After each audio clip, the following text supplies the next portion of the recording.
have the full board packet? Because I only printed part of it. Thank you. Hello, everyone. Welcome to our April 16th special board meeting. Tonight we'll be discussing and approving the budget for 2020. As usual, we will start with an invocation and then the Pledge of Allegiance by Mr. Peterson. Mr. Lumpkins will do the invocation. Please stand as able for the invocation. Most gracious God, thank you for enabling us to gather here today. Thank you for giving us the opportunity to serve this great county.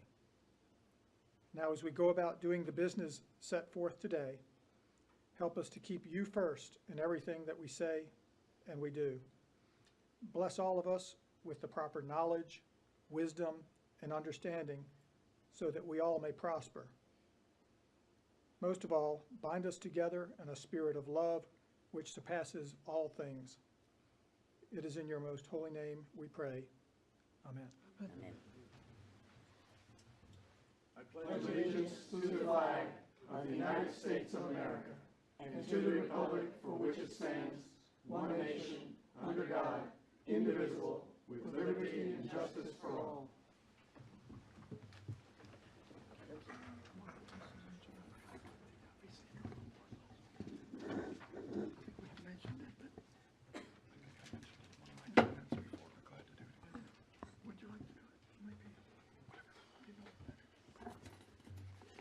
Okay.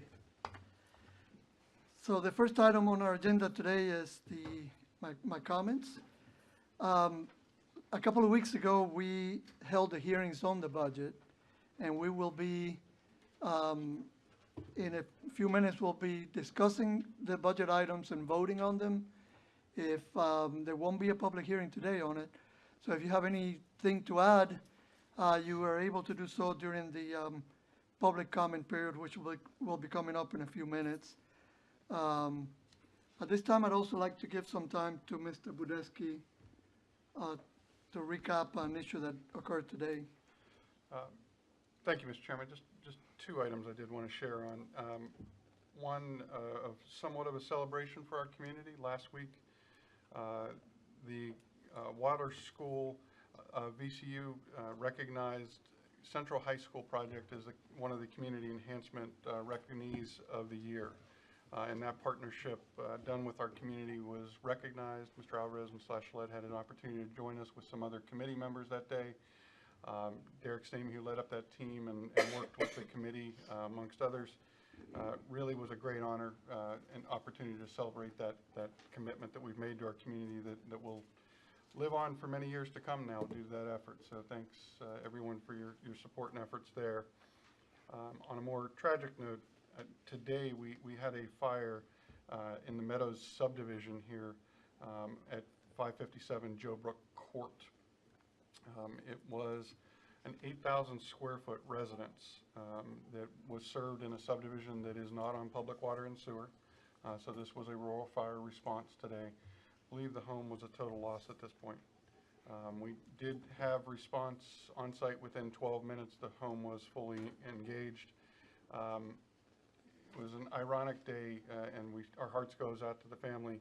Today was our implementation of our emergency medical dispatch system, and we had all of our leadership at the EOC when the call came in and immediately all dispatched to this fire. At one point, we had 11 different companies responding and providing support and backfilling our stations here today. All of the occupants and the pets of the home got out safe. All of our first responders, as of just a bit ago, were safe here today.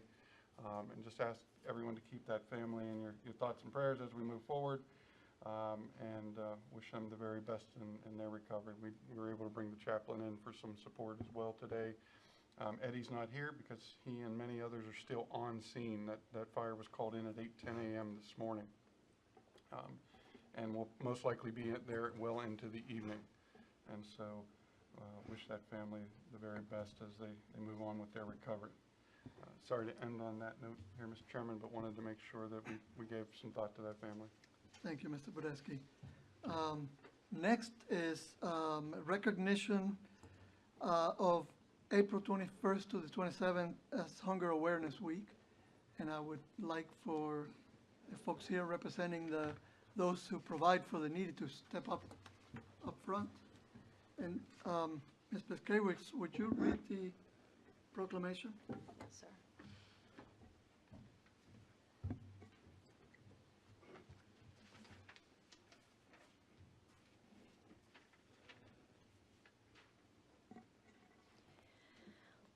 Whereas the United States Department of Agriculture defines food insecurity as limited or uncertain availability of nutritionally adequate and safe foods, or limited or certain ability to acquire acceptable foods in socially acceptable ways, and whereas food security is a basic human need that allows children and adults to learn, thrive, and remain healthy, and whereas a food desert is defined as an area where populations live more than 10 miles from a supermarket or large grocery store if in a rural area, and whereas Western Goochland has been declared a food desert by the Virginia Food Desert Task Force, and whereas an estimated 2,200 of Goochland residents experienced food insecurity in 2018, and whereas Goochland's low-income citizens depend on public and private food resources to meet their nutritional needs, and whereas over 2,000 individuals, including over 600 children, were served by Goochland food pantries in 2018, now therefore be it resolved in recognition and support of the important work being done by all Goochland County food pantries, that the Goochland County Board of Supervisors do hereby proclaim the week of April 21 to 27 as Hunger Awareness Week in Goochland, and urge all citizens to actively participate in a countywide food drive to support the numerous food pantries throughout Goochland and to work towards the vision of food security for all Goochland County residents.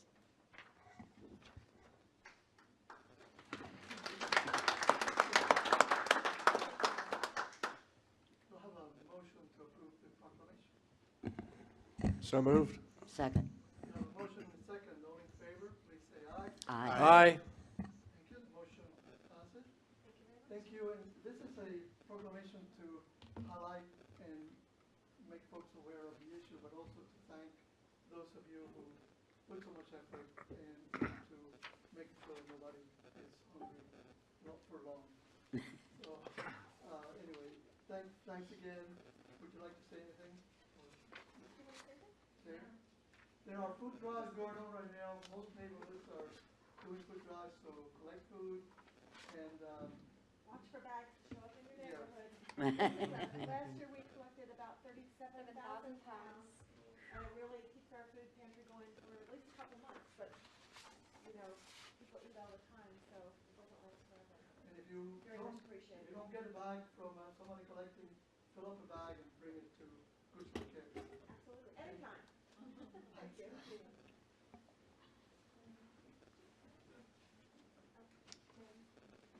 Manny. Manny, don't you want your picture taken? Oh, Oh, yeah. pictures? I'm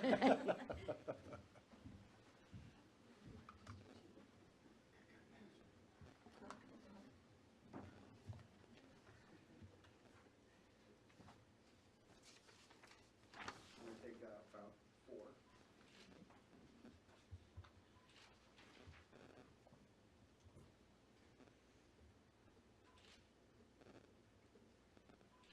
There you go. Thank you.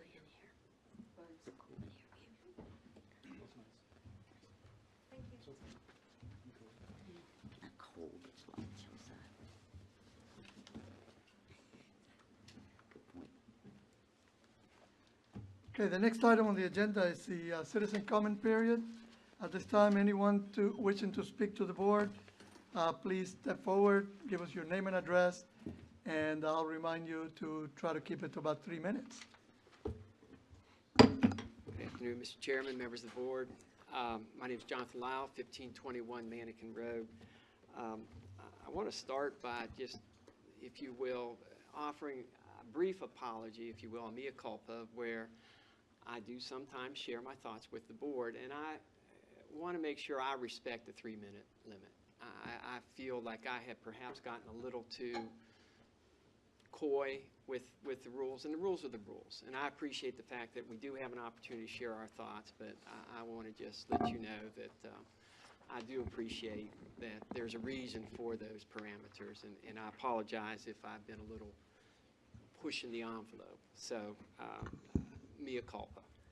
The second is that I was not here when the budget public hearing was, and I just want to make a comment that I appreciate very much that the rate is staying the same.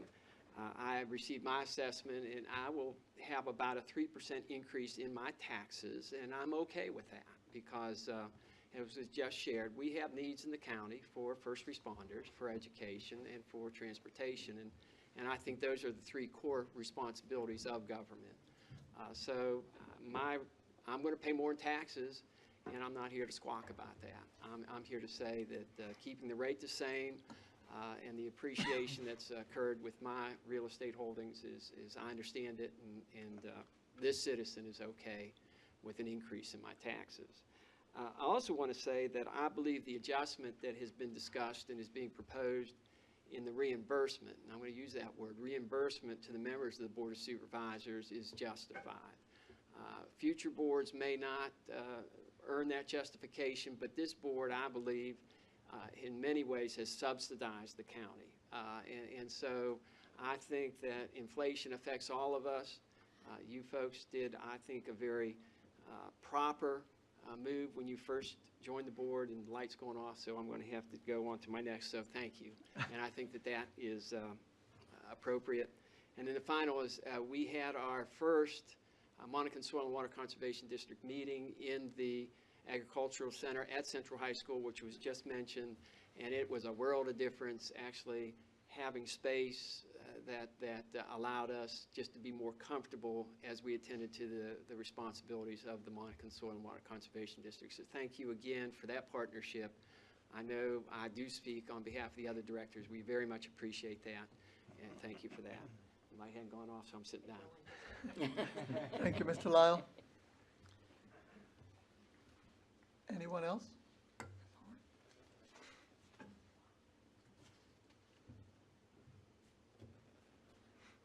Good afternoon. My name is Karen Horn. I live at 3205 Double Brook Road here in Goochland County. Chairman Alvarez, Mr. Badesky, and all you wonderful supervisors and all the staff of Goochland County. I'm here to just thank you for your work on this budget. There are so many steps that go into creating this budget. Dr. Rayleigh and Debbie White are here also, and they and their team really worked hard to make sure that our school budget was a budget of needs, and I'm sure that all the other departments did the same. I have the good fortune of being able to observe families and students in our schools almost every day of the week, and I want to share a quick story with you. This past Thursday was pre-K and kindergarten registration day, and that went from 8 a.m. to 7 p.m. I started out at one school, visited others, and came back to that same school. And those teachers, counselors, school nurses, volunteers, they had the same enthusiasm at 8 a.m. and 7 p.m.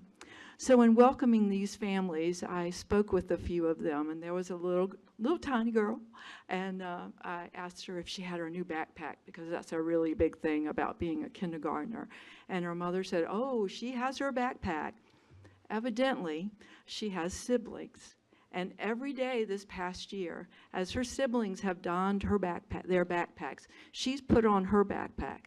Every day she's walked to the school bus stop with her siblings, and every day she's approached the bus and had to stop.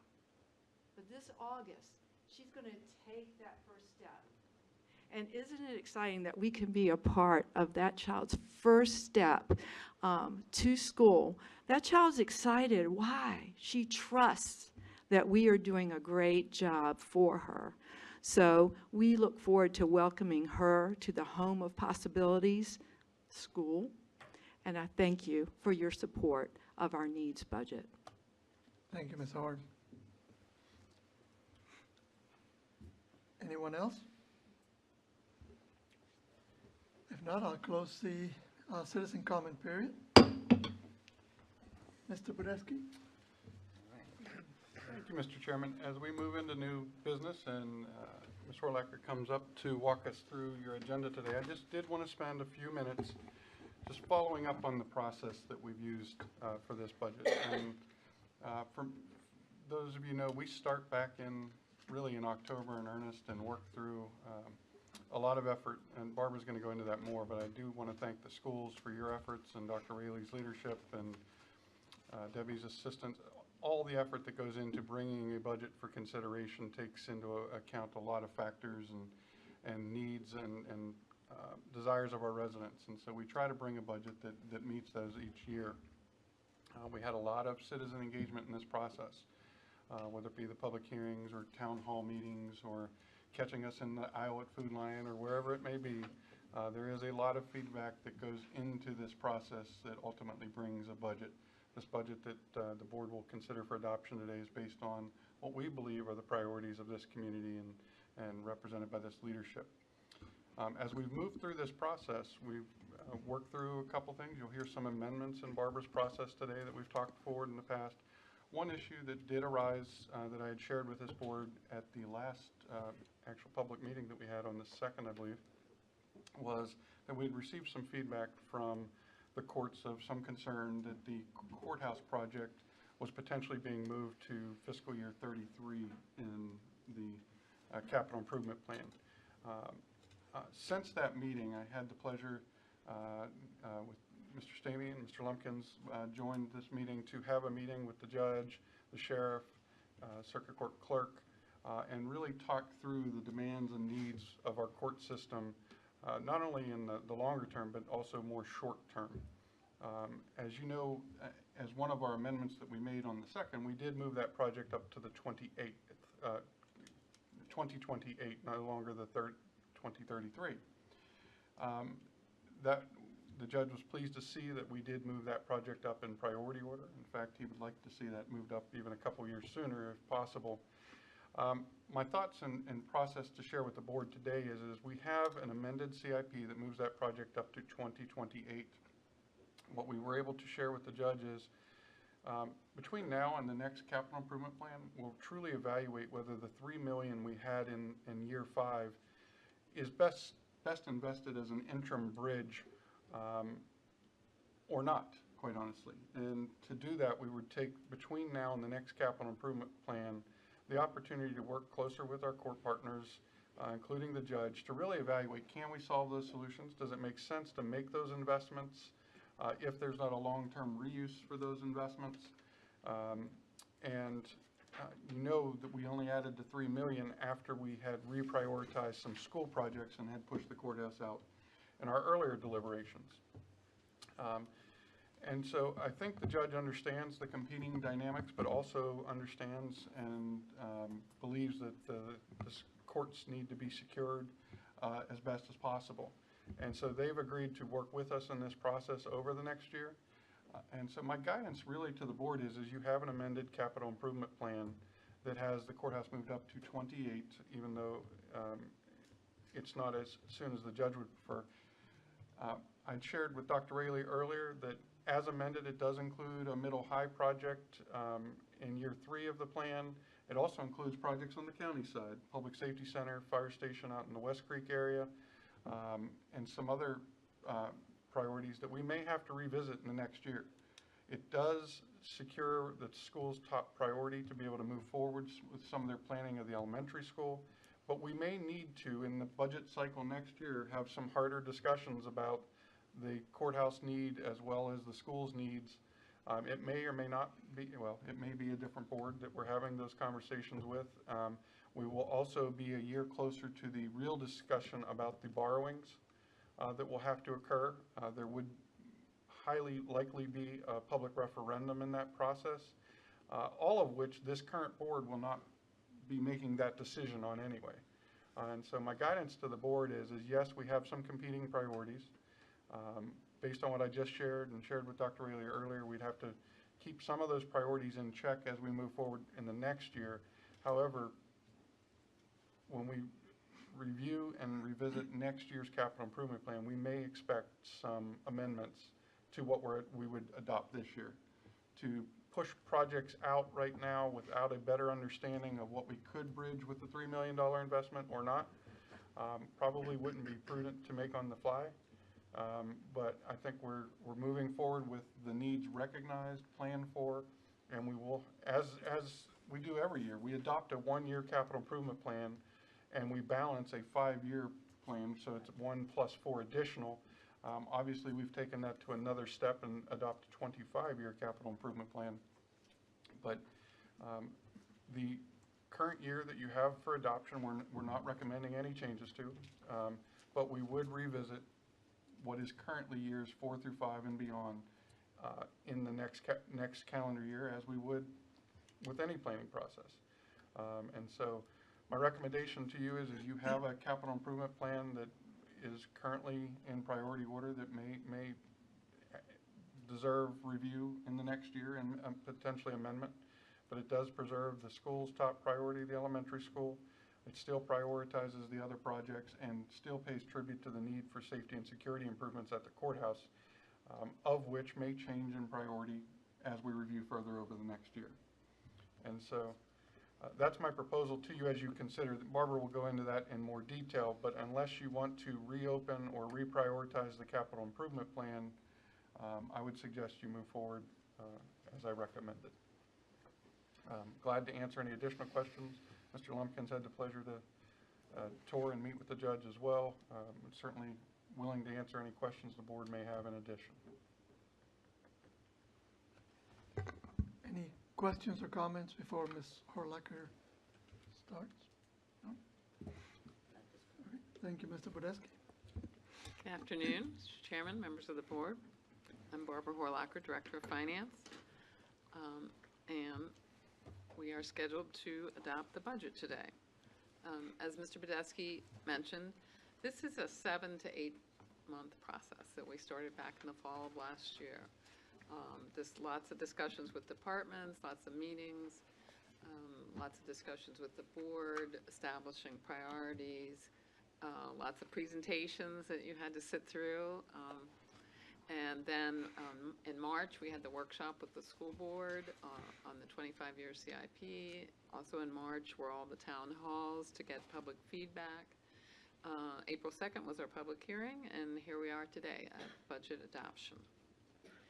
So we actually have to take 6 votes tonight, or this afternoon. We hope it doesn't go into tonight.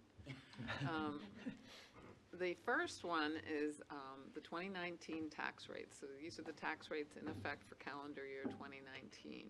And the notable changes from last year are the personal property tax rate is $3.95 down from $4. We have a new rate for disabled veterans. And we have a new rate for data center operations at 40 cents per $100 of value. And unless there are any questions, I've put the motion on the slide so that it can be read from there. Any questions for Ms. Horlacher? Do we have a motion to approve the tax rates?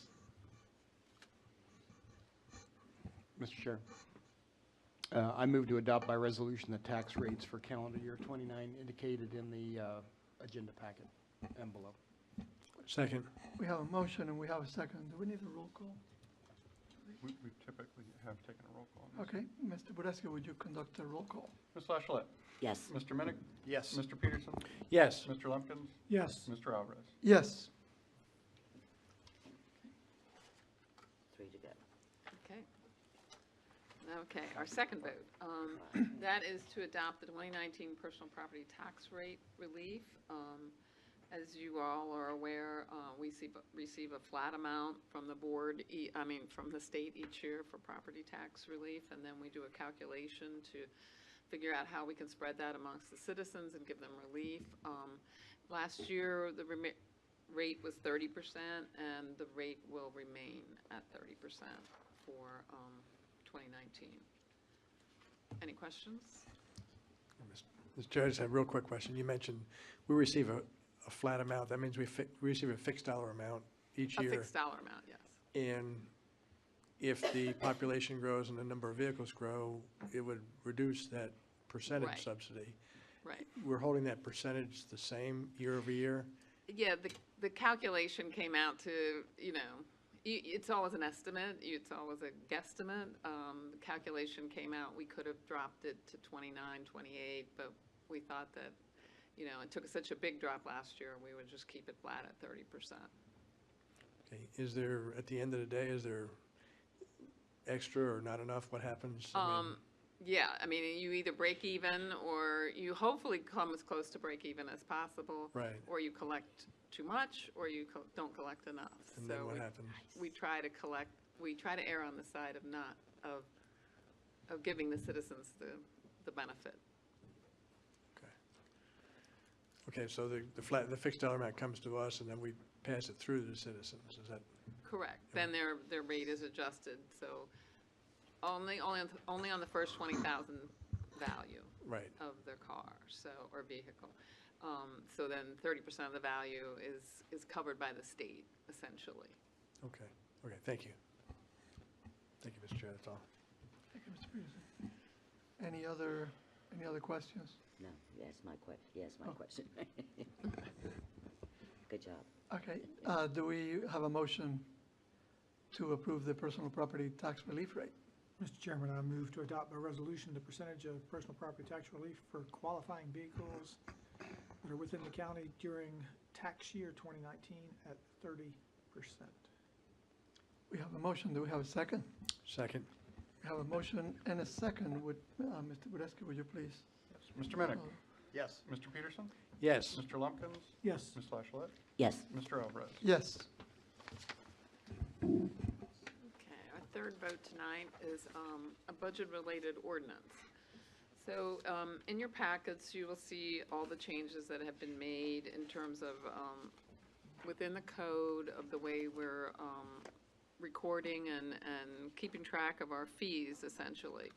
So through the county attorney's office, we've been able to create a schedule that will now be attached, as opposed to finding the fees and taxes all dispersed within the county code. So the proposed ordinance relocates the fees into a new fee schedule, and also at the same time makes some changes, including but not limited to business license, eliminating the vehicle license fee, decreasing conditional use permits for towers, decreasing peddlers fees, new pet adoption fees, increasing the relief on real estate tax for the elderly and disabled, a new courthouse construction fee, and increases to the utility rates and to the utility connection fees.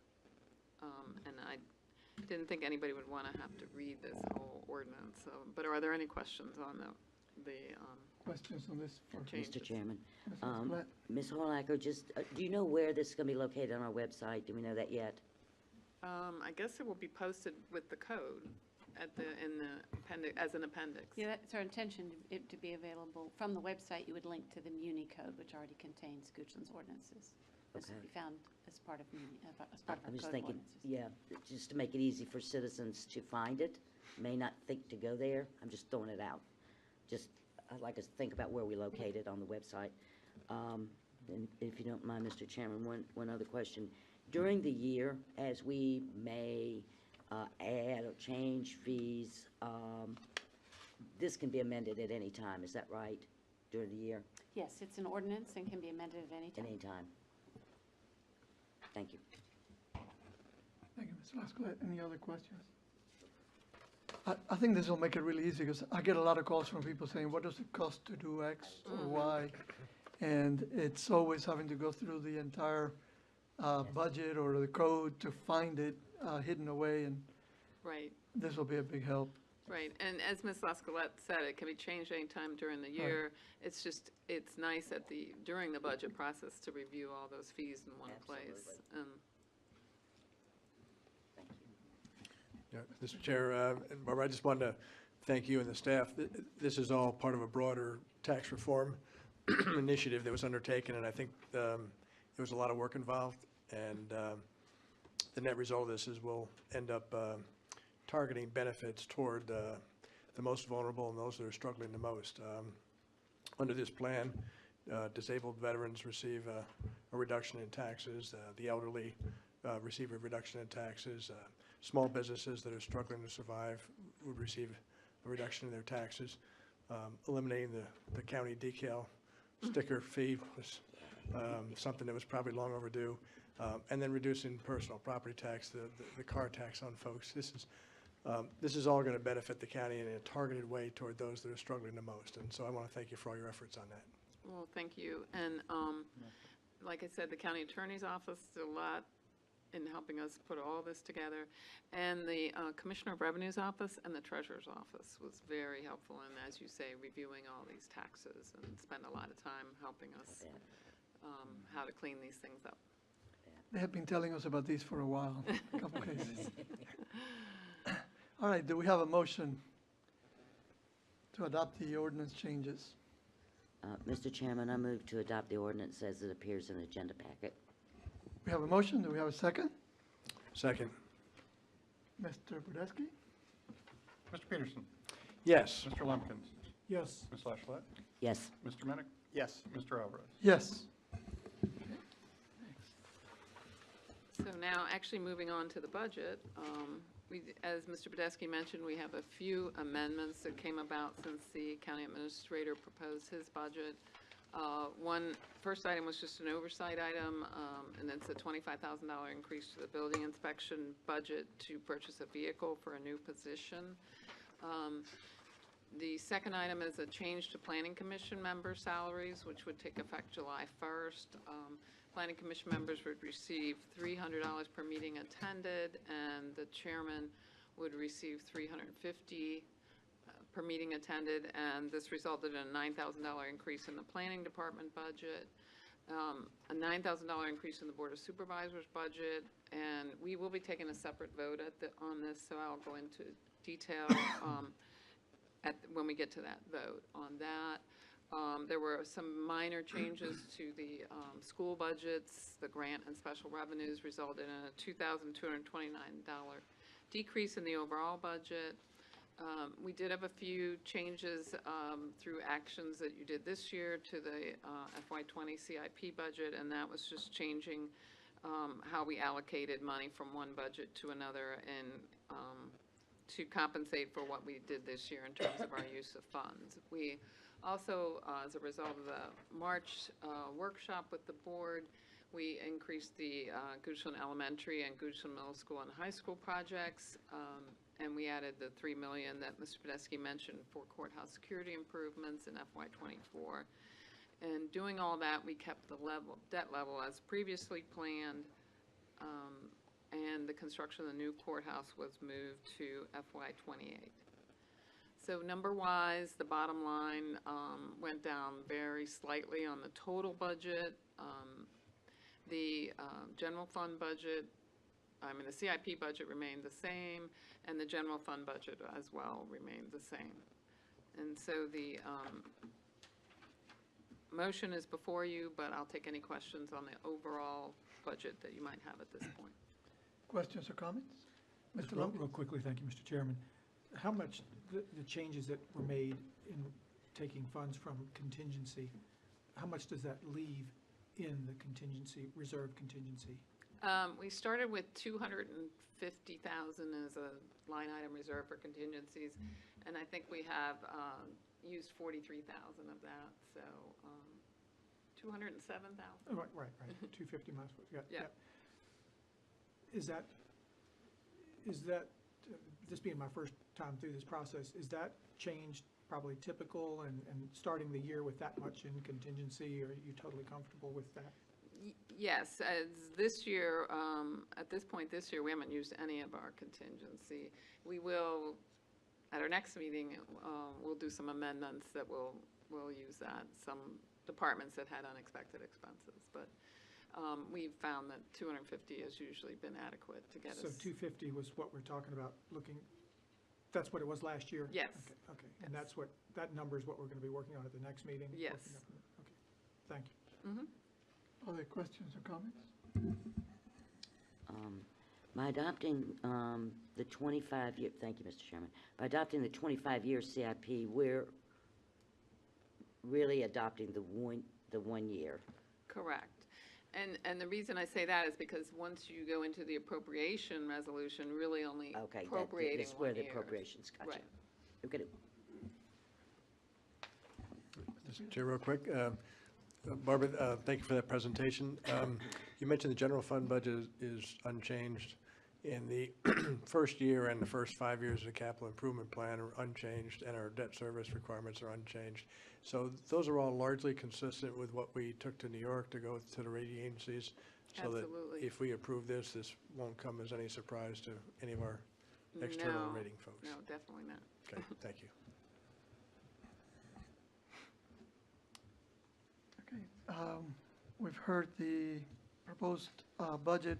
Do we have a motion to approve? Or to adopt? Mr. Chair, I move to adopt the county administrator's proposed budget and the 25-year CIP presented on February 20th, 2019, with the proposed amendments as presented on April 2nd, 2019. Second. We have a motion and we have a second. Mr. Budesky, would you call the roll? Mr. Lumpkins, Yes. Ms. Lashlett, Yes. Mr. Minnick, Yes. Mr. Peterson, Yes. Mr. Alvarez. Yes. Okay. Okay, fifth vote is Here's the on the actual appropriation, correct. And we appropriate the budget by functional categories and fund categories. And we do it by resolution, and there is a minor change that we are requesting to Section 4 of the resolution. We are proposing to add "and the school superintendent," so that now Section 4 would read that the county administrator and the school superintendent may increase appropriations for non-budgeted revenue not to exceed $7,500, or insurance recoveries to any county or school property which we have paid for not to exceed $7,500. Are there any questions on the appropriation of the budget? Questions on this item? Mr. Lumpkins? Yeah, I just want to ask something, the way you just phrased that just now. Is the 7,500 cap, the way I read it, that 7,500 cap is just on revenues, but I think the way you just said it, it sounded like I you were said trying to it put sounded like the insurance, but no, you're correct. Insurance- It's just on the, Insurance is unlimited, there's no cap Correct. on the insurance, what we would Correct. approve. I realized that when I said Oh, it too. that's fine. And you caught it. All right. Okay. Any other questions or comments? Not, I'll entertain a motion. You do it. Okay, Mr. Chairman, move to appropriate by resolution the funds included in the adopted fiscal year 20 budget by functional category and fund category as reflected in the budget appropriation resolution included in the agenda packet. We have a motion, do we have a second? Second. We have a motion and a second. Mr. Budesky, would you please roll vote?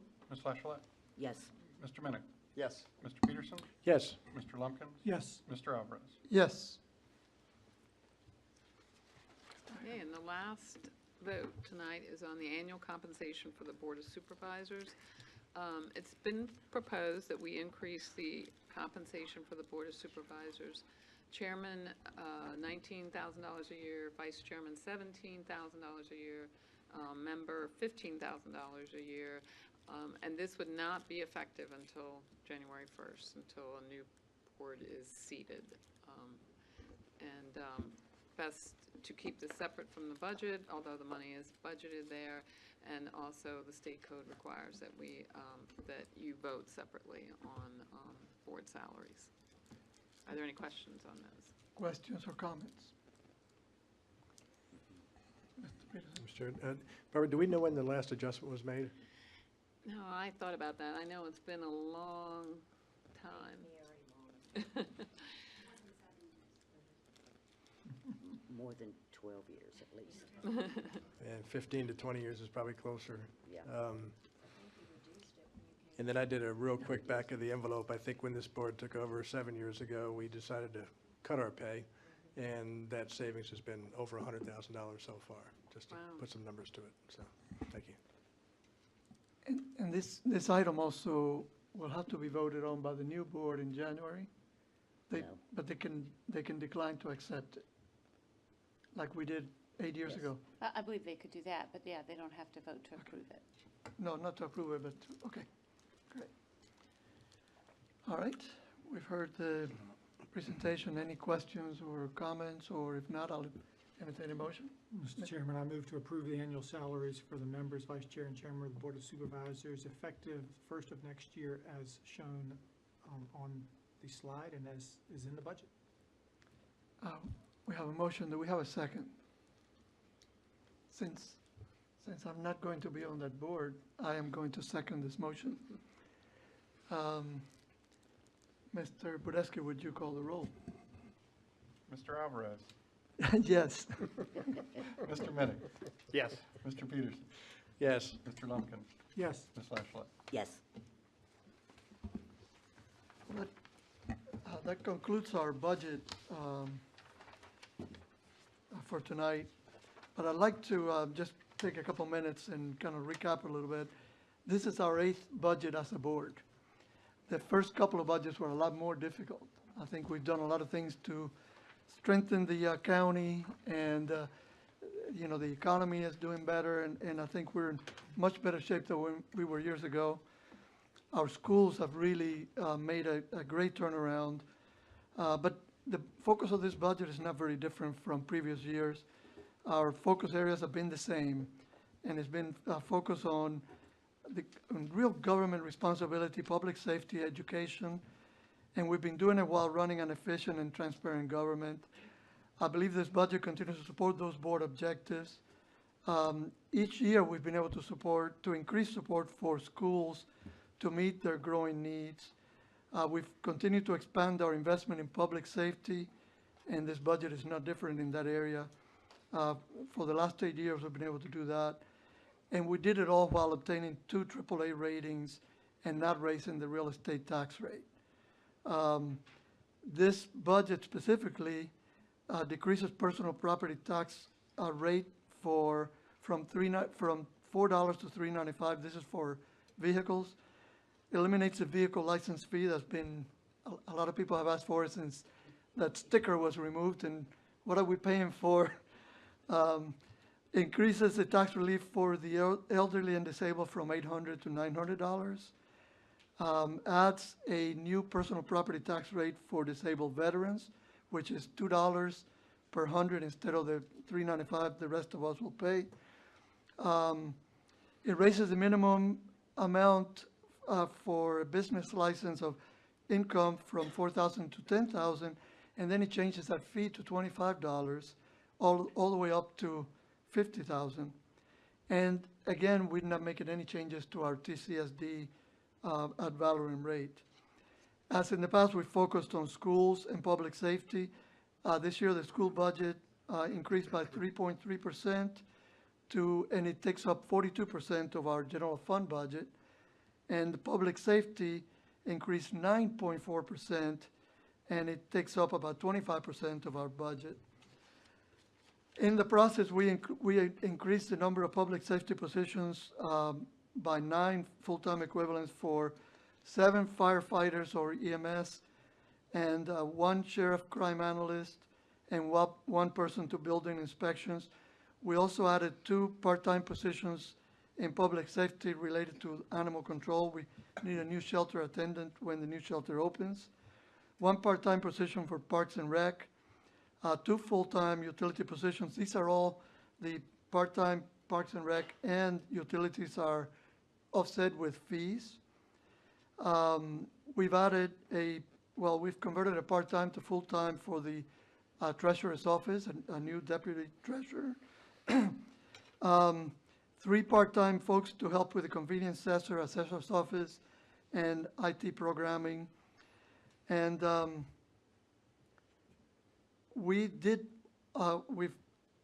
have $5.1 million in our capital fund that we just approved, and 65.6% of that comes from money we had already set aside for those projects. So it's not a surprise in any case.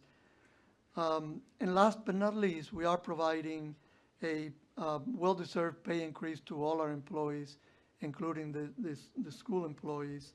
And as Ms. Horlacher mentioned earlier, this is not an overnight process. It takes months of effort to do this, and a lot of compromise. And I want to thank all departments, including the school administration and Dr. Rayleigh and Ms. White are here today. The constitutional officers have worked very close with us to make this happen, and of course, all our departments and staff. And then they still provide, as Ms. Horn presented earlier, they still provide the service with a smile. So it's really great. I want to thank Mr. Budeski and Ms. Horlacher for putting all of this together and all the presentations they've had to do. And I thank the citizens for your input. Believe it or not, we do listen. And the town halls are great, but the phone calls are just as important. And with that, I don't think we have any appointments tonight. So we'll go ahead and take a break for dinner and come back here at 7 o'clock. Hope to see you all here then. Thank you. Okay, you guys ready? Yes, sir. Welcome, everyone. I'd like to thank you for coming to our April 16th, 7 p.m. Session. I believe we'll go right into citizen comment period. Anyone wishing to speak about any topic important to Goochland but not on tonight's agenda, please step forward, give us your name, address, and you'll have about 3 minutes.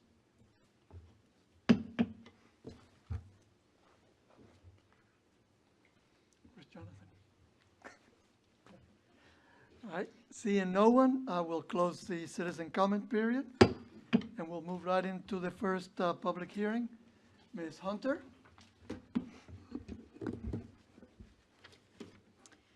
Good evening, Mr. Chairman, members of the board, Mr. Badesky, Joanne Hunter, Director of Community Development.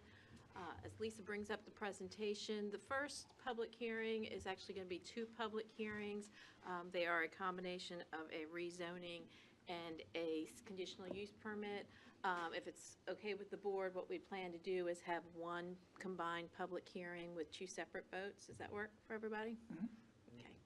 So the first application we'll go over is the rezoning request. It's rezoning 2019-0001, which was filed by James Summerall, and the request is to rezone 1.25 acres from A1 to B1. The property is located in the western part of the county near the Haydensville N64 interchange.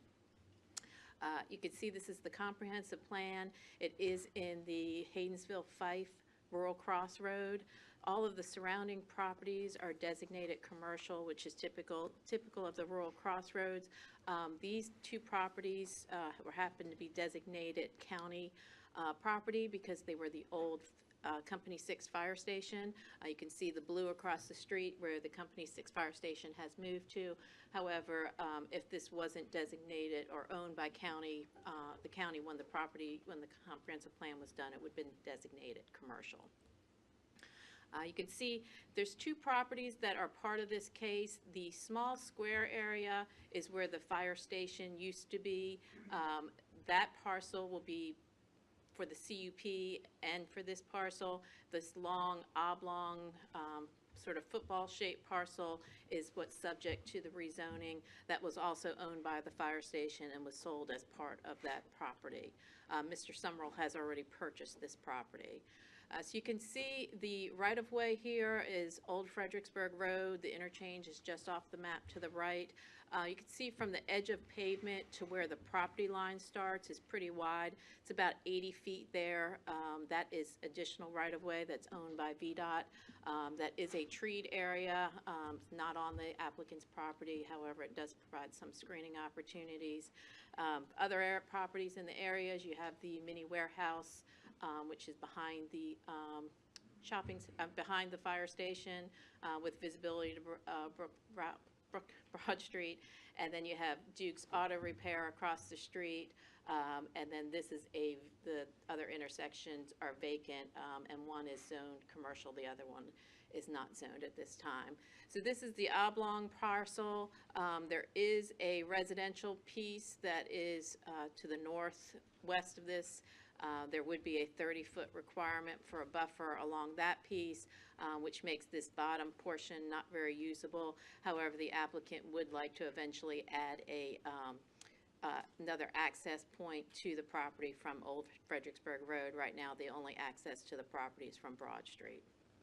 So the applicant is proposing to use this property as part of his towing and recovery business with minor auto repair. The site is located in an area identified in the comprehensive plan as a rural crossroad area. Commercial uses are appropriate to consider in the rural crossroads, and properties to the north, south, and west are all Zone B1 commercial. So that's all I have on the rezoning. Does anybody have any questions on that before I move into the CUP portion of the case? Questions on the rezoning from Ms. Hunter? Yes, thank you, Mr. Chairman. So, Ms. Hunter, B1, can you quickly go through what the uses are by right on the B1?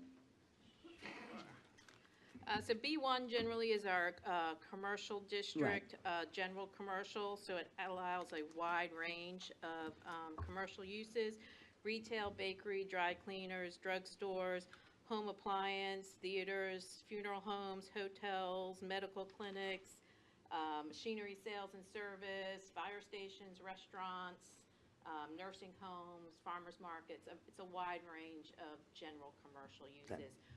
I would say it ranges anything from retail to some service uses. Right.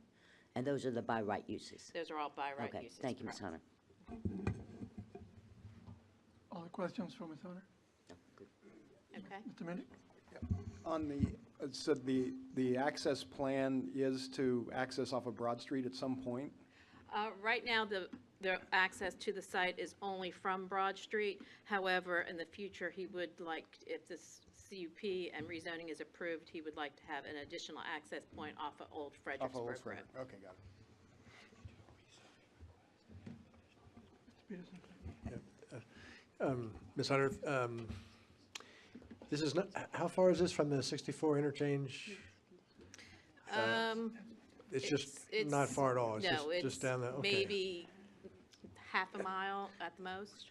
For the interchanges, do we have overlay districts on any of the 64 interchanges coming into the county? No. Nothing west of 288 Broad, but the interchanges going out don't have an overlay district? They are not subject to an overlay. Okay, okay, all right, thank you.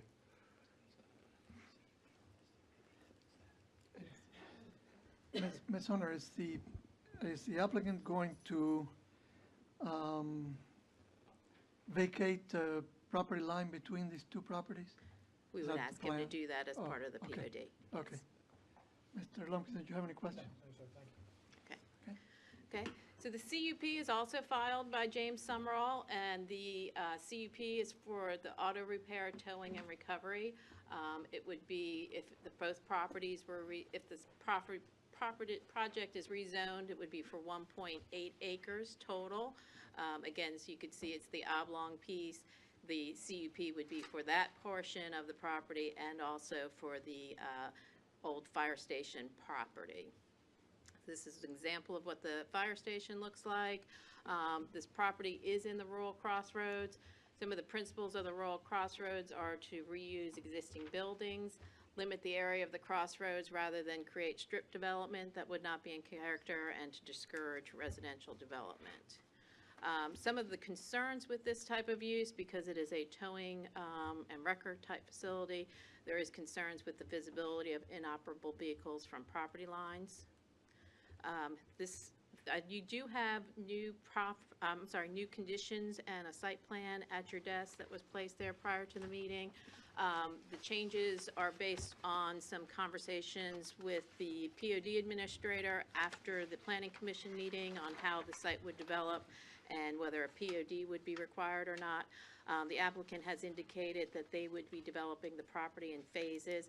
Phase 1 would be the existing fire station site, and what they propose, if you want to look at the rear of the screens, they would propose fencing along here from the building along this property line, from the building back to this property line, and that's all would be done during Phase 1.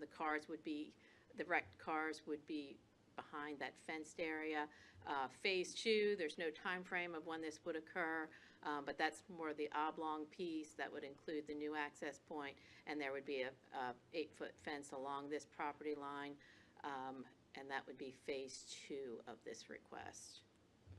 I wanted to show you what that 80-foot buffer, that, remember, this is VDOT right-of-way. We have no control over it, but this is standing in the intersection.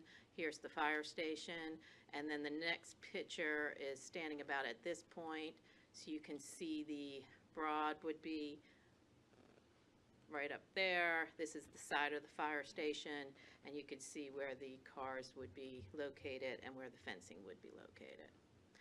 Community meeting was held back in January. Staff, Ms. Lascalette, and 7 property owners attended the meeting. There were questions on what type of fencing would be used, the number of vehicles stored, and about how the repair of vehicles would occur. The Planning Commission at the March meeting, they approved the request with a 3-0 vote. We had one Planning Commission member was absent, and one Planning Commission member abstained from the vote. 6 citizens spoke in opposition to the request at the Planning Commission. Their concerns generally concluded the visibility of vehicles, drainage, and the appearance of the property possibly looking like a junkyard. And we did have one citizen who spoke in support of the request at that meeting. I'll just review the conditions with you right now. Number 1 is the use would be limited to the tow service and auto repairs. Number 2 is slightly revised from what was in your packet. It's black line to show you the changes for the POD. The use will not start until a POD waiver is approved for Phase 1. Any improvements or use in that area shown as Phase 2 on Exhibit A will require an approved POD prior to the use of that portion of the site. The site plan is in conformance with that site plan that I showed you this evening that shows the Phase 1 and Phase 2. There's also some minor tweak to number 4. For Phase 1, the 12 parking spaces in the front would be provided and maintained. These spaces would not be allowed to be used for long-term automobile storage, and then with the development of Phase 2, they would be required to pave that. There's a limit of automobiles. No more than 30 automobiles related to the towing service could be stored on the property at any one time. Any repair activities would need to be conducted within an enclosed building. They would need to meet compliance with all disposal and typical things that are related to automobile type uses. No outside storage. Screening. Automobiles being stored or awaiting repair shall be screened from view of all public roads and adjoining properties with an 8-foot opaque fence. We're giving this a recommendation of a 5-year approval to 2024, and then we have our standard transfer or lease option condition. I'd be happy to answer any questions on either the rezoning or the CUP. Remind you again that this would be 2 separate votes, first on the rezoning and then the CUP. Mr. Chairman, Ms. Hunter, would you go back to the conditions? Again, just got a couple of things I wanted to ask you about. Which one did you want to start with?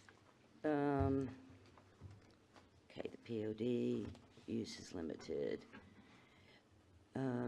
I think I'm good on the first 3. Okay. Okay, the parking.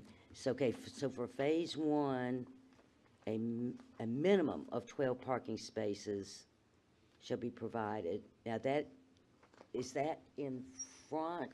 Yeah, so that would be how it's currently done right now. So it's a gravel parking area.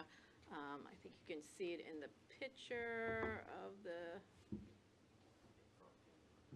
yeah, front and the side there. So they would have parking spaces. If they were just doing phase one, which would be the building and the rear, they would not have to pave those. However, once they went to phase two and expanded their business, then they would need to come back and pave and stripe that parking area. So it's sort of an incremental approach of getting them in. Right. And where would the fence be? The fence would need to be installed before they could put any cars back there. And where would the fence be? Let me show you on the site plan. So for phase one, so this, if you look in the rear to the screen, I'm highlighting the fire station right now. The fence would go from the building over to the property line, and then from this part of the fire station down to that part of the property line. So the 12 parking, let's see if I'm getting this right. They're located here and here on the side. And So are here. those inoperable vehicles? No, the condition does not allow any inoperable vehicles to be stored in that area. Let me get back to that condition. You could see that was one of the language that was added. These spaces, it's at the second line of number 4. These spaces may not be used for long-term automobile storage. So that would be if someone's coming to pick up their car or an office worker or something like that, that's what that parking would be for. But all the inoperable vehicles would be stored within the fenced area. They are required through the zoning ordinance to be screened, and they would not be permitted in front of the fencing area. All right, so Mr. Chairman, follow up on that. So Ms. Hunter, so is the number of spaces that are outside of the fence area, that number 12, how was that derived at? Is that physically the amount of space that will hold 12 vehicles? Or is Yes. that the use that they expect to have?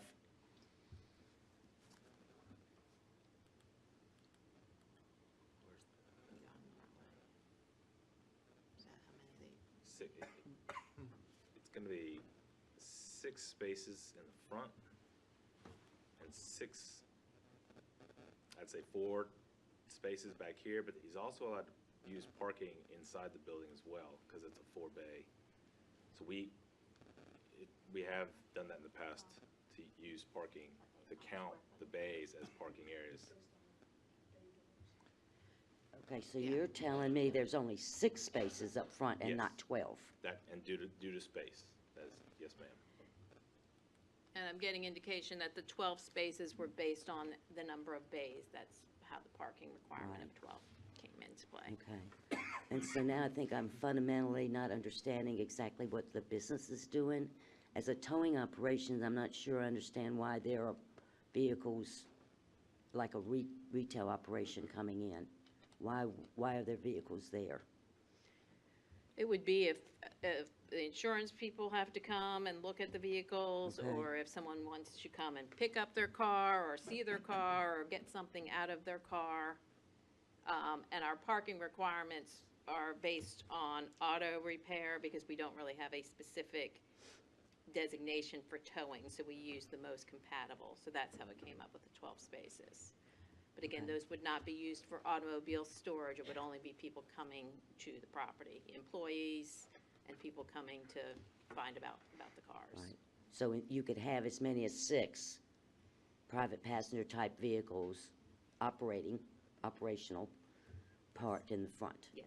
of the fence. The zoning ordinance would not allow any inoperable vehicles to be visible without being in a screened area. All right.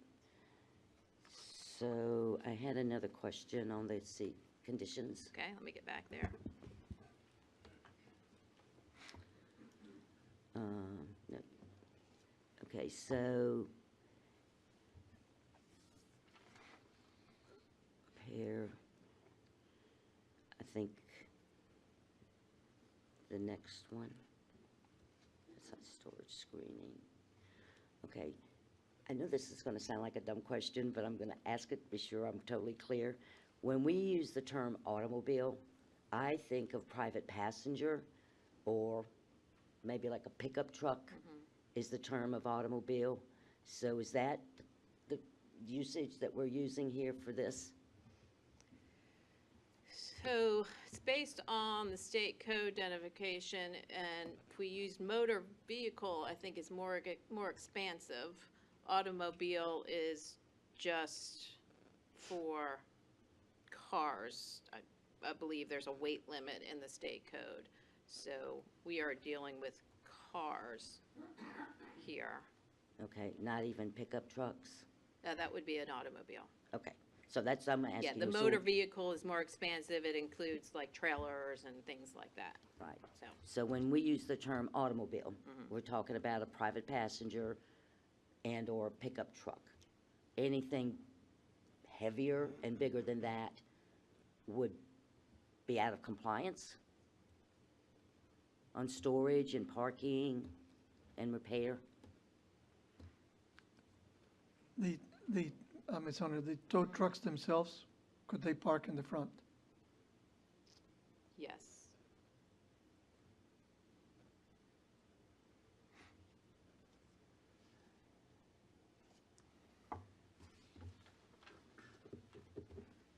I think Tara's looking at definitions, so we might want to get back to you. Okay, after I just want to that be one. sure I'm totally clear when we use that term. Mr. Yeah, Peter? Mr. Chair, While you wait. I'm on the same page you are. If all these limitations pertain to automobiles, would there be no limitation on trucks or heavier vehicles? Because, in other words, what would be the limit on total vehicles? If we're limiting autos, you see where I'm going with that? And there is a possibility of changing, wherever we have automobile, changing it to motor vehicles to catch all those other ones, but I think Tara's looking I mean, at that. very well. if the primary purpose is automobiles, I don't want to change the I primary don't want to purpose. change it either.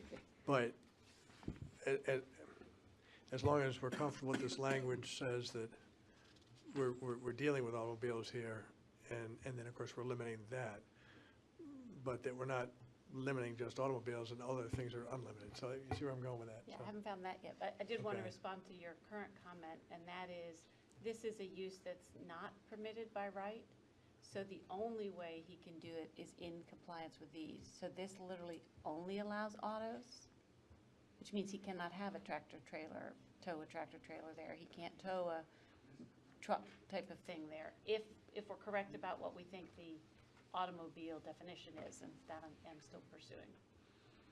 That's- Okay, I while just- she, So in other words, he can't, you were asking, are there no limits on the bigger stuff? They don't get to be there there's at no all. permission for There's bigger no stuff. permission. That's right, because this is a CUP, it's a permissive document. What's not there is not permitted. Okay. So the use is limited to tow service and auto repairs on, this says on vehicles, really it's automobiles. So we're permitting towing and limited repair on automobiles. So it's a positive permission granted as opposed to a just limiting on, okay. The other one I have real quick while she's, is number 4, parking. Second or third line, it says, may not be used for long-term automobile storage. Do we have a definition of long-term? Is that hours, days, weeks, months? I think we would just Just use our subject best to judgment. Judgment call. Okay, However, it is condition 9 where it says that vehicles like towed there have to be screened. So in condition 9, automobiles being stored or awaiting repair, that also says has to be screened, which means it couldn't be in the front. That's that's consistent with what Ms. Hunter's telling you about the fact that they would not be parked in the 12. okay, so they'd be prohibited, a towed vehicle would be prohibited from parking out in front by number 4 and number 9?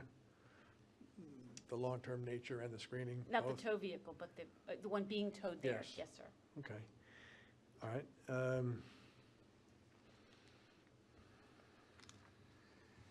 And then the 12, yeah, I'm still on number 4, parking, the Okay. 12 parking places. Did I hear right that the 12 parking places would include the 4 bays? Yes. So that it could be 4 vehicles in the bays and 8 outside? Or is that,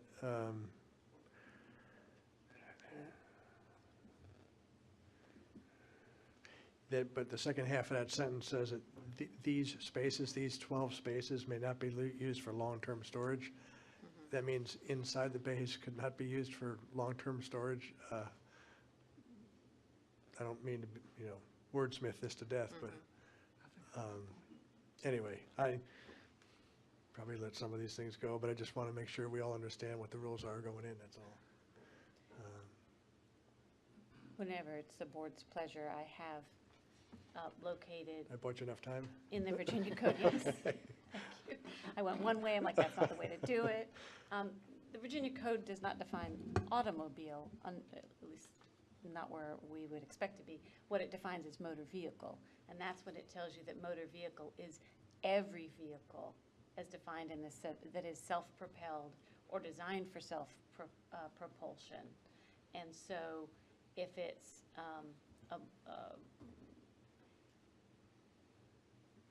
any device that is a bicycle, electric personal assistive mobility device, electric powered bicycle or moped is not. And then it says also that part of a motor vehicle also includes something that is a mobile dwelling, sleeping place, office, or commercial space. What this means to say is what Ms. Hutch and I are saying, motor vehicle is the inclusive, broad, it could be a panel truck, it could be a front of a tractor trailer. That's very broad. The use of the word automobile is designed to not be that broad. It's designed to be more sort of personal use vehicles. So by permitting a use of automobiles, we're permitting the use of personal vehicles and trucks and SUVs, but not RVs and that kind of stuff? That's correct. Okay. So, Ms. McGee, if you don't mind, Certainly. so since automobiles are not defined in the code, should they be defined in the conditions? They could be, and my statement that it's not defined means that I didn't find it where I expected to under 46.2 in the last 5 minutes. But that's been, I think, our understanding and plannings, but I can't right now pull up a definition where we would expect to see it. We both knew that motor vehicle is that more expansive term. I think I thought automobile was defined. I'm not finding it in the one section under motor vehicle that has definitions. It could be, certainly. Right. But there's no harm in defining it, is that correct? Sure, that would be clear. Okay, thank you. So, Ms. Hunter, so I guess, and this is a question we can ask the applicant, but my guess is he probably tows things other than just automobiles. And so number 5, excluding the personal automobiles owned by the owners and employees, no more than 30 automobiles related to the use are permitted on the property at any time. Should that be motor vehicles? Is the question, I guess, for... I think that's a policy decision by the board, whether what they want stored there or not. Okay. Other questions for Ms. Hunter? Mr. Lumpkin? Yeah, just a couple of questions. Thank you, Mr. Chairman. One, just to educate me a little bit on number 2, plan of development. I see the new ones that you have here, but I see how it was marked out, right, what you have on the screen there. I'm just curious a little bit, how does it end up that we went from seeking an approval or at some point expecting or looking for an approval to a waiver? And again, more of an education question for me. How does an applicant get a waiver versus going through the approval process? That is a process that we have in our code that anybody can request a waiver, and it's evaluated by the POD administrator. One thing we try to do is when somebody is trying to go into a rural crossroads, we try to expedite development and not have somebody do a complete POD. Because of phase 1, he is only using what's existing there. There's no expansion, there's no pavement, there's no changes being required. was reasonable to give a waiver for just that Phase 1. Once they go to Phase 2, where they're actually going to have to do some land disturbance and they're going to impact drainage and things like that, that's when they would have to do a full POD. That's very helpful, thank you. So when we get to Phase 2, you mentioned earlier when you were showing us the slides how, you know, the 80-foot VDOT right-of-way, and we don't have any control over that. I think is what you said. Yes, And correct. so what is the applicant facing, or what concerns should we maybe have that there'll be an issue with the entrance that's shown on one of the, at least on our Exhibit A, and it came up on the screen earlier. There's obviously crossing this 80 feet with a curb cut onto Old Fredericksburg Road. Is that just something He'd the have to get a applicant's gonna have to deal with? He'd have with to get a VDOT? commercial entrance permit from VDOT for that. So if VDOT. he cannot get that, is that going to change what we're going to allow to happen in Phase 2? No, because he would just still continue to access off of Broad Street. Okay, so all right, and so there are no concerns in terms of the use, from your perspective, no concerns about the use if he doesn't get that access? He'll just have to navigate around his property. Is in the diagram I'm looking at there, the X's that indicate to me a fence? When you were showing us on the screen, it looked like there were, yes. Is it the same opaque fence along that back line of the back line of Phase 1? Is that going to be the same opaque? Yeah. This would be a fence, but he has not indicated whether that would be opaque or not. The code does require screening from all property lines, so we would require that to be opaque as well during the POD review, when he gets his building permit and all. So all the fencing that he's going to put up is, you expect it, the requirements are going to be, needs to be 8 feet, and it needs to be something that you can't see Right. when you're driving by. You're not going to look and see vehicles. Correct. All the fences you've described. Okay. And I would just make a quick comment. I did a search in our ordinances for automobile, and it seems honestly to me we're like kind of using them interchangeably with motor vehicle. In our, just a quick skim of it, it looks like, I don't see a distinction. One definition talks about automobile graveyards, and then it goes on to say storing motor vehicles. So I'm not sure. It sounds like the state code may not distinguish, and I don't see that our ordinances distinguish it either. Something to keep in mind. Do you have another question, Yeah, Mr. Peterson? Chair, just real quick. Ms. Hunter, could you put up the side view, the actual street view? Yeah, I've got to see if I'm going the right way. I can't remember where that is. Wasn't There we go. This one's right the here? front Yes, side. yes, ma'am. That tree line, is that in the right of way? Yes, it is. If VDOT were to widen this road, that tree line would disappear. Is that That is correct. okay? All right, thank you.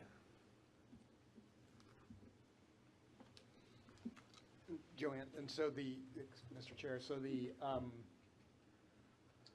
access point off of Old Fredericksburg, that's got to traverse that 80 feet or so approximately of VDOT right away. What's the experience of getting an approval for that? It wouldn't be any different. I mean, often anything the else. VDOT right-of-way is much larger than the edge of pavement. This one just happens to be abnormally large, but it wouldn't be any issue. Same process, just, Yes. okay. Any other questions for Ms. Hunter? Not yet. I'll go ahead and leave up the site plan for We reserve the right to recall you. the, okay, I'll be waiting. Would the applicant like to speak? I'd like to reserve my comments for the end if I could. Is that possible? Yes, it is. Okay. I'll go ahead, in that case, any other discussion before I open the public hearing? Right, I'll go ahead and open the public hearing. Anyone wishing to speak in support or opposition of this case, please come forward, state your name, address, and you'll have about 3 minutes.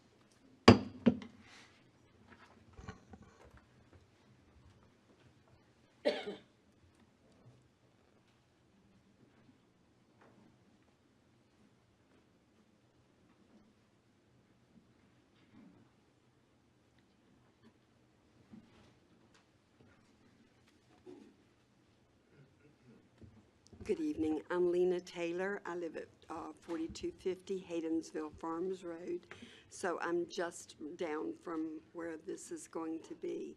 And this may not be really appropriate, but I was really concerned at the last meeting when I came to it because the other issues, you all were so good about listening to what the residents had to say.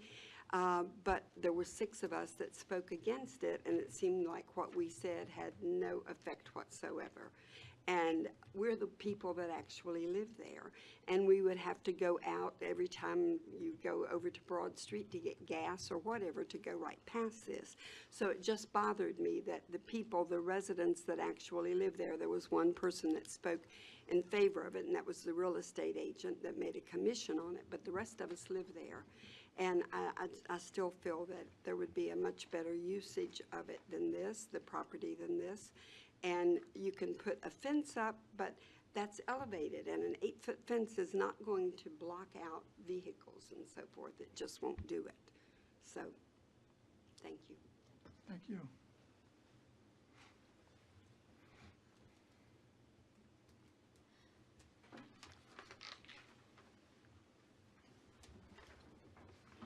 My name is Sam Piazza. I live at 4746 Three Chop Road. We live right down the street too, and so we have to pass that corner every day, and that is not what we're looking for in that area of the county. That's where we live, that's where we play, that's where we have built our homes. Please don't do this. Thank you. Thank you, Ms. Piazza.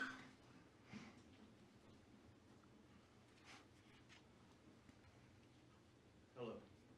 Mark Plummer. Pollen's kind of got me pretty good today, but I would like to say on behalf of Eddie. Mr. Plummer, can you give us your address? Yes, 2915 Stone Creek Drive, Sandy Hook. What I'd like to say is I'm not sure what the opposition is here totally, but knowing Eddie and the place he had bought before this in Powhatan, it looked like Sanford and Sons' place. If you ride by and look at it now, it's very manicured with a nice parking lot, painted building, roof work's been done, cleaned up, all the brush has been removed. I know that he's not going to get this place up here and downgrade what he's buying, what he has bought.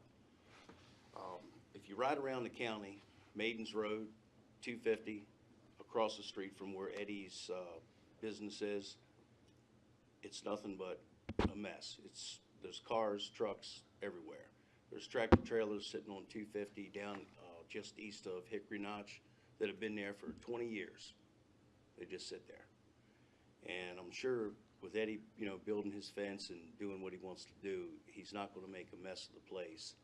He is bringing revenue to the county. He works for the state police department, and it's a perfect place for him, half a mile off the interstate. And I've seen his vehicles. They're not junk either.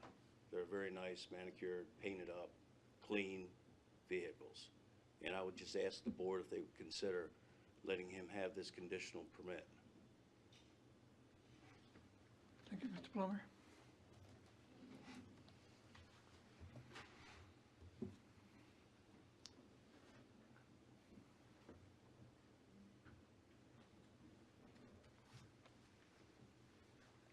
Good evening. My name is Kimberly Darling. I live at 89 Old House Farm Road in Bumpus. I'm 2 miles, I'm a neighbor. I'm 2 miles from where Eddie's other business is, and I support exactly what he was saying. His businesses are very clean, very neat. All of his vehicles are maintained. His tow vehicles are maintained very well. He's an incredible businessman. Who else wants to get up at 2 o'clock in the morning and help somebody on the side of a road? Not me. So, I mean, this is needed in these areas. He's not going to come in and make a muddy mess, or it won't be, there aren't vehicles there for years and years and years. They come in, they get fixed, and they go. If there are any that he has to store, again, he's planning on building a fence and trying to make it look as neat as possible. So again, I live 2 miles from his other business, and it's immaculate. I mean, he keeps it very nice. So I don't see him coming in and doing any damage to the property. He's also, and as he was saying, drive down 250, you know, it's everywhere.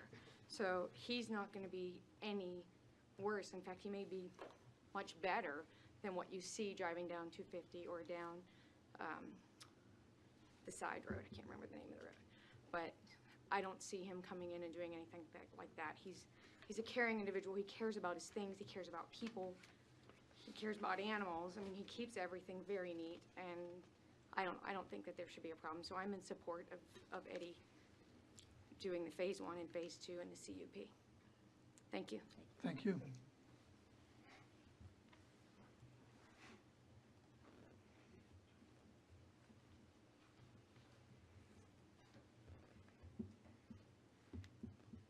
Anyone else? Going once.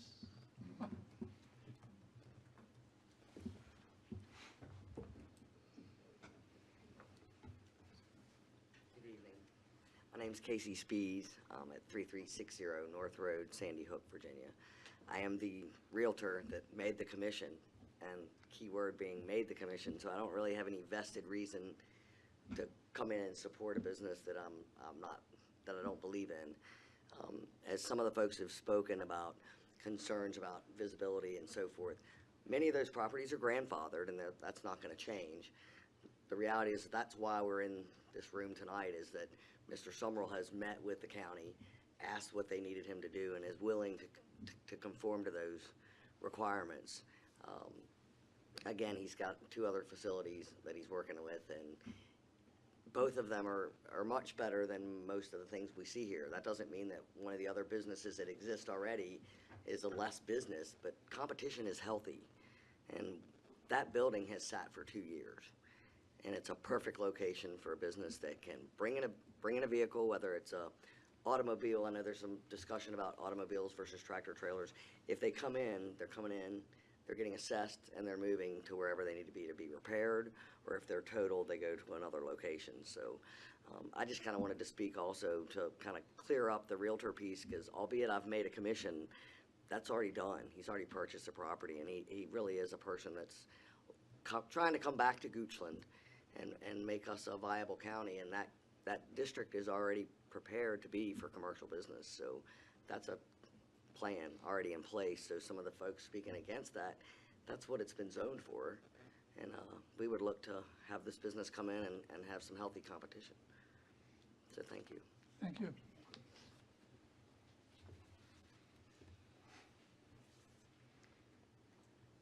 Anyone else?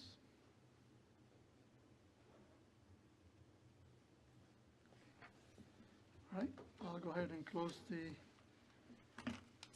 public hearing. Mr. Summerall, would you like to come up now and speak? Yes, sir.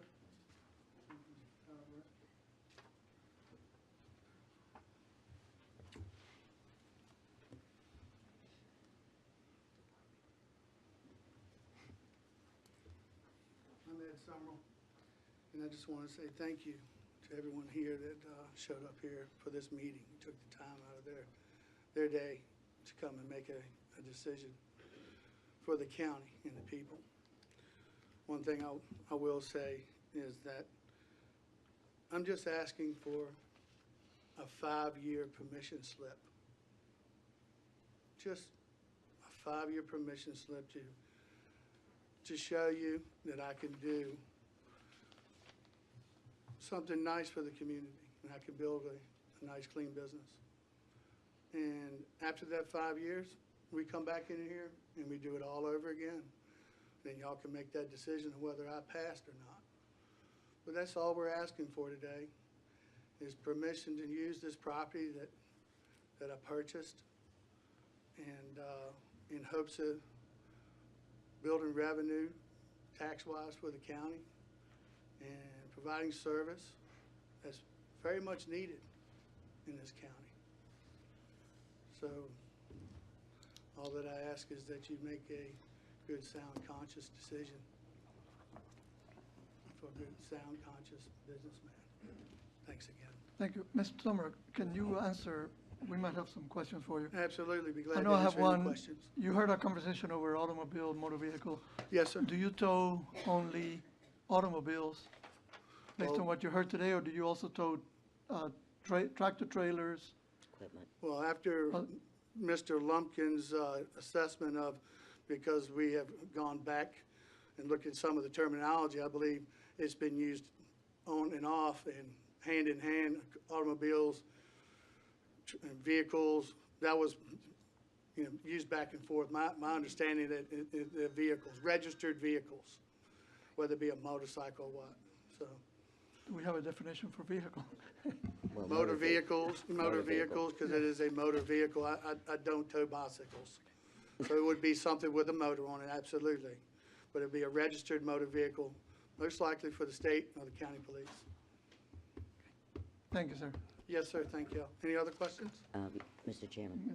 That's correct. So, Mr. Summel, so what you're saying is that you would tow private passenger automobiles as well as heavier vehicles, tractor trailers or box trucks, maybe even equipment, all of which could be stored on the property. Is that correct? That's absolutely correct. Okay, so that's your intent. Yeah, we are a full-service tow company. Right. We tow everything from heavy, medium, to light duty, from motorcycles to Right. boats. We tow everything. Right. We don't limit ourselves just to cars. So when you call us and you have a broken-down tractor trailer that needs to be towed in the county, then we're going to offer that service. There's no heavy record service out there, Right. none. And so if you don't mind, Mr. Chairman, so I understand when we were first talking earlier, if you pick up a private passenger vehicle Yes, and it's inoperable, Yes, ma'am. whatever's damaged, whatever, and you put it on your property, you will repair what you can repair? If it's Walk damaged me through a through motor it. vehicle crash, Right, this is how the process is generally handled. okay, You contact your adjuster or your Agent. insurance agent. right, They send an adjuster out to come and assess the damage. okay, And at that point, they call you and let you know whether your vehicle's been totaled or not. And then you call me to either release it to the salvage company or to a body shop of your choice. right, We're offered to tow it to a body shop for you. right, We don't do the body work there, and we don't really, when I talk about auto repair there, I'm talking about an alternator, talking about getting your loved one on the road and getting them back home. Because I don't do transmission work, I don't do engine work, right, I don't get into anything technical. right, If it's not gonna get them on the road quick and get them out and get them back home, Right. then there's no sense in me getting involved with it. It would be towed to another location. okay, that makes sense, so, Mr. Chairman. So if you have, all right, so that's a private passenger vehicle, so is it the same process for a tractor trailer or a box truck or delivery type vehicle? Does it work pretty much the same way? Yeah, we handle approximately maybe 3 or 4 tractor trailer crashes in an entire year. So that's what you might see. One of those 4 tractor trailer wrecks. Right, Generally what goes on, people fall asleep over the highway and it's so narrow and so straight over on 64. And that's usually what happens. But right, it's not like it's a big number. There's not a lot of them. My main business is automobiles, cars, light-duty trucks, medium-duty trucks. That's where the bulk of it. Trucks are just gravy with the mashed potatoes, that's it. right. And so, the other businesses that you're involved in, like the affordable backhoe, that's got nothing to do with this location? Absolutely not. No, but they may be contracted to do the work Right, for phase 2. right. And so you could be towing heavy equipment for them as well? Well, we contract affordable backhoe service Right, for cleanup, right, for a tractor trailer if it wrecks or something like that. right. And I hate to keep getting back on this parking on this front area. Yes, I'm ma'am. concerned about the types of vehicles that might be there. I mean, right now, the conditions say automobile, which I'm understanding is to be private passenger vehicles. Is it your intent to park anything else there? I mean, Well, I was if we told I narrow could it, park the tow trucks there. I'm sorry, say again. I was told I could park the tow trucks in front of my business. The tow truck that brought the vehicle in, If it brings it in, yes, to bring it in for repair. right, But my object is not to put a bunch of junk wrecked cars in front of my business. That's Right. not the objective. right. And it's not gonna be something ugly up there, if that's what the, you know, Well, I'm just trying to concern understand is. what your intent Yeah, is. exactly. My intent is to run a towing business there, that we will, basically, if the vehicle's been crashed, we're agreeing to an 8-foot opaque fence that those crashed vehicles would be located in, which we've also stated in some of the past conditions of the use, that none of those wrecked vehicles would be outside of the fenced area. Thus the reason for the fence. Now, if it's coming in, it's dropping it off, it's got to be repositioned to get it in the fence, and that's one thing. Right. But that's all part of the job. Not to sit out there Right. to be a nuisance, you know what I mean? So, A follow-up, Mr. Chair. How many tow vehicles do you estimate will be working out of that operation? Phase 1, Phase 2? right now, I've got 2 trucks there. But, I mean, I only own 5 trucks. And honestly, it's hard to find anybody like Kim said, that wants to even do this type of work. That's the biggest issue. I think maybe this location might draw in some good employees. Maybe we can get somebody working over here in Goochland. That's what I was looking to do. Last question. As you want. One of the issues that came up at the planning commission was the topography of the property, because it kind of comes downhill when you're coming from the interstate to Broad Street.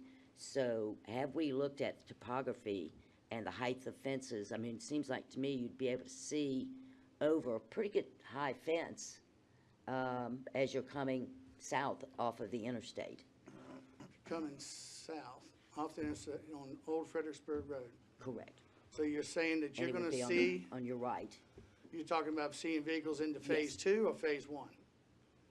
Because phase 1 is elevated, and you're asking for an 8-foot fence at the top of the elevation. But it's downhill. It's kind of downhill Yeah. right there at the Could- intersection. Could someone change to give the side elevation? Because if you're looking from thank you, from old Yeah, Fredericksburg Road, you're looking uphill at the fire department, not downhill.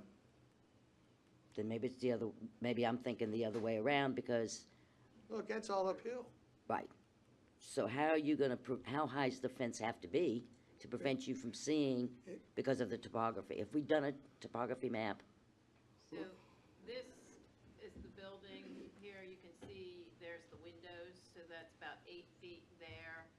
So phase 1 is either slightly above or at about the same grade as the road. However, that oval piece you can see there, it does drop down a little bit, so. yeah, when you're coming down Old Fredericksburg, it's down. Yes. You're below on elevation when you're riding on the road on Old Fredericksburg Road. Your elevation is lower than the property. Do you understand what I'm saying? I understand what you're saying, but I don't, that's not my recollection. It's downhill. You're coming from the interstate, you're going towards Broad Street, you're kind of going down. The road is going downhill? As you come I to that thought we're intersection. talking about the property up behind the No, building. no, I'm talking about on Old Fredericksburg Road, and I don't want to belabor this, but I'm worried about the height of the fence, and it did come up in the planning commission Right. that that was a concern as well. Well, That is it it high started enough? as a 6-foot fence. Now, I see they threw it in as an 8-foot fence at the last second. And is that opaque fence? That's what he mentioned. 8-foot, it went from a 6-foot fence to 8-foot fence. I can build it 20 feet tall, but I don't think that that's gonna solve any problems. Now you're gonna have a 20-foot fence down there, taller than the building. I don't think the conditions have a height. Yeah, Ms. Laskowitz, the on zoning condition that plan, was left for you today does have a height in, I believe, condition 9. Yeah, they threw that in at the last second with the 8-foot. Shall be screened from all public, doesn't give a height. At the very end? in accordance with Article 21, No, Section 5. okay. Yeah, but there's, what's up here is the revised. The- No, when I was working with planning on that change in the condition from, The diagram shows 8-foot fence. The diagram shows the 8-foot fence. It's also condition number 9 that was in your staff report, that was not part of the change today.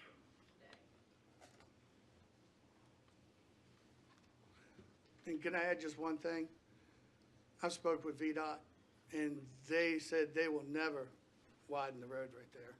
That is drainage ditch right there, so nothing can really be done right there. All those trees that you see, that 80-foot buffer, will always be there. Nobody can mess with it. It belongs to them. There's nothing that ever happened to it.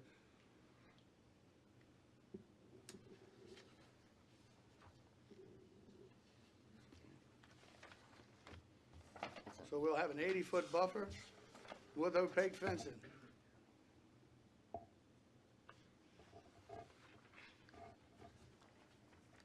Any more questions for Mrs. Summerall? Okay, thank you, sir. We good to go? Thank you. For now. Appreciate it. For now? For now. Call me back if you need me. Thank you. Appreciate it. Miss Hunter, would you come back up? Yes, sir. I just want to make sure we clarify the 8-foot fence. Let me go to the thing, not if you written in go the to condition conditions. 9, so at the planning commission, it did not specify a height, because there was quite a discussion about visibility, after the planning commission, but within your board report, it went out as an 8-foot opaque fence.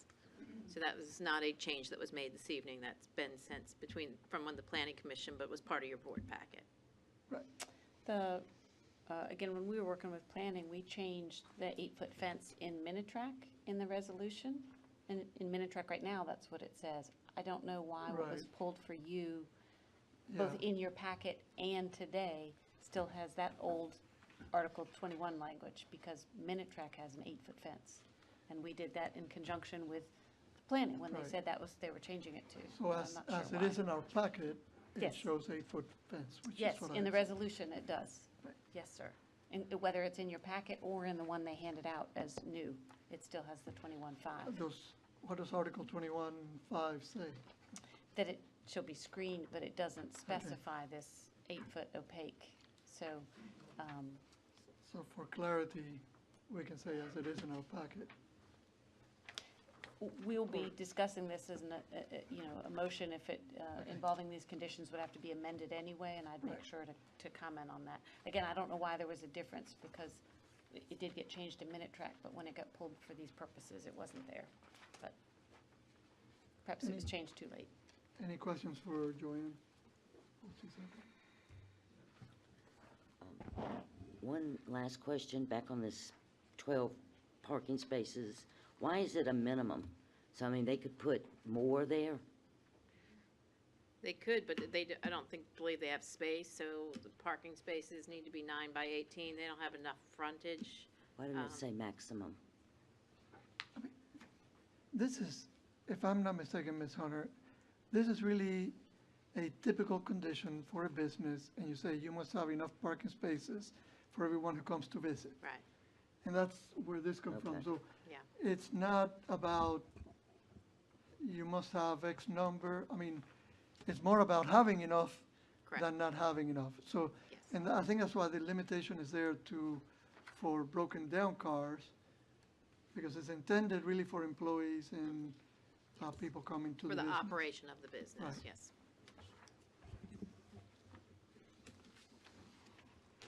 And, Mr. Chairman, one last question for Ms. Hunter. Does planning staff have a concern about the 8-foot opaque fence being able to conceal all vehicles, including heavy vehicles there? For Phase 1, we believe that that would be a sufficient screening.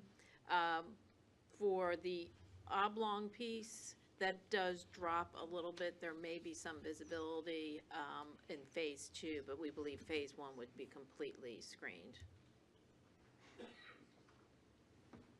Thank you.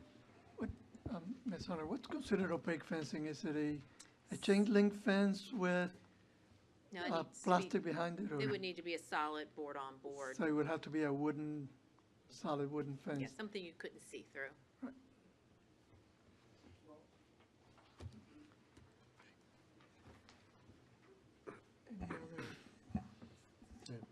Mr. Chair, just real quick. Ms. Hunter, we've talked a lot about the parking places out in front. Under the previous use as a firehouse, the vehicles were typically stored, the used vehicles were typically stored in the bays.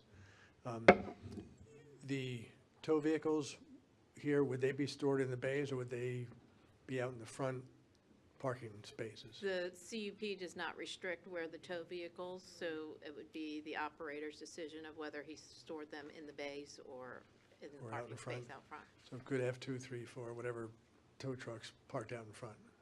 Yes. All right, thank you.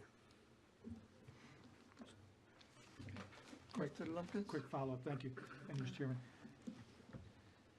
Couple of questions, but when we're talking, like I see number 4 up here, talks about phase 1 and then phase 2. But if we were to approve this CUP, all the conditions will apply to both phases, Correct. right?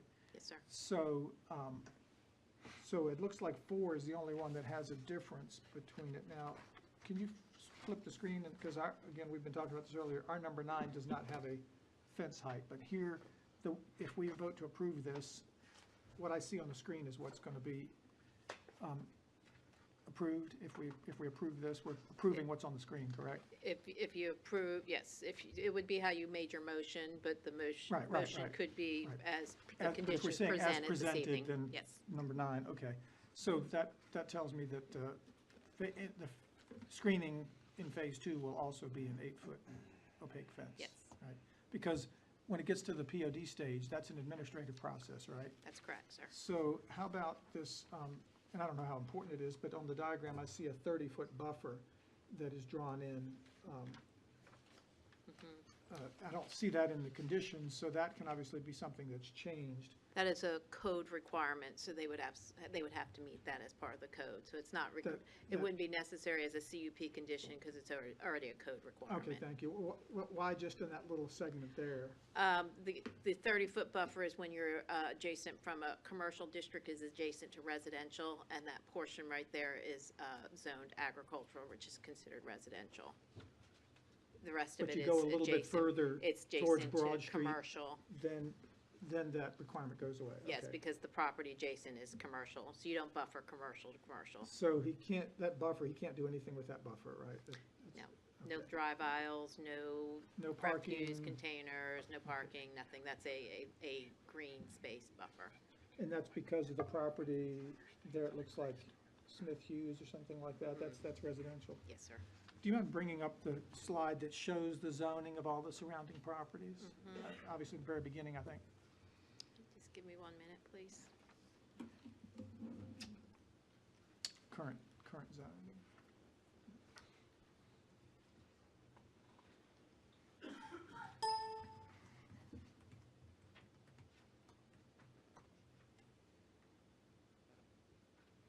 There we go. All right, okay, so there's the 30-foot buffer next to the green. So yeah, this portion of the property, that property is zoned A2, I'm sorry, A1. We consider any agricultural or R properties being residential, so the code requires a 30-foot buffer along that portion. Here, where it's already zoned commercial, there's no buffer requirement, commercial to commercial, if this property was to be rezoned. So the backs and the side of his, where the firehouse, where the, So the firehouse is this small square here. Okay. That's currently already zoned B1, and then this is the mini storage facility, which is also zoned B1. This is Duke's Auto Repair across the street, which is B1, and then this B1 piece is vacant. And then all the other properties in that vicinity are A1.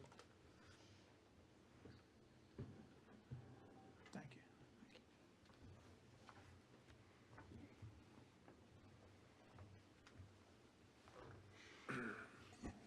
Peterson. One more. Ms. Hunter, thank you for bearing with us here. Clarification. We had one public hearing, but there's two cases. One's a rezoning, one's a CUP. The rezoning only applies to that sliver. Correct. The CUP would apply to the sliver and And the the square. square. Mhm. Those are technical terms. Yes. And we're going to consider them separately and vote on them separately. Yes. Are they, I mean, I know they're interrelated. Mhm. Are they, maybe this is a question for the applicant.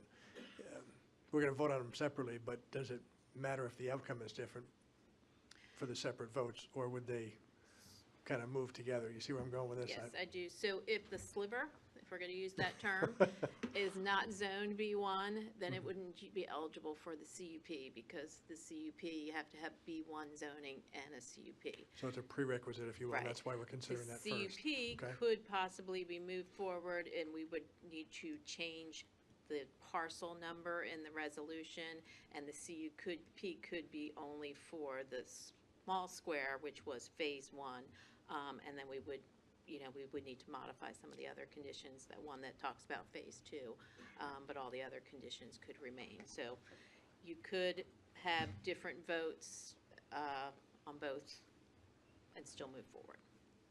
Is that clear? And if I might, the considerations between the two in terms of the board are separate. So in asking for the rezoning, in its own case, that allows any use by right. It does not necessarily mean that the CUP would be there. So that needs to be considered, should that sliver be rezoned to allow B1? And then the second question is the big, of the two parcels, then to allow this specific CUP. So the considerations are a little different. When you're deciding the rezoning, you need to not be considering this use would be there, a CUP would be there. It's just the use is allowed by B1. Is that appropriate for this piece? That's the legal question before you for that case. Good. All right, thank you for that. Appreciate that. Thank you for the clarification. Okay, can I just ask for just a point of clarification? I don't want to split hairs either, but you could, based on what you just said, you could approve a rezoning on the sliver that authorizes B uses, but when you get to the conditional use permit consideration, bisect the discussion almost into two different considerations, the square and the sliver. Is that Yes. correct? I'm saying yes, but Sarah's giving me a look, Well, so. I've have to think that through. I've never seen a zoning case in which you exclude parcels at the commission, at the board. The application is the application. I don't know that we are entitled to say you can't have it on everything. I literally have to give that some thought. I have not considered that. Ms. Hunter may have seen that in the past. I had not. And you can't go bigger, but you can always go smaller, which is what I've always been told, but I'm not an attorney, and I don't want to play one either. But I can give that some thought. That was the first I'd ever heard of a Lots of thought along attorneys those here, lines. maybe they can help us out, so. Well, their perspective may be different, but again, let me give that some consideration. I just hadn't prepared for that Yeah, question, wasn't aware of it. Yeah, the question of what Yep. is this board allowed to do unilaterally to change an application? That's right. Because Yep. the applicant is saying, this is what I'm asking for, That's correct. and then we need Yep. to dispose one way or the other, and, okay. You can say yes, no, you can say yes, yes, no, you can say yes, no. Any other questions for Ms. Hunter? Yes. Mr. Summer, can I ask you a question? I just want to make sure before the board takes any further consideration. Typically, while there are imposed requirements, I want to make sure you're comfortable, because you said staff imposed these and these potentially have changed. And then when the question of opaque came up, there was a board fence discussion. Want to make sure you understand and accept those criteria as this goes under further consideration. The definition of opaque, then it means opaque by definition. If you can step to the microphone so we can. Okay. Thank I mean, correct me if I'm wrong. Opaque by definition just means you can't see through it, right? And is that right? It was further defined by staff as a board-type fence. And just, one of the things that's always a challenge when we do these is further making sure you're in compliance or not with what's agreed upon here this evening, if it were to go forward. And so if someone questions, oh, he put up this type of fence versus that type of fence, we would just want to make sure we all understand what that working definition is. What does the conditional use definition define? Well, I think, Joanne, opaque is, as Mr. Summerall defined it, is you can't see through it. Has there been discussion? Can you, sir, can you just tell us what type of fence you would put up? I think that's the Well, clarity. there was some back and forth discussion about it.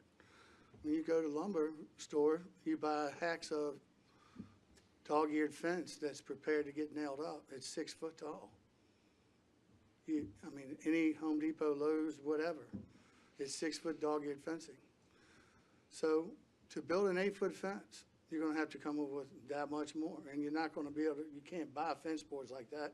You're gonna have to buy 8 foot boards and dog-ear every single board, cutting the ears off. And every single board will have to be that way. So to me, is if you're gonna talk about opaque and you still got lines between the boards when they go to shrink, how we can split hairs as far as the fence goes. He was talking about not being able to use a chain link fence. Well, to me, a chain link fence with a mesh on it is opaque. And I can get it 8 foot tall. And it's not gonna be ridiculously expensive. I mean, it's gonna be expensive. But it changed the whole game if you're gonna add 2 foot to the fence, the wooden fence. Well, I think that's If part that's of my what point you're of looking asking to this try to question. find You out. thought it was 6. You're hearing 8 tonight, and I'm sensing you may or may not be comfortable with 8. And Well, so if it's the- gotta be what it's gotta be, I mean, if they're saying it's 8 foot opaque, which to me is 8 foot opaque. Nowhere does it say it needs to be wood. I'm looking at the conditional use permit. That's why it's a good ask. And so you're suggesting that it would be a metal, I'm suggesting it be an opaque fence as the good use of the conditional use permit. If they're gonna go 8 foot, okay, so that, I mean, staff. And just so the board knows as they make further consideration, this Right. could be a metal fence or wood. No, we discussed, the problem with mesh is that it dry rots, it tears. The problem with slats, which is another product that we discussed, is the slats break over time, dry rot, and break. We discussed it's all like maintenance though. a wood fence would be preferable for optimal screening and longevity. It was discussed, but what does the applicant agree? That, And I'm good with that. And we did discuss it, and I told Mr. Summerall if he does not agree with that, he's welcome to present his case here tonight. Okay. So we're gonna throw some paint in for the fence, because then you gotta maintain a wooden fence. So it's like he was talking about, the screen's gonna come down, you gotta replace it. The board comes down, you gotta put it back up. It's all like your house, you maintain, it's all maintenance. Y'all tell me what you want, I'll put up whatever you need. I mean, As you want an written- 8 foot fence, I'll put up the 8 foot fence. It says opaque. My understanding is what it to be. If they want a wooden fence, I'll put up a wooden fence. You tell me. I think as My this- recommendation would be, if the board wants a wooden fence, that we make sure that the condition says wooden fence. So that there isn't, just so that we don't have a miscommunication. That would be my recommendation if that's what we And you're gonna intend require a to wooden pursue. fence for the entire, all the project. The second stage as well. It would be consistent, we believe. I got you. Whatever zoning is required is what I'm gonna have to have, bottom line. So however that needs to be worded, I guess to make total, complete definition, so everyone's on the same page, then that's what we need to do. Mr. Chairman. Mr. Plumpkins. Mr. Summerall, I appreciate what you're saying. I guess I picked up on it earlier too, when it seemed like the 8-foot fence was, you kind of said that, that's what they did and you didn't see them. And I think I don't speak for my colleagues on the board, but I would say it concerns me a little bit, or I'm concerned a little bit when it sounds like you're being asked to do something that you really aren't comfortable with or don't want to do, or maybe it's just bad for your business, like you said. I just need to make sure we all on the same understanding. I totally agree, but just to be clear, staff works for the county administrator and for us, and we work for you and the citizens of the county. Absolutely. So we're trying to strike the right balance. If staff is not, if staff's not working with you in a manner that you're comfortable with, I think we'd like to know about it, but it sounds like. No, they've worked with me very well. Okay. The staff's been great. Maybe I just missed the point as far as the opaque and the 8-foot, because it was kind of like, I guess, a gray area. It remained a gray area. So I guess, like Mr. Badesky asked you, what are you thinking what are you prepared, I mean, I know you said whatever we want, but. Well, I guess it's a matter of what's required, because we're talking about zoning and planning and rules and regulations. That's why But we're talking about a conditional use permit where there's some flexibility, and like, there's certain things like that 30-foot buffer that Ms. Hunter explained, that's required because it's next to residential. But a lot of these things are just what's going to be suitable. I kind of wonder, why would you need an opaque fence next to a 30-foot buffer or an 80-foot buffer?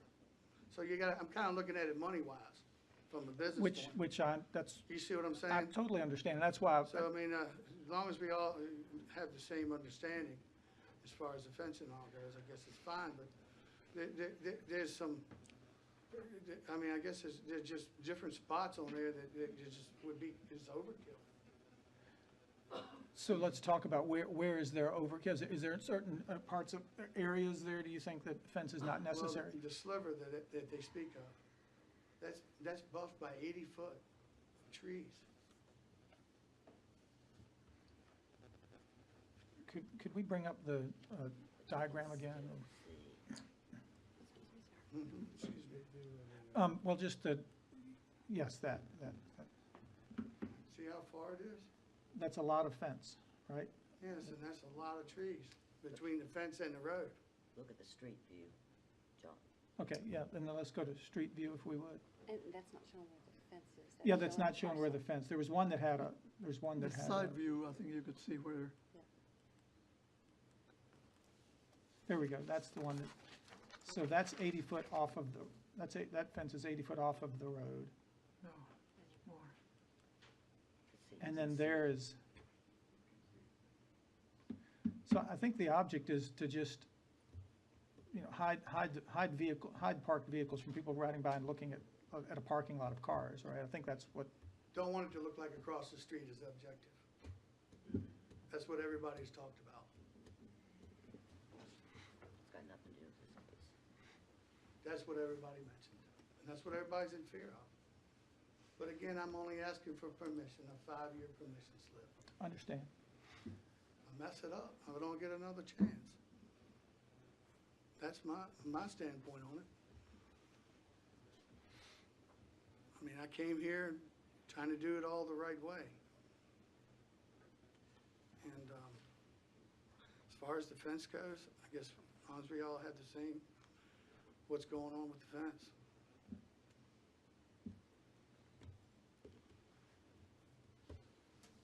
Thank you, Mr. Thank you, sir. I'll call you back if we need you. Okay. What's your pleasure?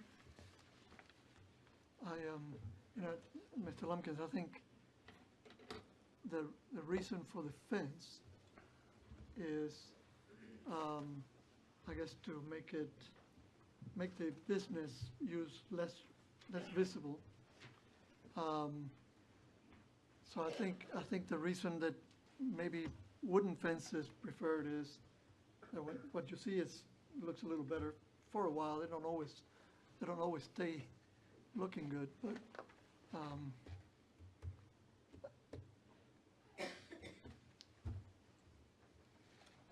and I guess our task is to determine whether or not this business use is appropriate for this location.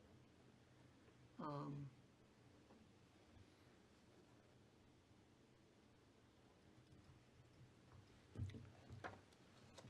Minnick, you have any? Yeah, Mr. Chair, yeah, when I look at this, that's kind of what I'm looking at, is this an appropriate use here? And I just have this feeling that there's some resistance with the applicant about some of the conditions that we're not communicating effectively, perhaps what the desires are, and that there's some reluctance to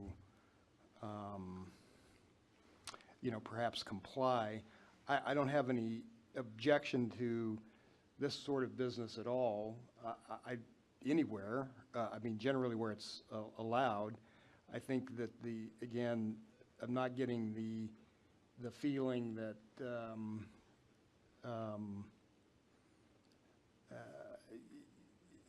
we're quite meshing gears here on understanding what the parking space requirements are, what the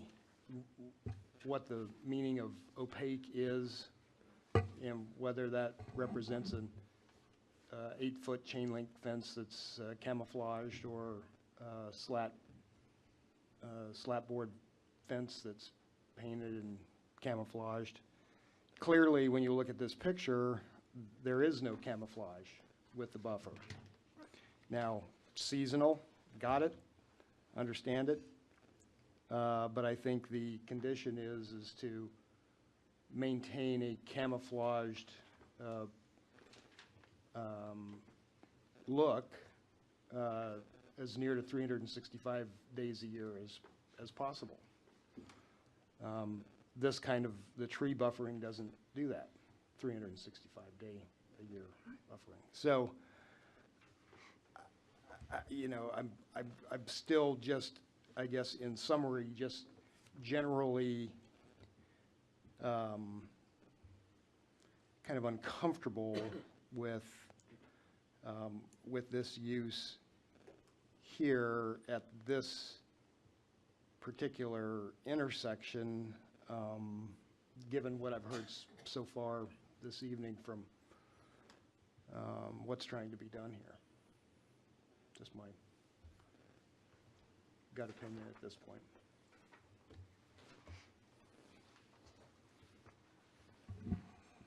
Mr. Lumpkins, you want to take a whack at it? It seems to me the rezoning application is appropriate, given the location and the nature of what's around there, and the future of what I think the rural crossroads and just an intersection like this, this close to the interstate. So I think the rezoning application is appropriate. The conditional use permit, I wished this isn't the place to try to sort out some of these details, right here at the meeting about what do we mean by opaque and whatnot. And I understand Mr. Summerall's concern, because it is going to cost quite a bit more to 2 more feet on a fence, and also, different type of fence could make quite a bit of difference in how the numbers work for him. Could I reiterate? No. Not at this moment, but we'll call you back. Yeah, I'll wrap up. So the rezoning sounds fine to me. The conditional use permit, I have some hesitancy, and I was kind of looking to my colleagues as to their thoughts. I think the business is appropriate, and the folks that spoke in support of Mr. Summerall, they were compelling, and I know what's around that intersection. I've driven there, and if it's a clean business and it's we can get agreement on how to camouflage it, and to me, I tend to be in favor of granting the conditional use permit. Mr. Peterson, would you like to? Yeah, Mr. Chair, I'll just share some thoughts with the board. I'm somewhat conflicted on this one. This board has been, my experience, has been a very business-friendly board, and has encouraged appropriate development where it belongs and when appropriate. So we've come with that as a background. The rezoning the neighboring properties are zone B1, so B1 is probably appropriate zoning for that location. The applicant, I guess, under the CUP is looking for an expansion or permission for things that are not permitted by right under B1, so it's an expansion of the rights beyond just the rezoning to permit the conditional use permit type activities.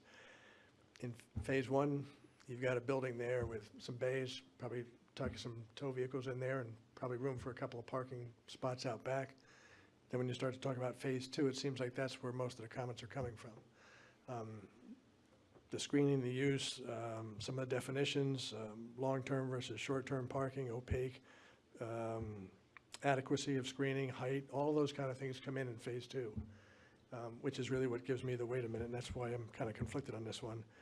The VDOT right-of-way, that tree line, as I understand it, it's not put in conservation easement, so they still have the rights to do whatever they want. So then it's a judgment call. Are they or aren't they? I don't know. Never is a long time. So that gives me a little bit of pause. But again, that comes back to phase two, not phase one. So that's kind of my thoughts on the process so far. Ms. Escobar? Well, I would say the citizens who live in that community have been overwhelmingly opposed. They're primarily worried about the way that business is going to look. They're worried about this fencing. And I'm also concerned that this is, go back and read my notes here, that is this business in the desired character of this rural crossroads. So the people that I've heard from have been overwhelmingly opposed to it. I agree with Mr. Lumpkins. I think the rezoning seems to be appropriate because of where it's located. I just have a real concern that we can, I'm very concerned about the CUP application.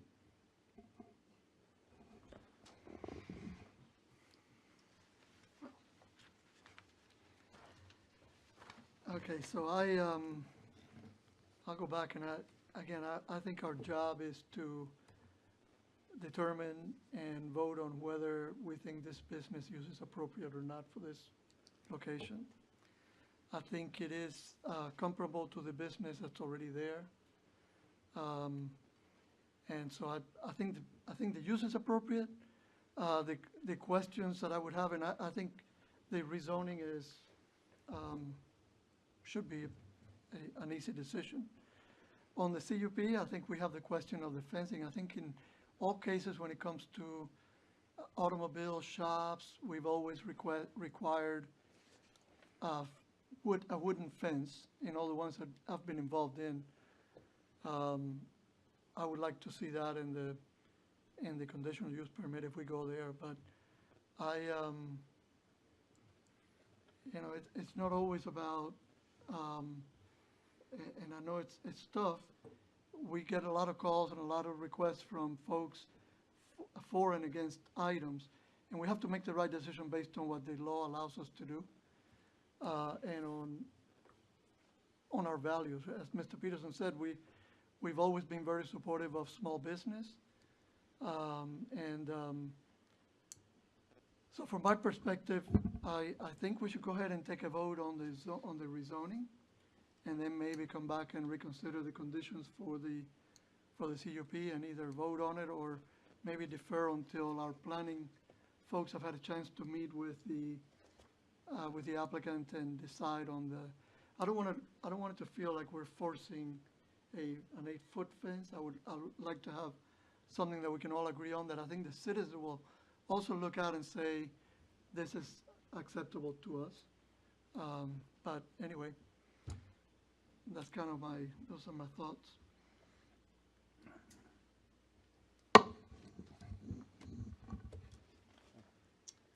You ready for a motion? I am. Okay, so Mr. Chair, I move approval of the rezoning RZ 2019-000, how many zeros? 1.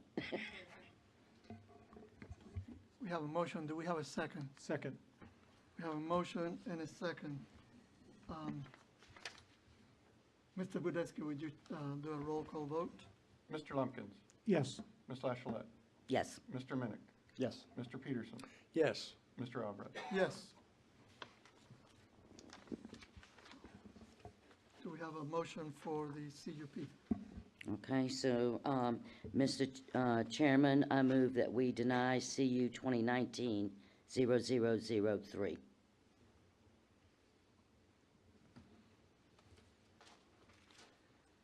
We have a motion to deny. Do we have a second?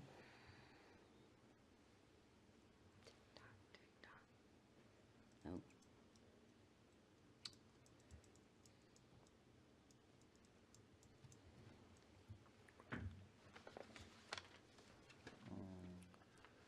I need some clarification. The motion was not seconded. That's correct. So it fails. It fails for lack of a second. Yep. All right. Do we have any other motion?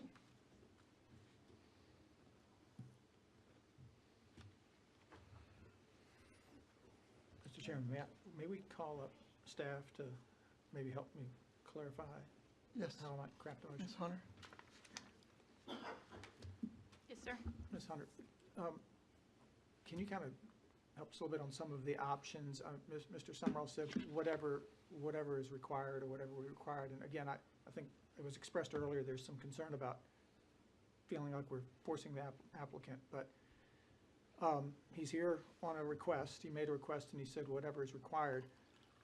Can you kind of just fill me in a little bit on how we would craft the type of fence that is required? If it's an opaque wooden fence, how could that be expressed as a requirement that staff could enforce? Yeah, so condition 9 right now says automobiles being stored or awaiting repair shall be screened from view of all public roads and adjoining properties with an 8-foot opaque fence. We could change that to just add the word 8-foot board-on-board wooden fence.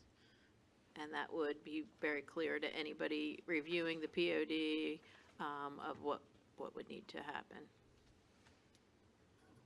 Okay. And you said 8-foot board on Board board? on board, wooden fence.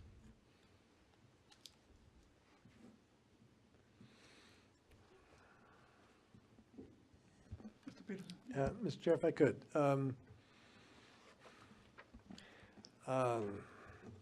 Ms. McGee, if you wouldn't give us some legal advice here. Our choices tonight are, we could make a motion and approve, or we can make a motion and deny, or we could defer. That's correct. Okay. My sense of what's taking place tonight is there's a fair amount of either misunderstanding or confusion or definition of terms, and I don't know that this is the proper forum to negotiate terms and conditions. And it seems like this may or may not need to percolate more before it gets to an up or down vote.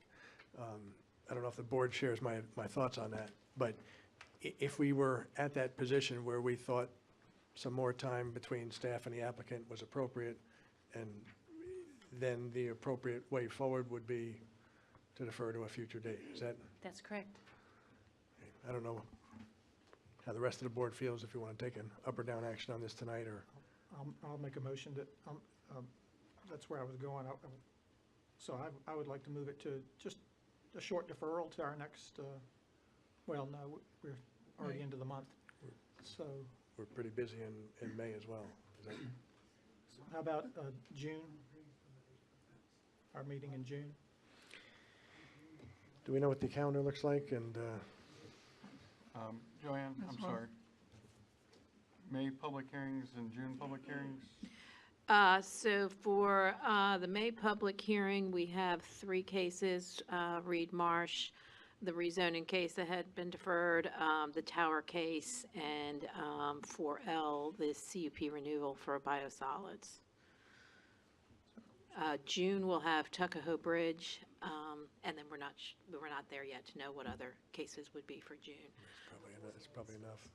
May would be. So, School bus Mr. ordinance in Mr. June. Chairman, I move that we defer conditional use permit application CU-2019-0003 to our June regular board meeting, 7 PM slot.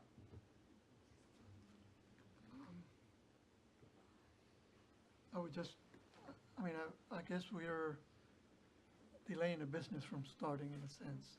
And I know that a CUP is a little different than a proffer. We can kind of demand, we could say 8-foot wooden fence, and it would be part of the compliance. At POD time, the staff could work with the applicant. So I don't want to do something that's going to hurt a possible business. I want to do it, I want to make sure it's right, because I hope that in 5 years, when they come back for a renewal, that the citizens say it's been fine. That's what I like to see, but deferring it to June seems like a long time. I would prefer if we defer to the May meeting, which is only 2 weeks away. And I guess the question is that enough time? We have to re-advertise. I don't know if we can Oh. re-advertise the deadline on the check. Yes, then we don't have. We do have to re-advertise. We do? I don't know if we can from today's date. No. We don't have time to advertise? Okay.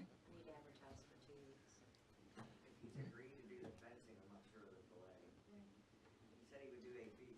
Well, I guess, but the question is, we would have to have a motion. Well, There is a motion on the Yes, table. It's not sounds been like it- seconded. Sounds like it's, Did we might get go a, like the first one. did we have a second to the motion? We have not had a second. Okay. We have a second to the motion to defer to June, to the June meeting. Do we have a second?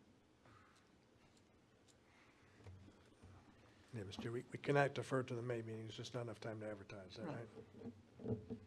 So the only other choice would be to not follow through on the deferral motion and to go ahead and make a motion on the CUP as with the modifications. All right, Mr. The Chairman. motion pending, it has failed for lack of a second. Okay, Thank you. so I'll try again. Different motion. Mr. Chairman, I move that we approve conditional use permit application CU-2019-0003 as presented with the amendment to condition 9, to have it read, automobiles being stored or awaiting repair shall be screened from view of all public roads and adjoining properties with a board-on-board, 8-foot tall opaque fence.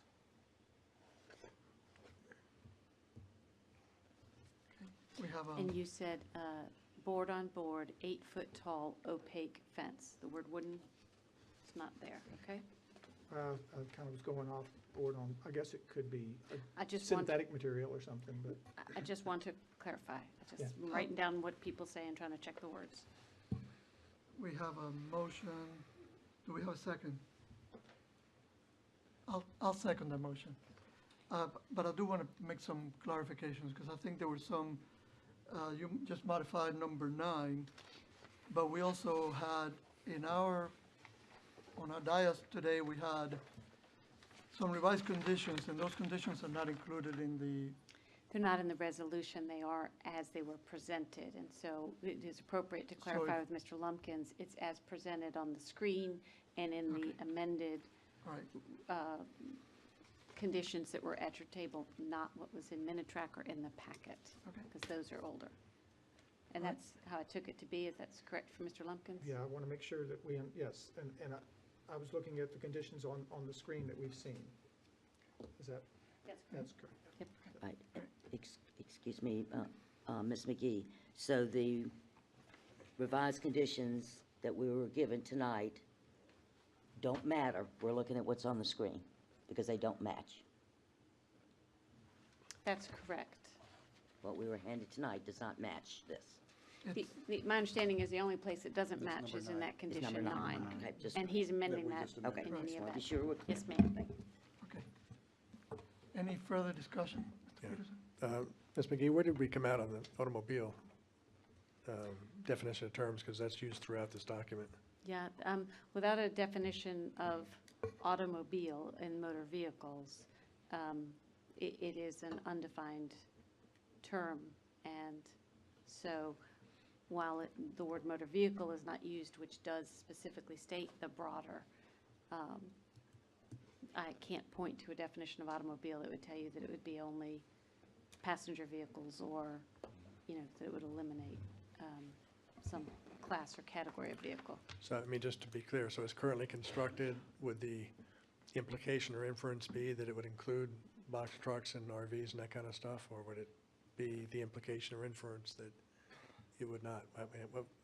Again, they're going for clarification here, just so we make sure we're all on the same page here. Yep, my preference would be if we intended one or the other, that we make an amendment to make that clear. I did believe when the word automobile was used in these, when they were originally created, that there was a distinct definition for automobile and motor vehicle. I was incorrect. I clearly didn't go back and check the motor vehicle code to find it. I cannot find that, and so today, I don't believe that's clear.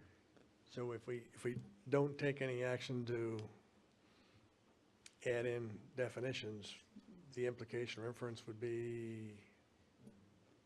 Essentially any type of, I don't want to put words in your mouth.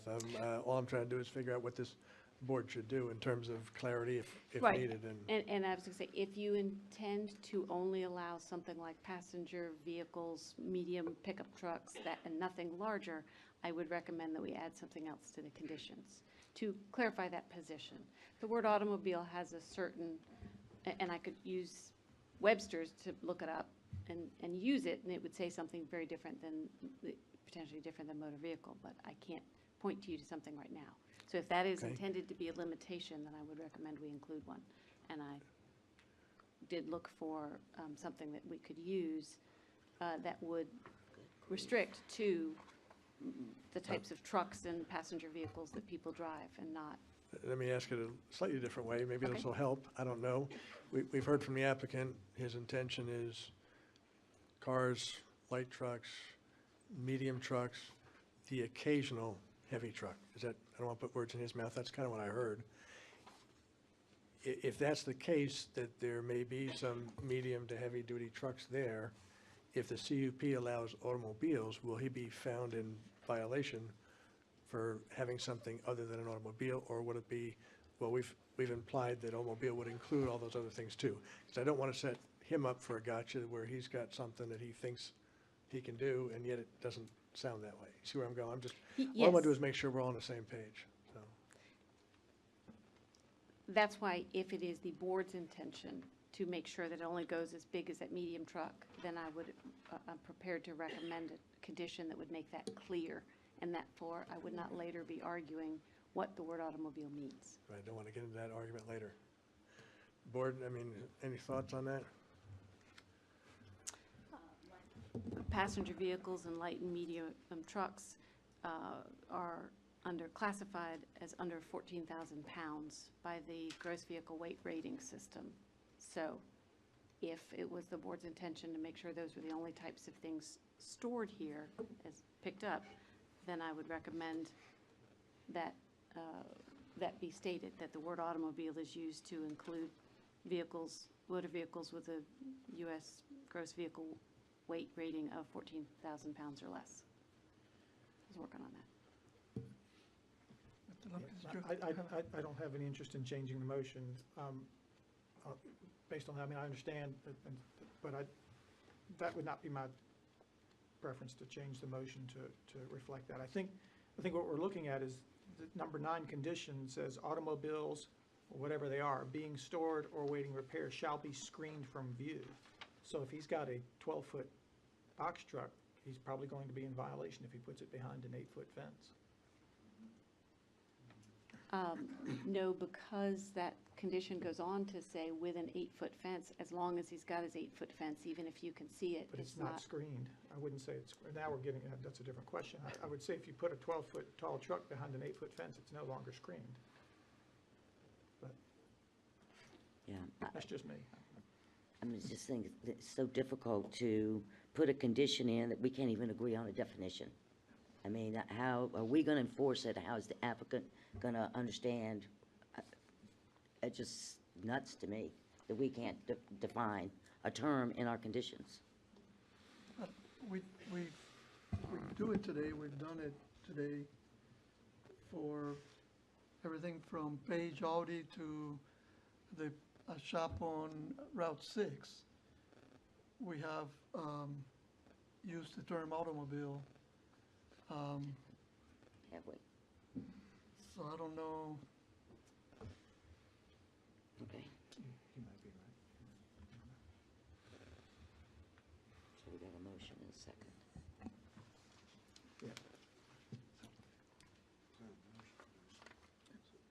Motion and a second. Yeah, we have a motion and a second. Any other discussion? If not, Mr. Bodeski, will you call the roll? And the motion, you want to repeat the motion first before you call the roll, or? Mr. Lumpkin, would you repeat the motion? Yeah, the motion was to approve conditional use permit application CU 2019-0003 as presented with the conditions that we've seen on the screen, with condition 9 to read automobiles, amended to read automobiles being stored or awaiting repair shall be screened from view of all public roads and adjoining properties with a board-on-board 8-foot tall opaque fence.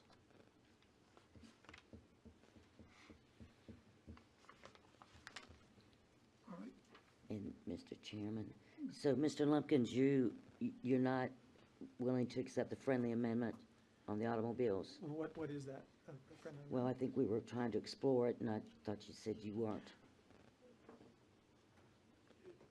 Well, go ahead and tell me exactly what you, I mean, I'd like it to be defined. to define automobiles? Yes. To be like under 14,000 pound vehicles? Yes. All right. Well, I found this definition, also, it says, an automobile is designed or adapted mainly to carry individuals on highways and streets and has a seating capacity of not more than a driver and 8 passengers for local transportation. That's just off the internet. So, That must be right. I like yours better. designed mainly to carry individuals. I like the weight because it's a lot clearer. Says it's on the title. I mean, it's,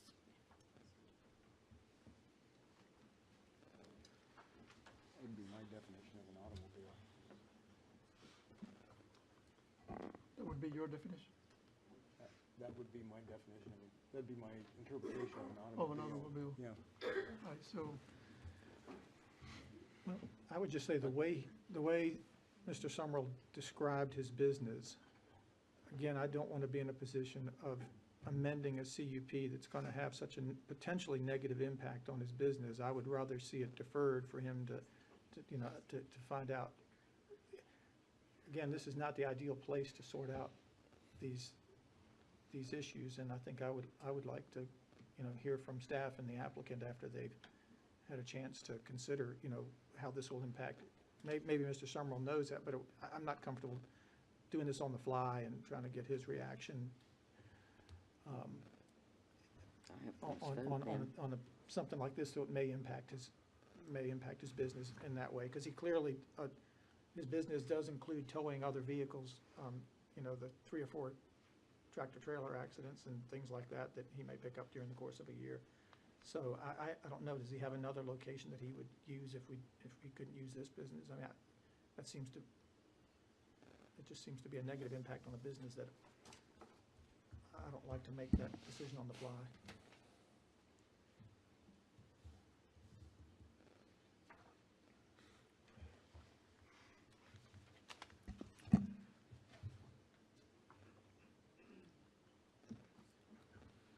So I call for the question.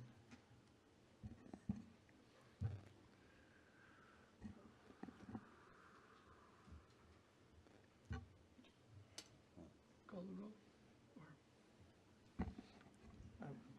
I think, Calling for a vote? yes. Okay. Mr. Lumpkins, Yes. Ms. Lachelette, no. Mr. Minnick, No.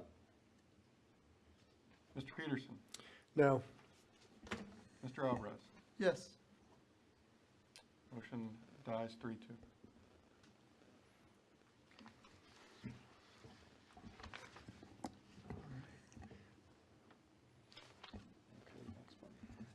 I'll go back to motion to defer to the June meeting. It's, The motion to approve that dies is Is the end- considered is action the- That's the end of it, on that's the right. application, an additional. Oh, even the amended application, right? It's amended. I amended it, so when that died, there can't be any more. Okay. It's considered action on it, in other words. All right, thank you. That's correct. So, yeah, I withdraw a motion.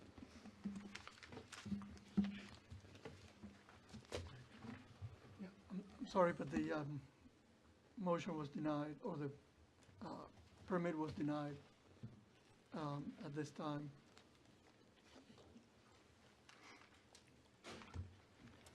We're going to take a, since we've been at this for almost 2 hours, we're going to take a 10-minute break. So we'll be back at 9 o'clock.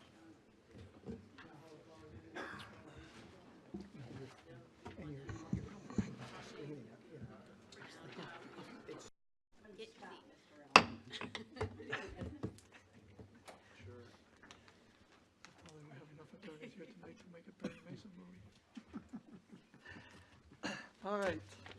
All right. Let's reconvene. Next case, Ms. Hunter, you're going to be pretty tired tonight.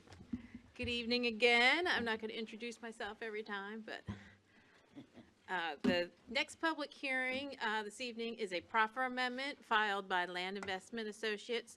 It's dealing with a property, proffer for a property that was located at the property of Broad Street Road and Mannequin Road, and the proffer is dealing with a cash payment of a proffer for a traffic light. Property's located in the Centerville Village, again at the intersection of Mannequin and Broad. This is the land use map, shows that the property is commercial. You can see the, just to the south of the property is Saddle Creek, Park at Saddle Creek. Those properties were actually zoned together in 2007.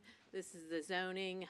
The property was zoned B1 for the front piece for retail and office uses, and Saddle Creek residential rezoning was also at the same time.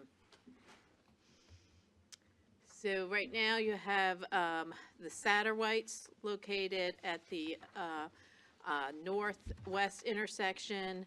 This property is at the southeast intersection. It is vacant except for the mulch yard. So as of right now, the property has not been developed as proposed with the 2007 rezoning case. So when this property was rezoned in 2007, there was a proffer regarding the traffic light installation at Mannequin at Broad. This was before the traffic light was installed. There was two parts to the proffer. The applicant was required, as part of the proffer, was to pay $64,000 within a set time frame of the rezoning case, and then they would have had to pay up to $225,000 towards the traffic light at the time of a CO. Since no COs have never been issued on the property, it has not been developed, they've never paid that additional money or been requested to pay that additional money. But they did pay the $64,000 that's required as part of the proffer. In 2012, VDOT went ahead and installed the traffic signal. We did offer the $64,000 to them due to their funding process, and VDOT, they declined to accept that $64,000. So the approval of this proffer amendment would facilitate a refund of that money back to the applicant. The $64,000 was proffered towards a traffic signal. However, the cash proffer law does allow the county to use that money on other projects in the immediate vicinity. The county has 12 years to spend the proffer monies. That time frame is coming up very soon. And actually, with cash proffers for roads, the money, if it's not spent, it is not returned to the applicant. It is sent back to the Commonwealth Transportation Board. So the only way that the money can be returned to an applicant is through a proffer amendment. This is the first one that we've ever done for this type of cash proffer. If the funds, if the board determines not to return the funds to the applicant, staff has identified a number of transportation improvement projects in the immediate vicinity on which we could spend the funds on. So this is the proffer. This is all, on this screen is all the original proffer. The black line is on the second page, and that's the new information. So the first paragraph talks about them providing the $64,000. The second paragraph talks about at the time of CO, they would pay up to $225,000. And then there's more information on the traffic signal. The last paragraph, which is underlined, is the new proffer language, and it states, notwithstanding the foregoing, if the $64,000 plus interest has earned from payment are not used for the referenced traffic signal improvements, then upon written request of the property owner, the $64,000 plus interest it has earned from the payment shall be returned to the property owner within 30 days of such written request. So if the board were to approve this proffer amendment, the applicant, based on this proffer, would have to do a written request to the county for the funds to be returned to them, and we would have 30 days to return those funds. There was a community meeting held on this proffer amendment back in January. One citizen attended the meeting. Their questions were more related to how the site would be developed and not specifically to the cash proffer. This request was heard by the Planning Commission in March, was approved with a 4-0 vote, and no one spoke at the public hearing. So I'd be happy to answer any questions. Questions for Ms. Hunter? Mr. Chairman, what is the interest dollar amount? We have figured that out, and it was around 8,000, I believe. And I don't have the exact number, but I can have it in my notes. I can pull it up and give you the exact number after the public hearing, if you'd like. So if this were to be approved, it would be 64,000, the initial amount plus 8 for the I believe the interest? number is about 72 something, but I can get you the exact number. I'll pull it up while you hold the public hearing. Thank you. Questions, comments? No, sir. Mr. Minnick? No? Thank you, Ms. Hunter. The applicant, would the applicant like to come up, speak? Mr. Chairman, members of the board, my name is Andy Conlon here on behalf of Land Investment Associates. Appreciate the time. I'll just take a second on a couple of quick points. Obviously, this is a pretty simple request. This is not changing any of the other proffers. We're only dealing with the one issue. And we do think it is an issue. There is a question in our mind, and we've raised the question with respect to whether the money that was paid could be used for other purposes. We do believe that, in fact, it should be used only for the purpose for which it was paid, which was the traffic light. The traffic light was put up, and it shouldn't be used for any other purpose, shouldn't be paid for any other purpose, but should be returned back to the applicant.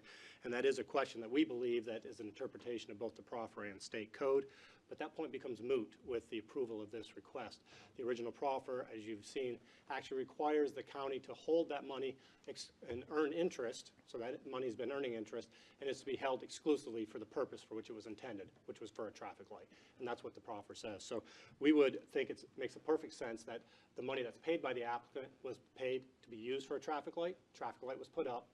Therefore, whatever's left over, which is all the money, should be returned at that time to the applicant, not used for a purpose for which it wasn't intended.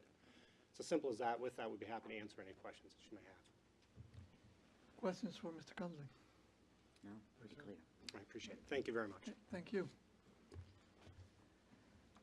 I got that number for you, Ms. Lasklat. I was a little low in my memory, but it was, with interest would be $7,744.53.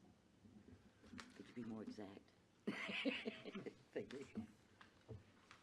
Okay.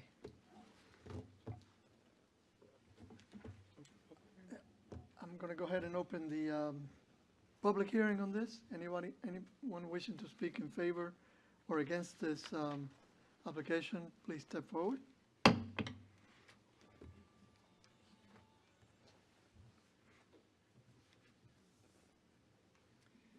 Evening, Mr. Chairman, Mr. Podesky, members of the board. My name is Jonathan Lyle. I live at 1521 Mannequin Road. I'm highly familiar with that intersection.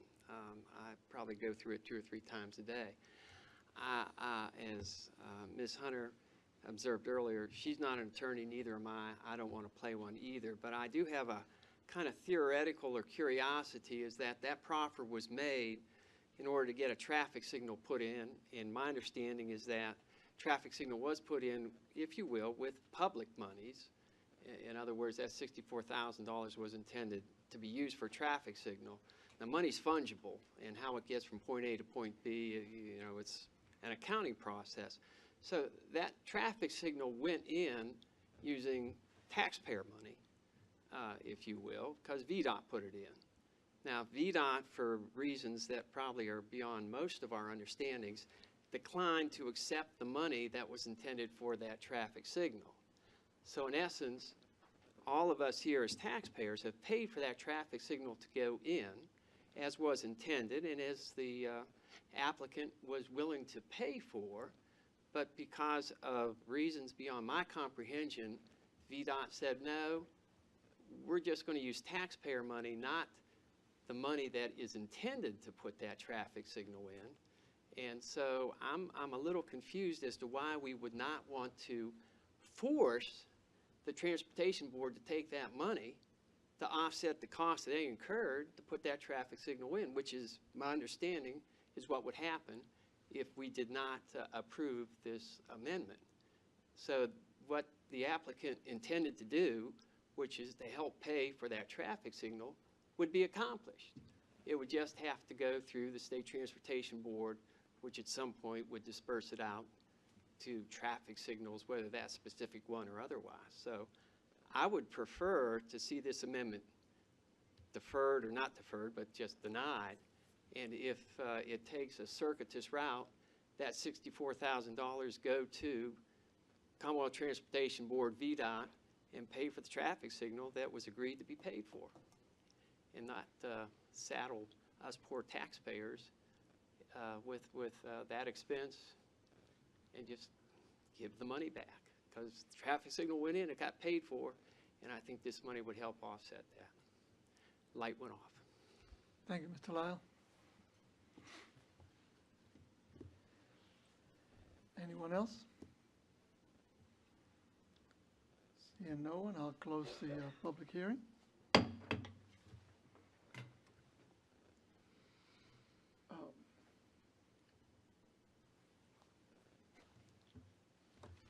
Any thoughts? Ms. McGee? Yes. Mr. Chair? We heard a suggestion that we should force VDOT to take this money. Do we have that within our power? If the money is not used in any way within 12 years, it goes to the Commonwealth Transportation Board. In 12 years? That 12 years is up in June. In June. Of this year. Another option outside of this case is that the board has the right under state law to try and seek to use the money for an alternative improvement of similar type, an alternative transportation improvement, after a public hearing on the alternative improvement. That would also have to occur. The original proffer said it would be used for this specific purpose. Yes, I didn't know if the original proffer was in front of you, which it isn't up on the screen right now, but yes, it did say that. Go back one slide, yes. Mr. Chairman, can I just add just a point of clarification? Once it goes back to the Commonwealth Transportation Board, there is no guarantee those funds would be reallocated to Goochland. They'd be added to the pool, is my understanding. I believe the state law says that they will go to the locality, not directly, but be added to the localities portion in the state law. That was my recollection last time I checked it.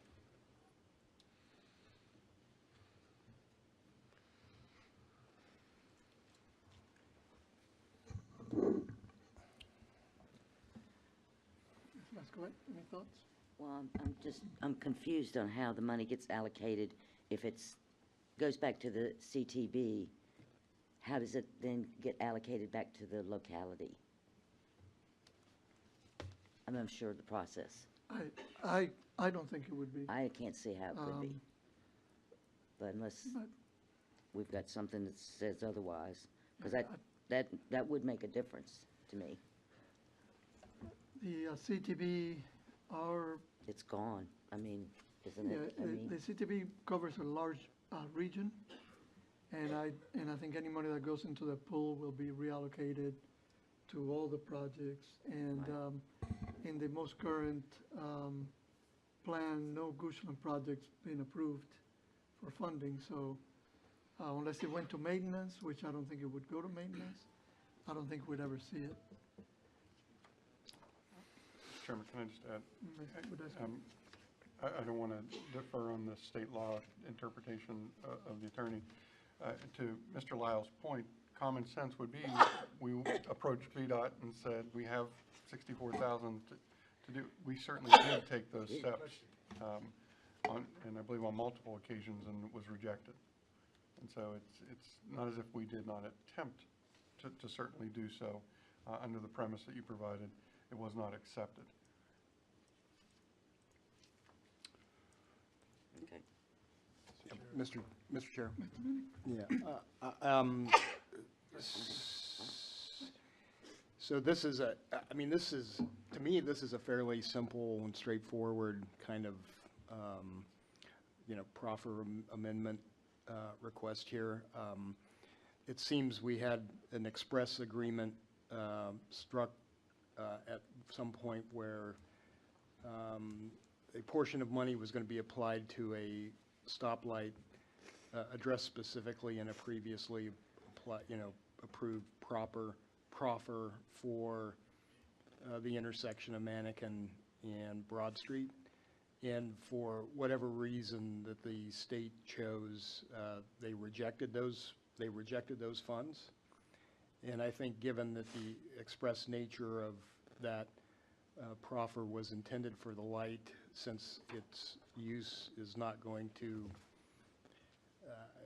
since it's not going to go to that use, that actually using that money for something wholly and totally unrelated to the original proffer is a bit of a concern to me that government would take that kind of approach. Again, I recognize and actually agree a lot with what Mr. Lyle indicated, and I think it would be great to give it to potentially to the CTB if we knew that those funds were going to be returned to Goochland, from which they originated, for a proffer that was originated in Goochland for the benefit of Goochland residents in some form or fashion. What we know is that that would not be the case. So I guess if you're happy with having an additional stoplight in Northern Virginia or on the Eastern Shore, that potentially you could drive down there and see your $64,000 hard at work. But I would recommend that that this proffer amendment be approved, and that the funds rightly belong returned to the applicant in this case. Any other comments? And that would be my motion. And I'll second it. We have a motion and we have a second. Do we have any other comments? If not, Mr. Badescu, would you call the roll? Mr. Minnick? Yes. Mr. Peterson? Yes. Mr. Lumpkins? Yes. Ms. Lachelette? Yes. Mr. Alvarez? Yes.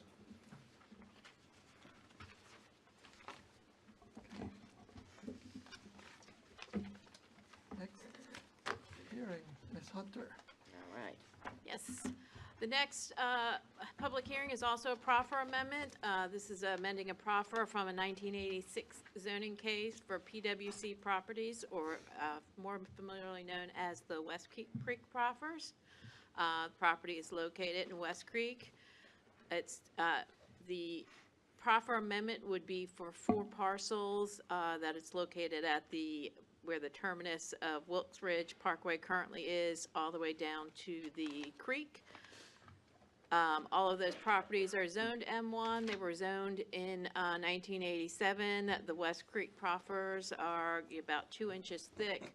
The proffer amendment with this one is specifically dealing with stormwater regulations, and the proffer amendment would only apply to these 4 properties. So the 4 properties it applies to is the one property that is starred is what's already had a conceptual master plan approved for a continuing care retirement community. There would be a vacant parcel located between the proposed CCRC and the apartments, and then 2 parcels that are on the west side of Wilkes Ridge Parkway. So if this proffer amendment was approved, it would only impact these 4 parcels. The rest of West Creek property that's subject to the West Creek proffers would still have to meet the other stormwater requirements. So again, just a reminder, this is the conceptual master plan for Erickson. When this came up, the property is being densely developed. There was concern of whether they could meet the stormwater regulations as proposed by the proffers, because these stormwater regulations require much larger detention ponds. So right now, when the property was rezoned in 1987, there was no stormwater requirements for the county. This was a over and above proffer that was offered with the West Creek proffer, and they have to meet 5010 standard stormwater retention. That's never been the state requirement. Since then, county has adopted stormwater regulations that's in compliance with the state code requirements, where they have to do stormwater management plus nutrient load reduction. So what this proffer amendment is saying, instead of meeting this higher 5010 standard, they'd like to meet the county standard that every other property in the county has to meet for these 4 properties. So we did have a community meeting in December. No citizens or adjacent property owners attended. At the Planning Commission meeting last month, this request was recommended for approval with a 4-0 vote, and no one spoke at the public hearing. So again, this would be the proffer language. Again, for just those 4 parcels, the stormwater would be in conformance with the county's stormwater regulations of our code and not this higher standard of 5010. Be happy to answer any questions, unless they're really complicated on stormwater detention, and then I will defer to Ms. Burt. Questions for Joanne? Would the applicant like to speak? Thank you, Mr. Chairman, members of the board, Mr. Badesky, Preston Lloyd on behalf of the applicant. I'll dispense with a presentation other than to make one slight modification, and I thank Ms. Hunter for her detailed presentation, which was right on the money as always. The one nuance is that the practical effect of this is not so much that this would grant relief from a higher standard, but rather it would change the effect of the standard as applied to this property. As you probably saw, it comes at the intersection of 2 bodies of water, and under the state's current regulations, that actually can be incorporated into the stormwater management plan and affects how stormwater detention would occur. The county's the proffered standard today disregards that entirely. So the practical effect of this would be simple. If we have to use the 5010 standard, we'll have to take out more trees and clear more land in order to create more basins to detain water. Ultimately, if we were able to just go with the state's standard regulations as incorporated into the county's requirements, that may actually preserve open space on the property without otherwise creating an adverse effect on stormwater detention. So we think it's a positive move that not only recognizes the importance of environmental regulations and compliance, but also will improve the ultimate development of the property, which of course is a wonderful economic development opportunity for the county. So we thank you for your consideration, and I'd be happy to answer any non-specific engineering questions to the extent that I can. Thank you. Thank you, Mr. Lloyd. Any questions for Mr. Lloyd? Okay, thank you. Any other discussion, or I'll open the public hearing? All right, at this time, I'll go ahead and open the public hearing on this case. Anyone wishing to speak for or against this amendment, please step forward.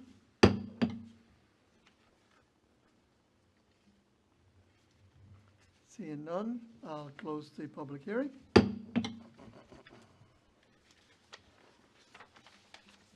Comments, questions, motions?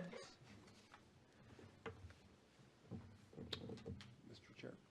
Mr. Minnick. I don't have any comments. I do tend to agree. I think we're doing actually better environmental remediation here in the aggregate with this amendment than with the previous requirements. So I'm in favor of this. And, I would move that we approve the proffer amendment to rezoning case to conform with the stormwater retention requirements with current county regulations as indicated on the tax maps in our packet. We have a motion on the floor. Do we have a second? Second. Any further discussion? Mr. Budesky, would you call the roll? Ms. Lachlet? Yes. Mr. Minnick? Yes. Mr. Peterson? Yes. Mr. Lumpkin? Yes. Mr. Alvarez? Yes. Okay. Problem. Moving on, Ms. ready? Hunter, you again? You get sick of me tonight. The next public hearing is a rezoning request filed by William Massey III to rezone 3.082 acres from B1, RN, and M1 to B1 with a proffer. The property is located the Patterson Avenue corridor between the county line and 288. Property is located in the TCSD. This is the comprehensive plan. Portion of the property is prime economic development, and the orange designation is flexible with residential. That designation allows a combination of office, retail, business, and residential uses. So you can see there is 5 different parcels subject to the rezoning case. The 3 B1 pieces all were on frontage on Patterson Avenue. They were rezoned about 3 years ago for a office and landscaping business. There is a small RN piece, which used to be a well lot, that is part of this. That would be part of the rezoning. And then this entire piece is the West Creek property, and a portion of this would come out, if the rezoning is approved, would come out of the West Creek proffers and now be zoned B1.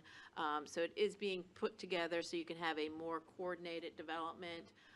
You can see the golf course, Patterson Avenue, the golf course, the mini golf course is located immediately to the east, and west of this site would be the currently undeveloped land by West Creek. So what would be proposed would be to put these parcels together to have a shopping center. They're talking about a retail center with approximately about 10,400 square feet of commercial space. The access to the property would be from a new road from Patterson Avenue. This would be a divided entrance that would go back and serve other properties in the West Creek vicinity. There is also proposed for a right-in and right-out. That is still under discussion with VDOT. VDOT would like to see some shared access, and they are working, the applicant is currently working with VDOT to resolve the access issues. At the most that they would be able to get would be a right-in and a right-out, not a full access there. The applicant will need a certificate of approval since this is in the overlay district, and a plan of development would also be required. Some minor outstanding concerns is typically with rezoning cases, we get more detailed conceptual plans and elevations. However, with this one being in the overlay district, we will have another layer of review. And then also the access is not resolved yet. There is that ongoing dialogue with VDOT of whether that access on Patterson Avenue will occur or not. However, the main access will be from this new road divided entrance that will be there. There was a community meeting back in January. There was about 10 residents attended. Questions and discussion included traffic on Patterson Avenue, proposed site access, the future planned road for Oak Hill site, whether there'd be a traffic signal, size of buffer, potential tenants, and noise, The Planning Commission at the March meeting recommended approval of the request with a 4-0 vote. One person spoke in support of the application, no one spoke in opposition to it, and the applicant has offered one proffer with this rezoning request. Remember, this is zoning to B1 property, and they have limited some of the uses, some of the larger B1 uses that might not be as appropriate right there on Patterson Avenue, such as landscaping supplies, funeral homes, really high traffic type uses, theaters. The site's not big enough for those type of uses. but they have prohibited through a proffer. But I'd be happy to answer any questions.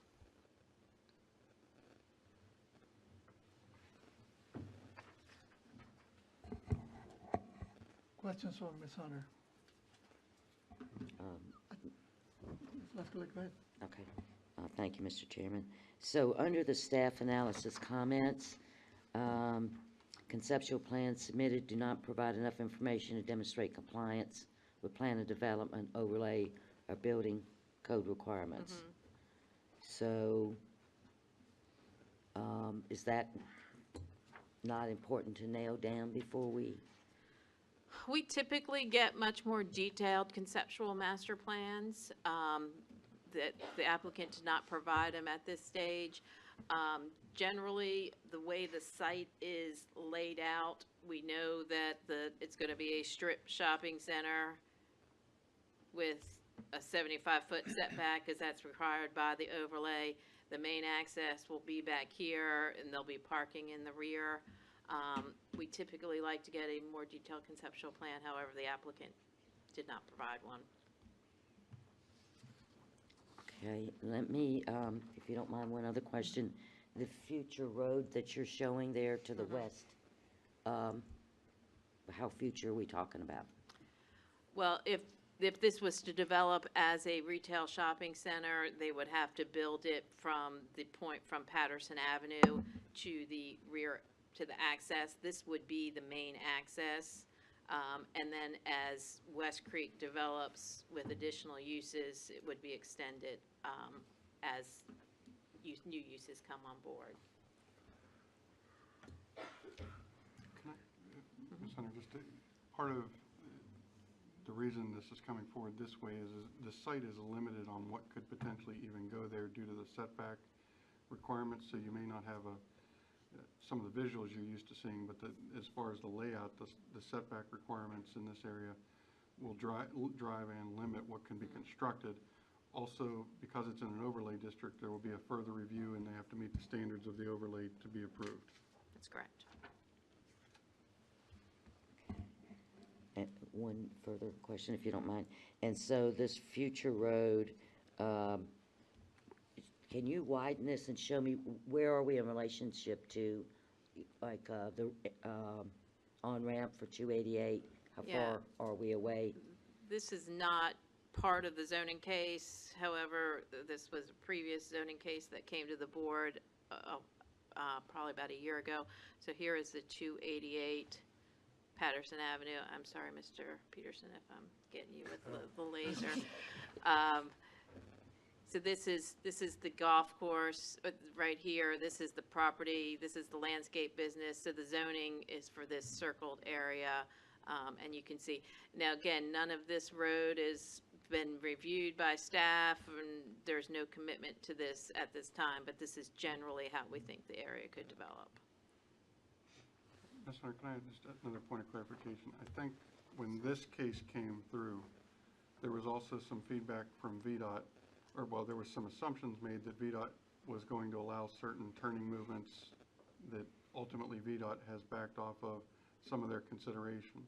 And so because of the proximity to 288, and I believe that this access is to add to try to address some of those concerns and move it further easterly from that interchange. Yes, the intersection here at Page Brook is an issue with VDOT because of the close proximity to Right, the that's what I was trying ramp. to get. This would likely become a main entrance to serve these developments. This could maybe only be a right in, right out. Again, that's what we're saying. This road layout is still under review, and there's waiver requirements and different things like that that are still under review by VDOT.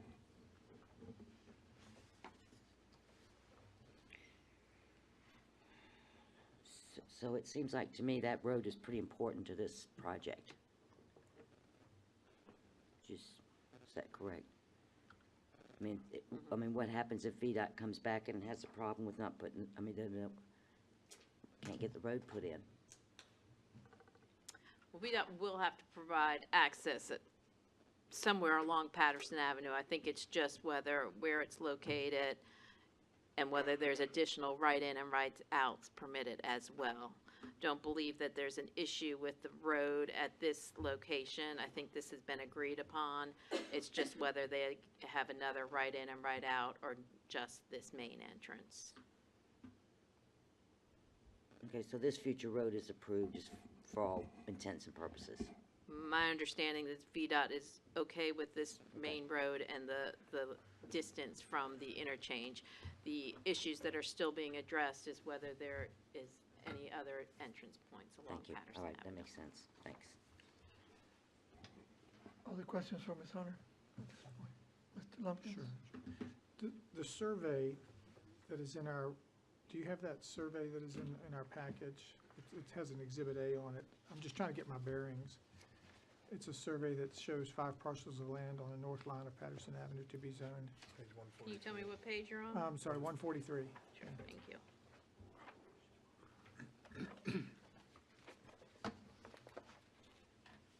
Mm-hmm. So the property to the far west, the 3.48, Mm-hmm. and I might be, total area zone to be, should be, the note to the bottom left, total area to be zoned B1, If you including look portion at, of tax parcel. if you look at the screen, Oh, there. Mr. Lumpkins. Yeah, I saw the- that. I was going to ask about that. So- Okay.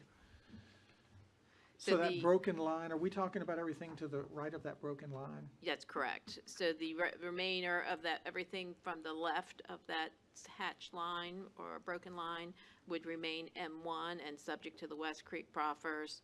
And the zoning is only applicable, this zoning request is only applicable to that portion of that 3.48 acres. So everything in red, and so the reason we have an R is that well lot in the back, is that the R piece? Yes, sir. And that would become B1 That as would well. become B1. Yes. We're going from one M1 to B1, keeping 3 B1s, and then an R to a B1. And with the B1, we'd be changing the proffers to update it based on these proffers. Right. Yeah, so we would taking 5 parcels that could all be developed individually and developing them as a coordinated development. Probably should have asked this before, not at this meeting, but what's the significance? Do we often will take things out of the West Creek like this? I mean, is that, is it not a big deal, or? Well, so West Creek's about 3,000 acres. I think we're taking out Right. less than Is- half an acre, So it does, but it just relieves the property of some overlay. Right, and issues? it does facilitate that road going through. There's extensive buffers and things like that with the M1 property that would have made it very difficult to develop that road and the shopping center with those M1 proffers.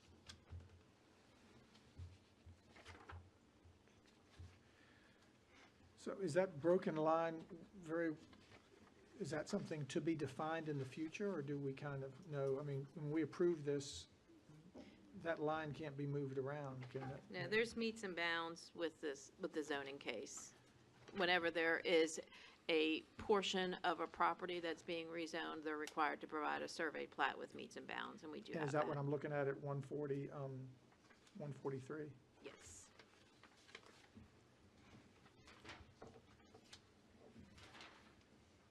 And so on the survey, I'm looking at the stripe, the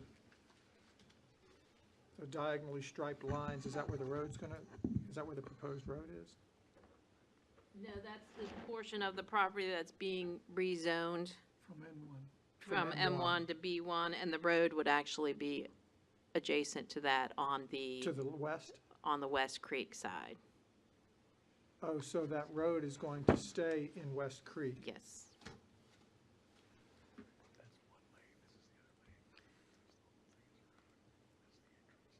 Okay, all right. Yeah, so actually, it looks like part of the diagonal line is the entrance road, and then the other road is gonna stay in West Creek, or looks like, anyway. But, a minor point. I think Ms. Lasclette said that this road is important then, obviously. And this is directly across from Page Brook? Nope, Page Brook is further down. This is across from the cemetery. Yeah. Oh, yeah. Oh, yeah, Page Brook is. So this far- is Page Brook. Yeah. Actually, let me show you the aerial. That's probably the easier one. Yeah, so, it's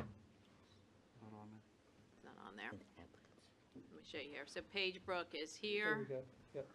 Much Here's closer, the much interest, closer to the, okay. And then this is the cemetery use here.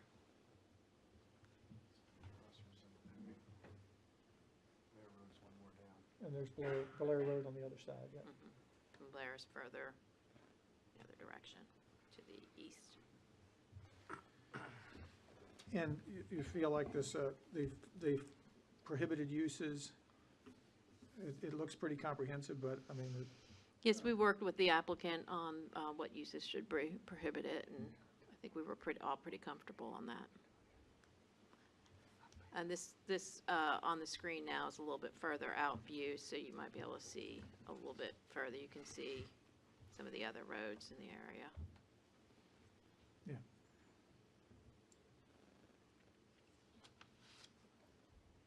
All right, thank you, Mr. Chairman, thank you. Any other? One last Lynn? question. Ms. Hunter, you said the applicant is going to build the road? Who's building that road?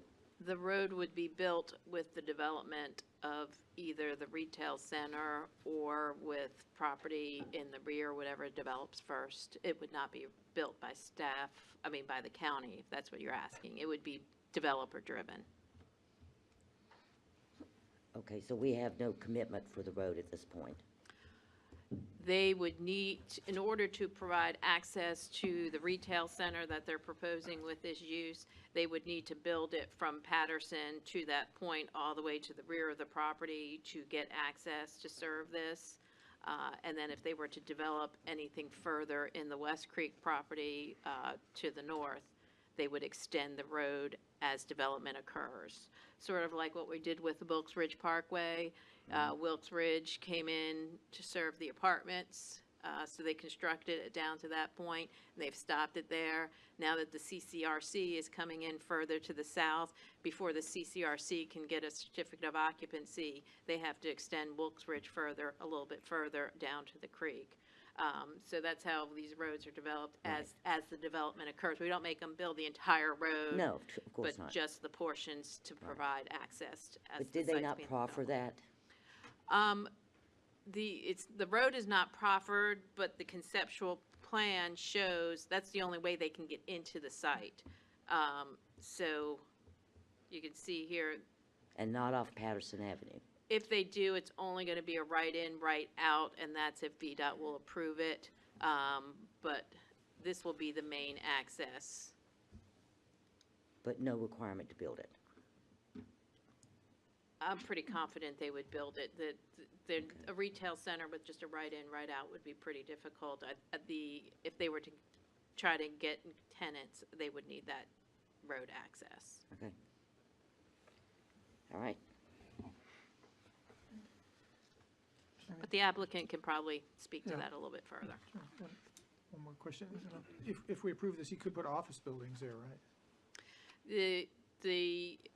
Any B1 use other than the ones that are prohibited from that list, from the proffers, and office is a by right use in B1, so that would be permitted, yes.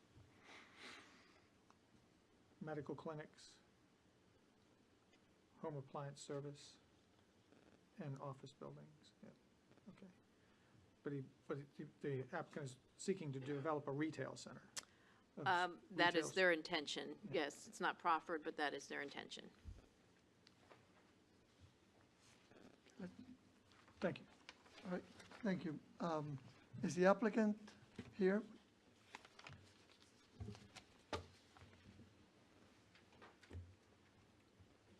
Mr. Chairman, members of the board, Mr. Badesky, my name is Hannah Rutter. I'm appearing on behalf of the applicant, and I just want to address a couple of the concerns I just heard. The first one is regarding the comprehensive plan. The reason we didn't provide a detailed comprehensive plan that you're used to seeing is because we don't have a tenant or any tenants yet, and the elevations that you're used to seeing are going to be driven by the tenant, and we need to determine the use before we can even market to prospective tenants. Additionally, in regard to the access question, that is being driven by West Creek and negotiated with West Creek and VDOT. And it will be, the building of the future road will be a condition to the plan of development at that stage. And if you have any more specific questions about the road, we have a representative of West Creek here who'll be happy to answer any questions. In the interest of time, I simply just ask for the opportunity to respond to any comments from members of the public or any of your questions. Any questions? Good. All right, thank you. Any other discussion? Should we open the public hearing? At this time, I'll open the public hearing on this application. Anyone wishing to speak for or against, please step forward, state your name and address. My name is Cliff Singer, I'm 14406 Avenue Place. I own 25 lots in Huguenot Hills, and I'm in total support of this rezoning, as it'll help with facilitating the development of that entire area. That's going to be a wonderful thing for West Creek, for the county, for everyone. And so I think this is extremely important to have this done. And like I said, I would like Huguenot Hills to be part of this whole development process. And in marketing of my property, I've got the 25 lots in Huguenot Hills. We have heard over and over from developers that are interested in it that they have repeatedly asked about sewer availability. It's very, very important to them. And to help the development of the neighborhood, I would ask that the sewer would be put in before the water, and that will facilitate development of all the lots in Huguenot Hills. And I think that would help Huguenot Hills develop much sooner than later. And that's kind of an aside to this, but I just wanted to talk about that. Thank you. Thank you. Anyone else?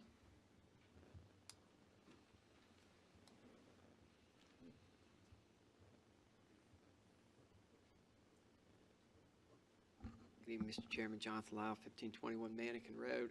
I've been trying to look at the pictures. Will it have a turn lane, a left-in turn lane? I mean, I don't travel that part of 6 all that often, but coming off 288, I'm not sure if it's just 2 lanes. So if you're going to heading east towards Henrico and you want to turn into this new road, are you going to be doing that from the left lane, or is it just going to be the simple crossover, which is up by Company 5? I mean, it's not a true, when you're coming off of Hockett on the 6, it's just that small little turnover. So I can't tell from the schematics whether there would be a left turn lane, since that's going to be where most of the traffic is. And if it's just the 2 lanes, I mean, I know when the retirement community was being discussed further east, that the whole idea of turn lanes and elderly traffic and all those other things. So I can't tell from the picture. So really, Mike's just a question. I'm not saying no or yes. I'm just curious. Will it have a turn lane? Light didn't go off. I'm still sitting down. Thank you. Ms. Hunter, can you answer that? Yes, the applicant just indicated, and so did staff, it would be 2 lanes with a median break, so it would have a turn lane. A turn lane on Patterson, okay?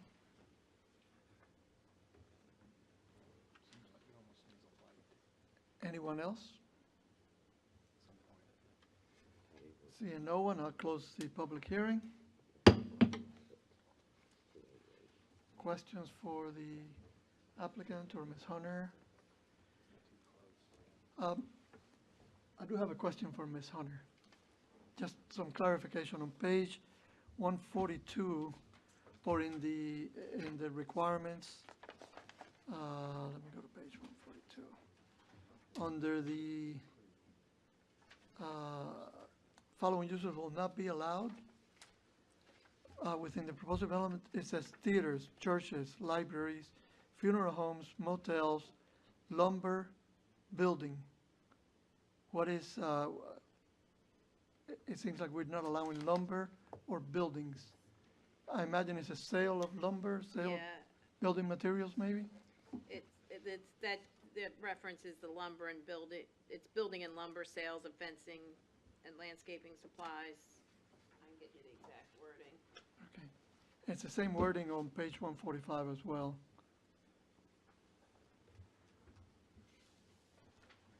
And I think on your Yeah, actually, I think it's just that there should be semicolons among all the other ones. So number 17 in our B1 permitted uses is lumber, comma, building, comma, fencing, and landscaping supplies and equipment. So I think that's one, and then every other Okay. one should have a semicolon. But this is a proper, and the applicant would need to make that change. Okay.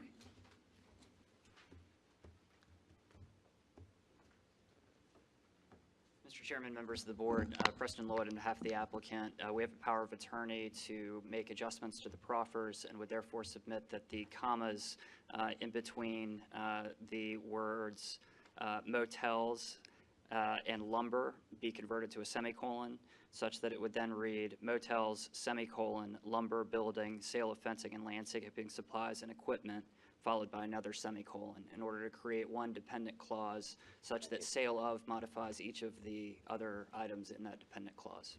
Okay, thank you. Makes sense.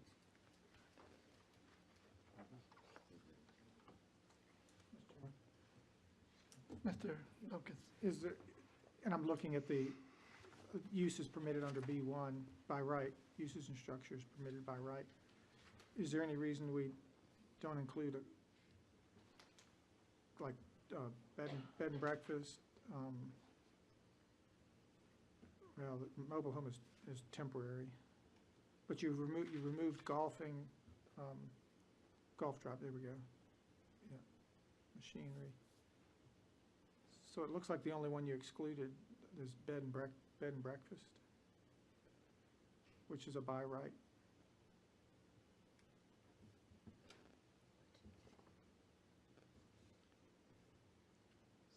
say that again? In the, I'm looking at the B1 by right, Oh. B1 by right uses, and I can tell what the idea was to capture those that, you know, Right. were agreed to not be. And the only one that jumps out, you know, like there's public utility distribution facilities, they put that in there. But they skipped bed and breakfast inns and fire and rescue stations as well. But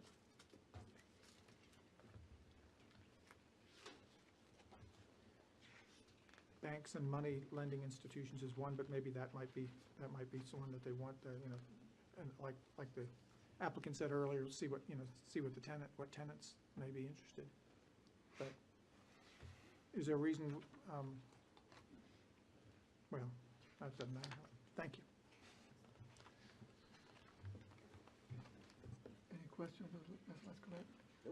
Mr. Minnick, any questions? No, sir. Yes, sir. Ready for a motion? I'm ready for a motion. All right, Mr. Chair, if you're ready for a motion, I'll go ahead and make a motion. Mr. Chair, I move that we approve rezoning case 2019-00002, filed by William Massey for reclassification of 3 acres from B1, RN, and M1 to B1 with proffers as proposed. And did you say that as amended? As amended. Proffers amended. As amended with the semicolons. Thank you. All right, Dependent second. clauses included. Second. We have a motion, we have a second. Any further discussion? Mr. Budesky, would you call the roll vote? Yes, Mr. Lumpkins. Yes. Ms. Lashlett. Yes. Mr. Peterson. Yes. Mr. Minnick. Yes. Mr. Alvarez. Yes. All right, let's keep going here. Have your approval? Thank you. Next, You keep rolling? Ms. Hunter, welcome back. You're gonna be dreaming about me tonight. Okay. It's, you know, You didn't say that on That record, assumes did we'll you? get to sleep at some point tonight. it wouldn't be a nightmare. How about that?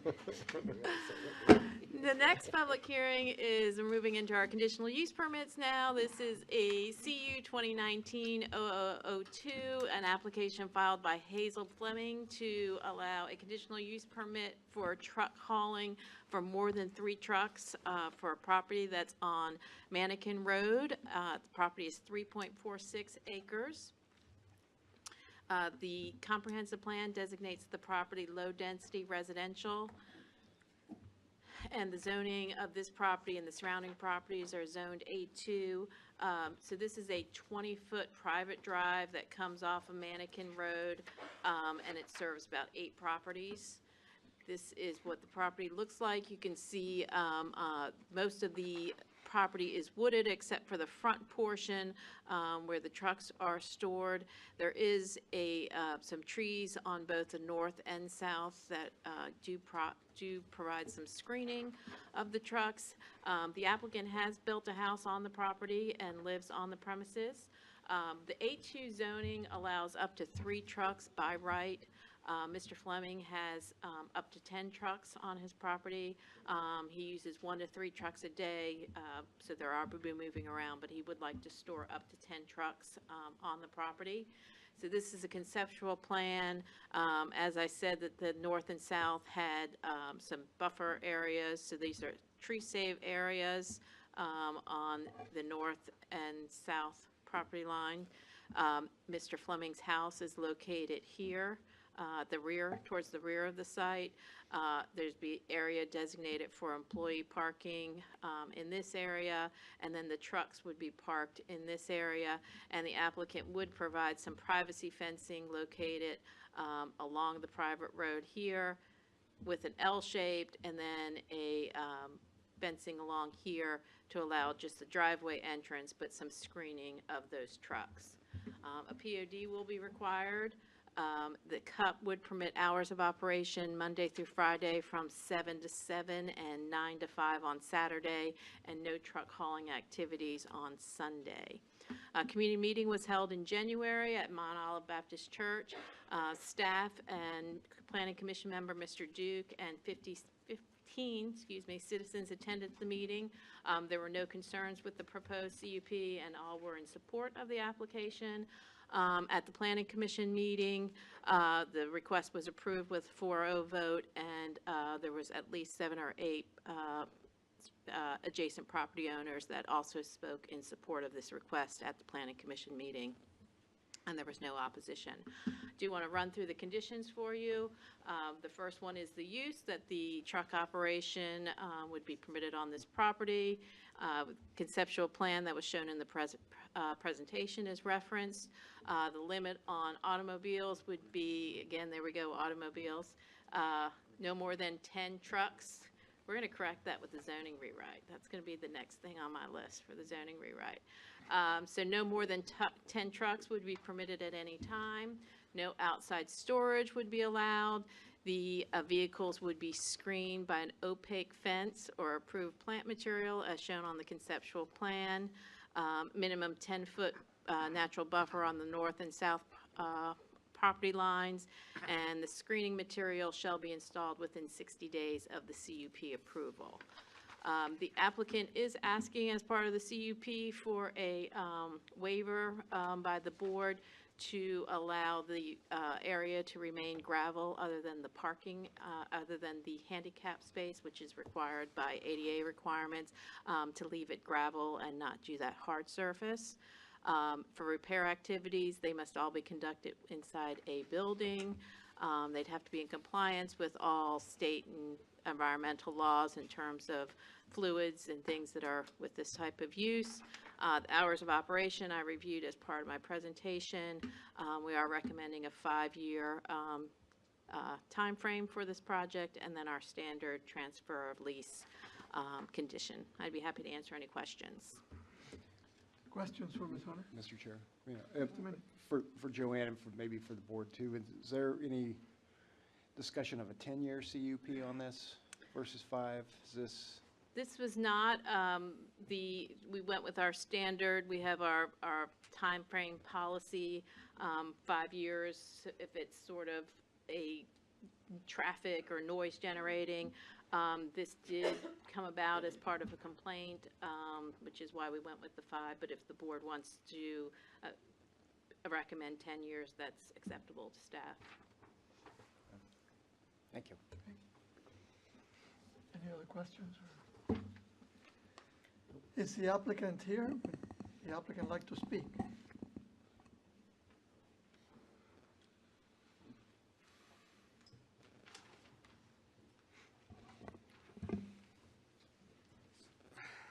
I'm going to do this here. I got 10 trucks, and like I said, I don't run them every Would day. you please state your My name name and is Hazel address for the Furman. record? Hazel Furman. I got 10 trucks. I don't run them all every day. Right. Yeah. And I don't have no problem, running with the neighbors or none of that stuff. And I appreciate y'all letting me keep on doing like I'm doing. So, Thank you. You don't have to say any more if you don't want to. thank you. Thank you. All right, at this point, I'll go ahead and open the public hearing. Anyone wishing to speak in support or against this application, please step forward. We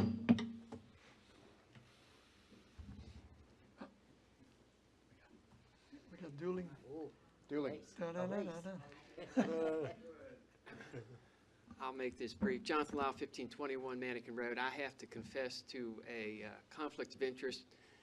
Mr. Hazel's been putting gravel on my front lane for the better part of 20 years, I guess, right down there at the Mannequin Equestrian Center. He just put a nice load down there when I was out of town, and thank you for that. He also has given me an education as to how clean he has to keep his trucks because particularly if he's hauling stone from Luck, they do not allow him to come in there with a dirty truck. And I tell you, I've been passing his trucks for years, and those things sparkle. In fact, sometimes I'm afraid I'm going to get a little bit of sun blindness from the chrome he keeps polished on those trucks. I appreciate, Mr. Minnick, you saying that a 10-year CUP would be appropriate. Mr. Fleming's been doing right by the county and the folks that do contract his business, and so if you could go 15, I'd probably be okay with that. I'm not sure if Mr. Fleming is going to be ready for retirement after 15, but this is small business America, and I just would encourage you to do everything you could to let him keep hauling gravel for me, because about every 3 years I need a load, and I'll sit down with that. Thank you. Thank you, Mr. Lau. Anyone else?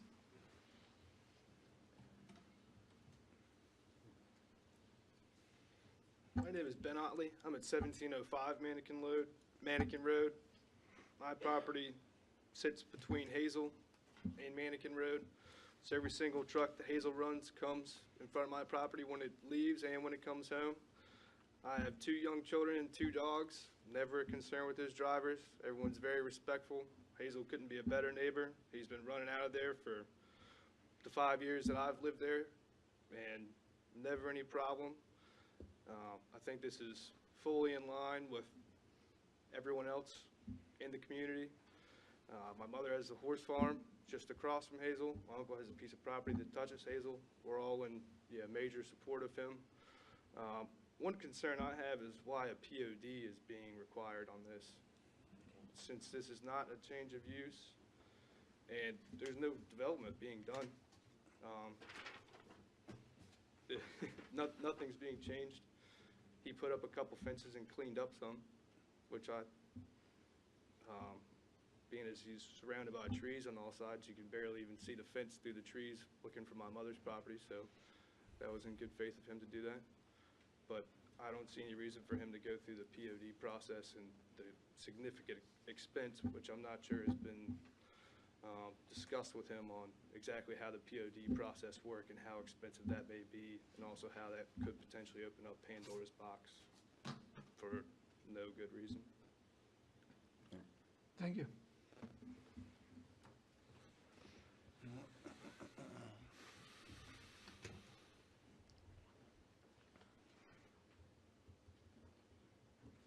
Good afternoon. My name is Herman Fleming. I live at 1663 Mannequin Road. I also own property on the same property road that Hazel live on.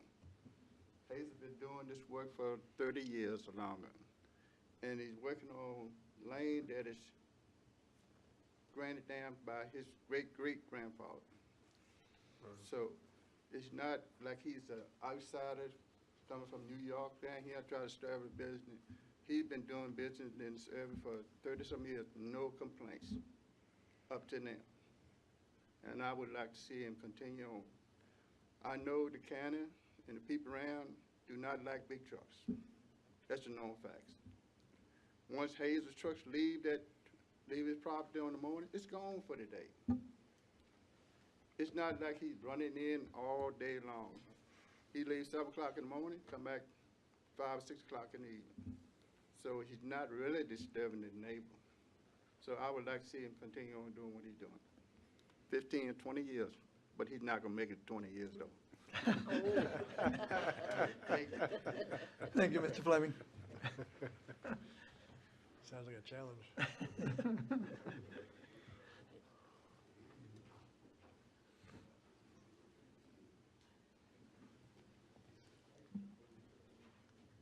Hi, my name is Pam Otley, and I grew up on the farm right across from Hazel's, where he is now. He's improved it from what it used to be by so much. But the thing I don't understand is, nobody can see his property but us. Us! And there's somebody that's come in and raised all this cane because they want to sell a little piece of land that's a swamp. Well, I think it's a swamp. And they don't even live in Goochland, I think. You know, I mean, I may be wrong. That may be not who it is.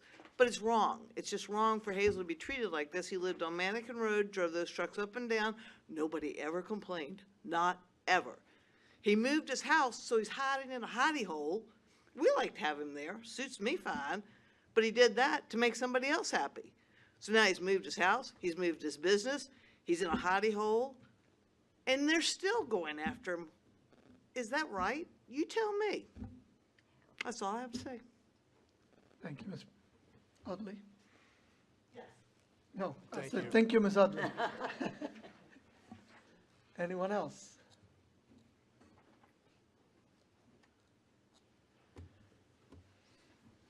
Okay, seeing no one else, I'll close the public hearing. Any discussion? All right, so Mr. Chairman, I mean, the issue was raised on the POD. Yes. So, talk to us, Ms. Hunter. Yes, ma'am. A POD is required for any new use whenever you establish a commercial use. So the property has only been used for residential. However, with the conditions, we are recommending a condition that allows the waiver of paving the parking. So that will significantly reduce what would be required in terms of engineering for the POD. So he will still need to do a POD, but it won't. We can work with him on how detailed it is if the waiver is approved. But a POD is required for any time you're establishing a new commercial use. So can you give me some kind of an estimate of time, effort, cost? There's some sense of what we're talking about here? We can work with him. I mean, some of ours, we don't even have engineers do it. We do it ourselves. Yeah. This could be one that we would be able to help Mr. Fleming and have him do it himself. We do them on our aerials. We don't require them to hire engineers. If the waiver is granted, I think the POD would be pretty minimal, just showing where the fencing would be located, where the paved parking would be located, and that's something we could work with him to have it done on an aerial and not a full engineered set of drawings. Ms. Hunter, when we had the Rural Economic Development Committee, we came up with a kind of a mini POD. Could that be, this is an A2 zoning, even though it's kind of a business use. Right. Could that apply here? That specifically would not apply because it has to be, it talks about having to be on a farm. But we would use those type of standards. The POD administrator can waive any of the requirements, and we could look towards that as what the standard would be. But that's something we're going to do with the rewrite, is to have another layer of POD. Okay. Thank you. So, But in this specific case, I mean, it's not that I don't trust you. You're saying you're But going you to do don't. this. Well, I mean, I just, because you're here today, I mean, Right. I'd like some kind of, Um, in writing. we could have that condition say that, where is the one on the POD? What number is that? Well, it was under the park, there was a mention under the parking. Plan. Transfer. I mean, that's really the only place that I see anything about the,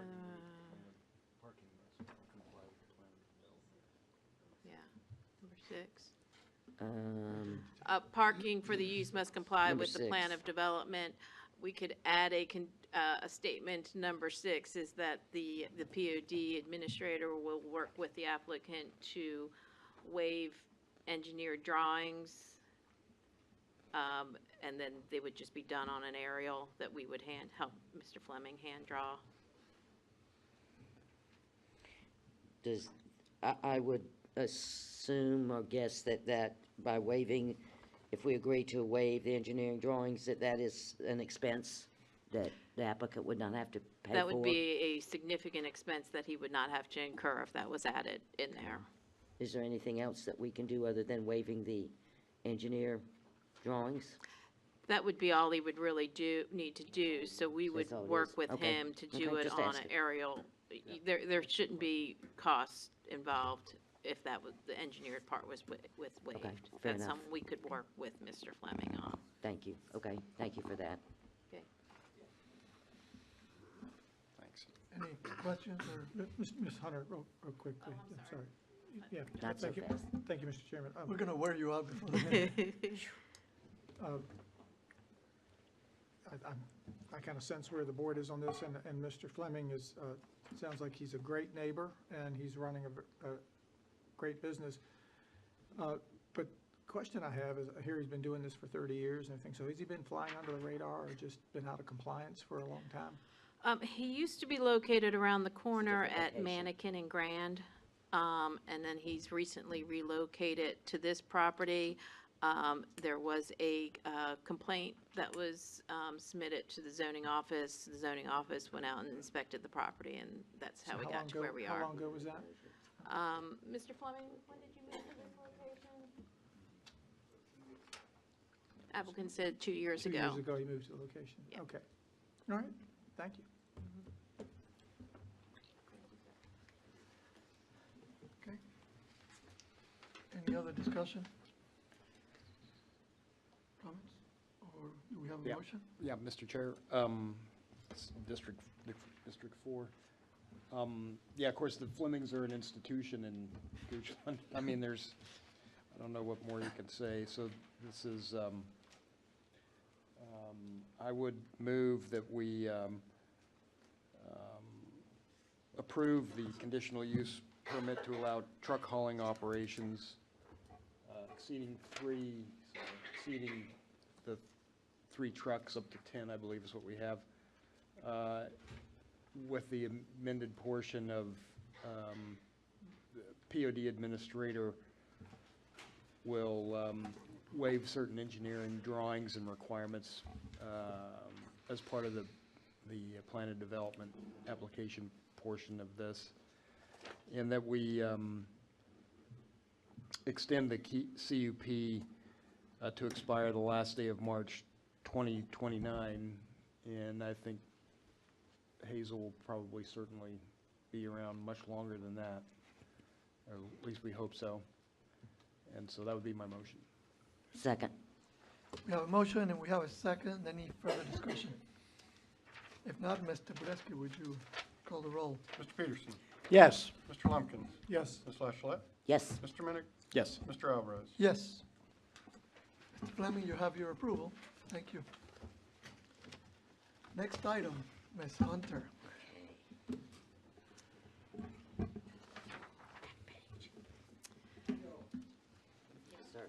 Yes, sir. Next item is also a conditional use permit, 2019-0004, filed by John Brockenbrough. It's a conditional use permit to operate a distillery on 7 acres at Maiden's Loop. So the property is located generally near the courthouse village off of 522, off of Maiden's Road. Here's the comprehensive plan. The blue references the post office, and then this property is specifically designated single-family residential low density, and then the blue across the street would be Tucker Park. The property is zoned A2. The red just to the east is the little shopping center and post office. And this is the aerial of the property. So you can see there's already one residence on the house. The applicant plans to live in that residence. They plan to distill whiskey, bourbon, vodka, and gin. Based on ABC laws, this would be a micro distillery. They'd be limited to 100,000 gallons per year. They plan to modify an existing pole barn to house the whiskey and bourbon barrels. They would construct a second building that's 30 by 64 that would house the distillery and tasting room. So again, showing you on the screen, the post office and shopping center would be located in the white area down in the corner. You would come in, this would be the tasting room and distillery. This would be the parking area. This is an existing pole barn, would be used for the barrel storage, and then there's would be a future additional storage building. And the residence is here, and the master distiller would live on site.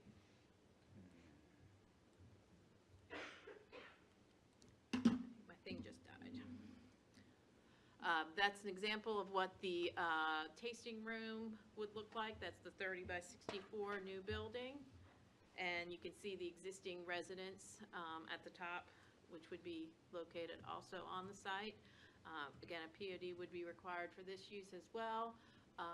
As part of the POD process, the building permit review, the occupancy will be determined for the tasting room. Any event that they plan on having that would be larger than that occupancy would require a special event permit. However, the applicant has not indicated that that's not their real desire, that they do not believe that they would have a lot of special events.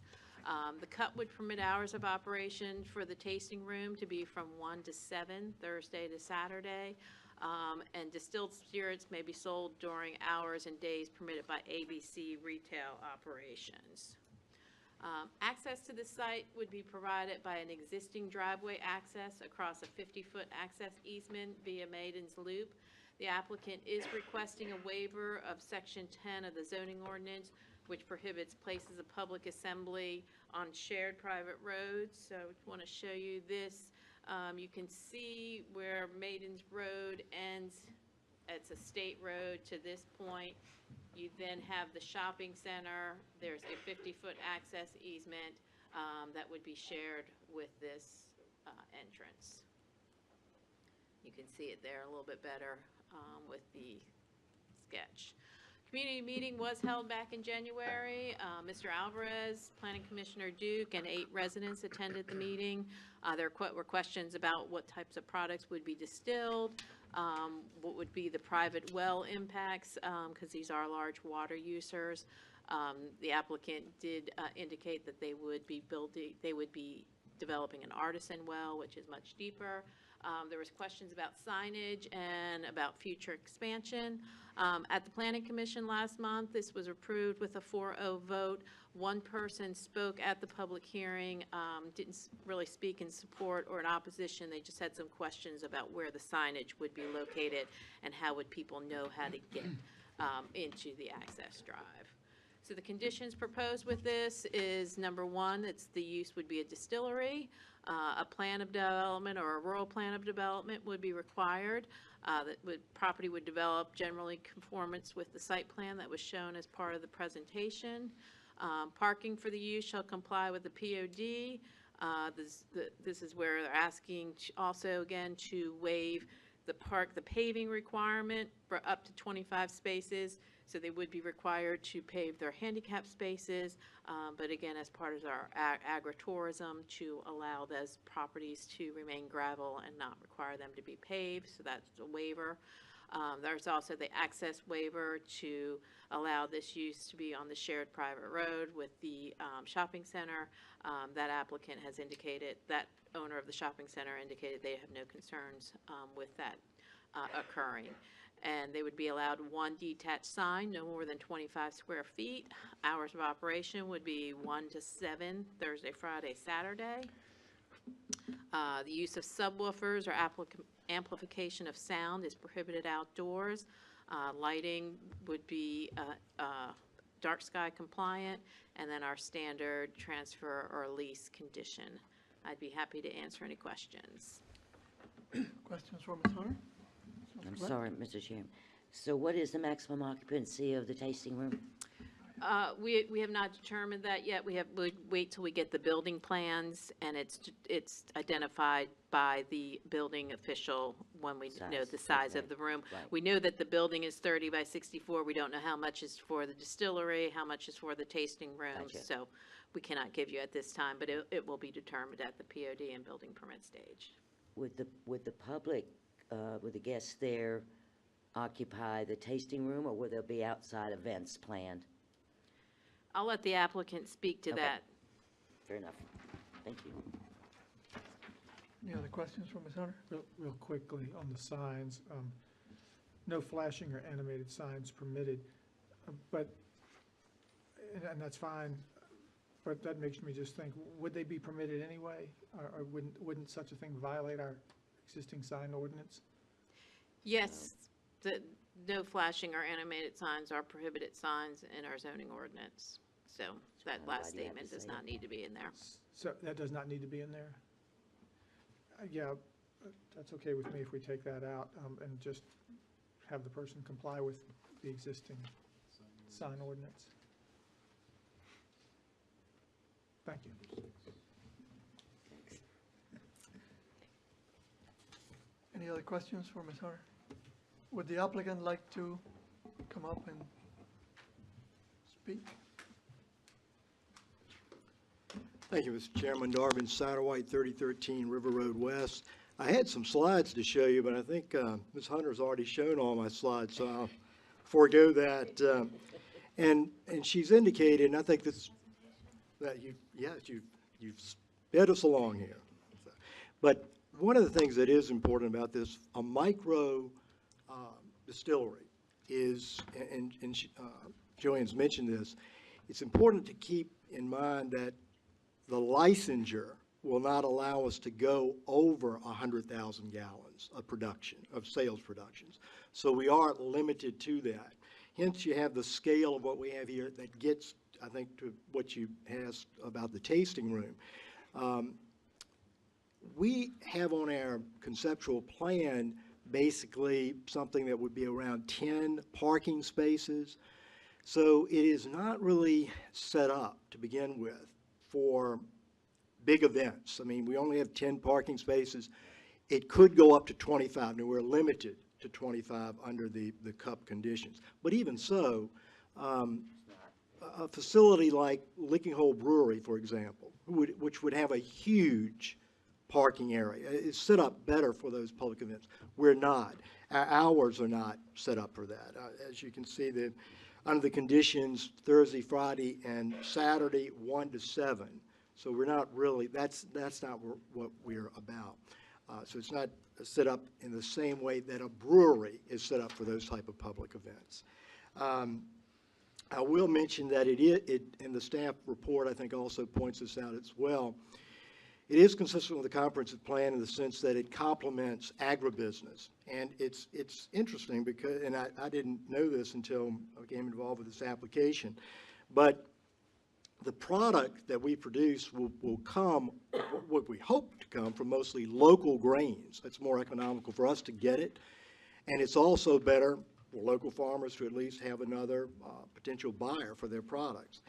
But there's a cycle to that as well, because a byproduct of what we have in producing what we produce is a mash. And that mash is something that's actually useful for cattle. And so there may be some trade-off there between actually using their grain and also having a byproduct in the form of mash that is an excellent feed source. So there is a real linkage here in the agribusiness.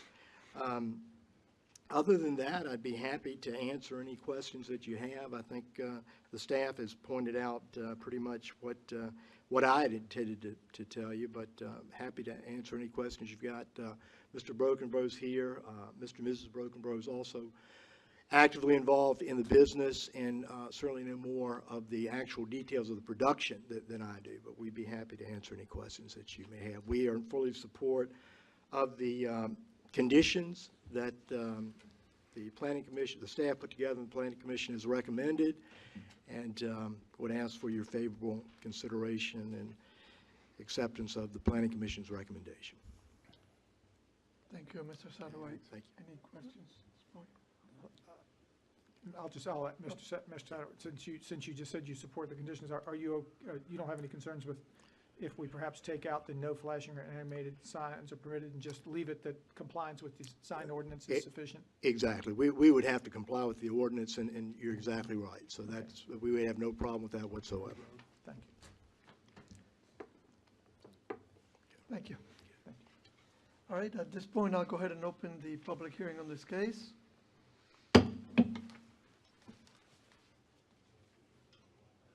Mr. Lyle? You need to sit closer to the front. He needs the exercise. Jonathan Lyle, 1521 Mannequin Road. I'm Managing Director of Highway Information Media. For the last 10 years, our shop has been working with Virginia Tourism, and agritourism, as I think Mr. Badesky knows, is one of those possible opportunities for Goochland County as we look to develop some of the activities here. It's been kind of fascinating for me to see we went through the winery boom, and then it was the craft brewery boom, and now it's the distillery boom, where I guess Virginians like their alcohol. And in Franklin County, they've taken their legacy of moonshining into legal distilling. So I would encourage us to look with as much favor as possible on this application. I was recently overseas, and I made a point of taking Virginia whiskey with me. And it was kind of nice, nothing against Bowman Distillery, but Virginia Gentleman for forever was the only Virginia bourbon that you could find, but that's not the case anymore. So I look forward to being able to take Goochland whiskey as housewarming gifts, or not gifts, housewarming, but this makes a lot of sense. It's agritourism, and I might also mention cattle aren't the only ones that like MASH. Hogs do too. You may know Tom Dykers has got happy hogs, as he calls them, because he's been giving them what's left over from Licking Hole Creek and some of the other breweries here in Goochland. So this makes sense. I'm happy to see you all do that. I'm not sure if you might want to be just a little concerned because one recent Virginia distiller has wound up in Congress, and I'm not sure that's a fate I would want to wish on anybody, but it makes sense. I'd love to see us proceed with this. So thanks so much. Thank you, Mr. Lyle. Anyone else?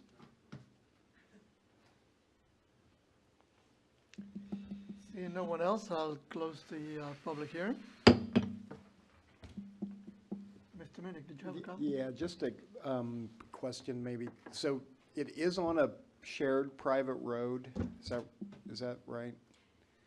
So, and so kind of licking some wounds from about 8 years ago on shared private roads. that's why we have this ordinance, yes. Yeah, so it's Maiden's loop is public until it gets to the shopping center, and then the access easement goes across the shopping center. Okay. They were at the community meeting. They were supportive. They Sure. thought it would bring more business, more people Got it. buy their business, so Yeah. they were excited. Okay.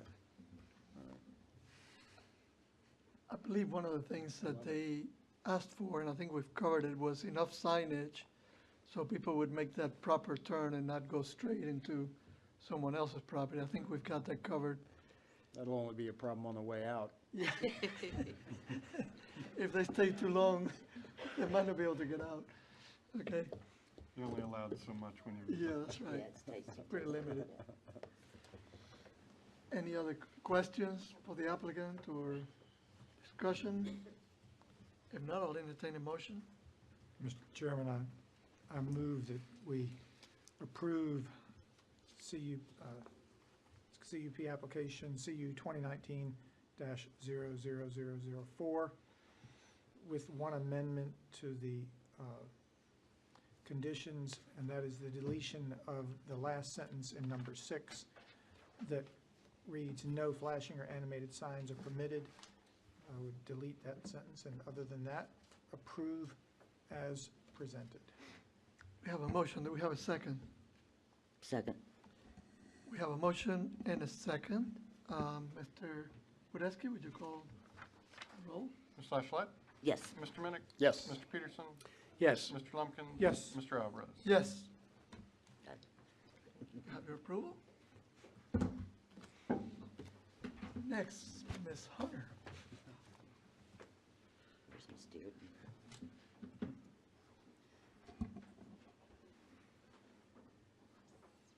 1 minute, please.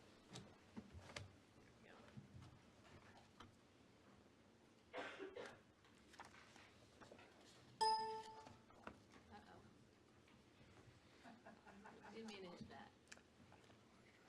There we go. Okay, the final public hearing this evening. This is a conditional use permit, conditional use permit renewal, CU 2014-0001A by Chicken Egg Productions. Renew their permit for a commercial kitchen, restaurant, and office on 1.15 acres at 2753 Dogtown Road. Property is generally located in the central portion of the county.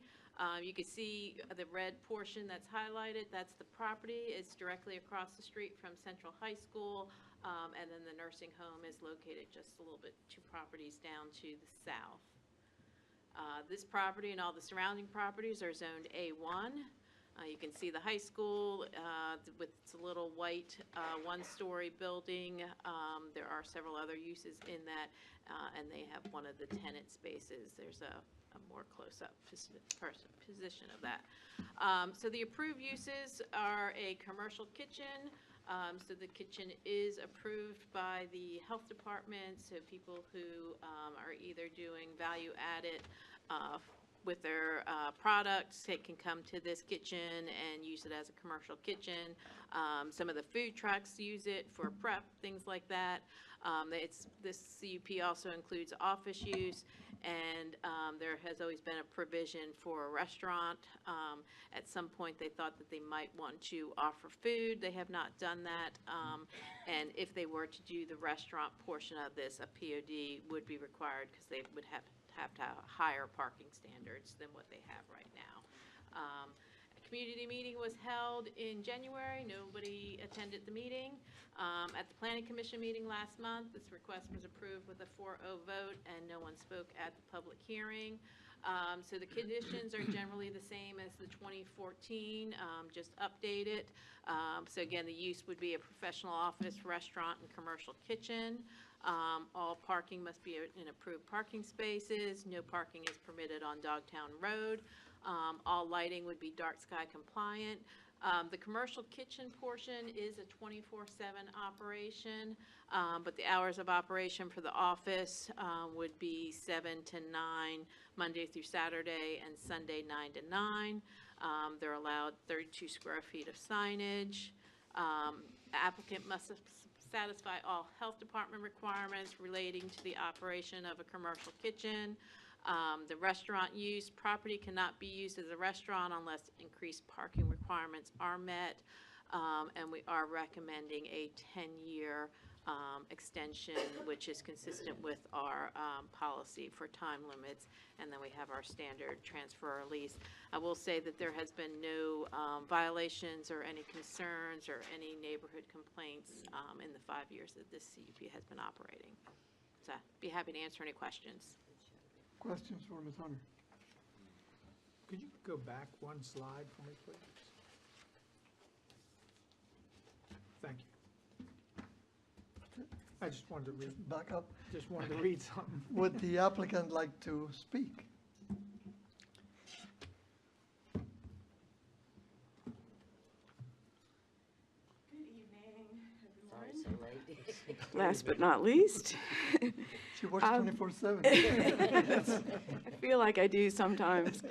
The only thing that I really wanted to say is that over the past 5 years, we've had over 45 distinct businesses come through to rent our kitchen, of which 67% have been women or minority owned.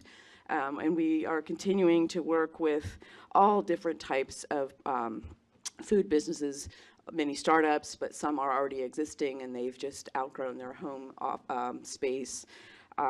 We also have one product that comes out of our kitchen that is one of Oprah Winfrey's favorites, and 14 of our businesses have produced Virginia Finest products.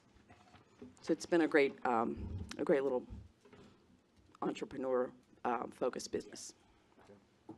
Thank you. Any other questions? Thank you. Thank you. Ms. Hunter, I do have a question around the timing for the office operation. Okay. Why would we single it out? It's inside the building. If somebody's working in the kitchen, could they use the office for? Yeah, that was part of the 2014 condition. I don't recall at that time if there was any concerns raised, and that's why we put in the specific hours for the office. But if the board, If I'm not mistaken, the office is for managing the operation? Miss, yeah. it makes Lisa go home at night because she has to turn the light off at 9 She o'clock. can't keep right? working. She can only cook. She can only cook. He has to cook all night in the office. Okay. Thank you. Any other questions, comments? I'll go ahead and open the public hearing. Almost forgot. Anybody wishing to speak in support or against this application, please step forward. Okay, seeing no one, I'll close the public hearing. And any discussion or? No, sir.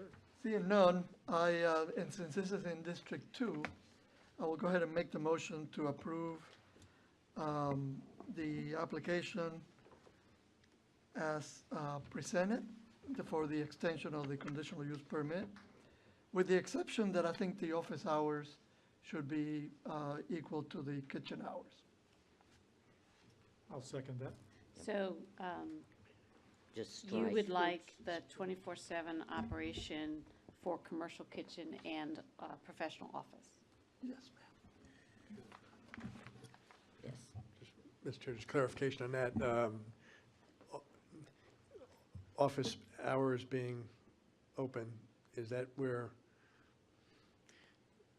people other than Lisa could come and go, or is this just for the use of the folks internally? I mean, is this opening it to the public, or is this, or does it No, I think matter? the office is there to kind of manage the operation. So of the office, there wouldn't be anything, Yes. business conducted by people No. showing up from outside the business to conduct in the office? It's a question more than anything else. My reason for proposing it is that if she's in there cooking Sure, and you wants gotta be to able sit to at use the the desk, office. Sure. and operate it, I don't see any, there's no way we would know anyway. That's what I thought. Unless the light Which is is on in fine. the office and not in the kitchen. But we're not selling We smell the cupcakes food or at 2 in the morning, something. a fifth meal, all right. And if that's the intention, we could probably just delete the hours of operation condition instead of, then Yeah, there's that just. might be easier. Okay, Just delete it. I'll adjust my motion. Let me just clarify that then. So, Just delete 4. okay, because I don't know what that has if they end up having the restaurant. Well, it doesn't have any doesn't have restaurant anything. hours in there Okay. anyway. Did we have a second? John seconded it, but I'll, I did Yeah, you second did. it, and I Third. accept your amendment. Okay, thank you. All right, any other discussion? If not, we need to let Lisa go cook.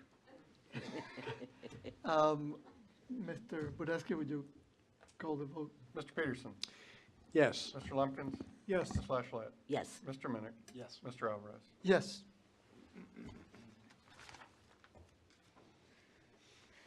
All right. Any other business?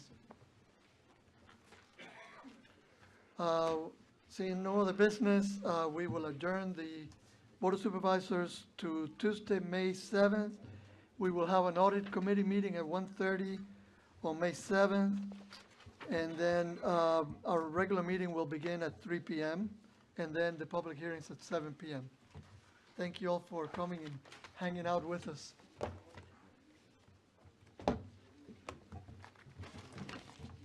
Well done, Mr. Chairman.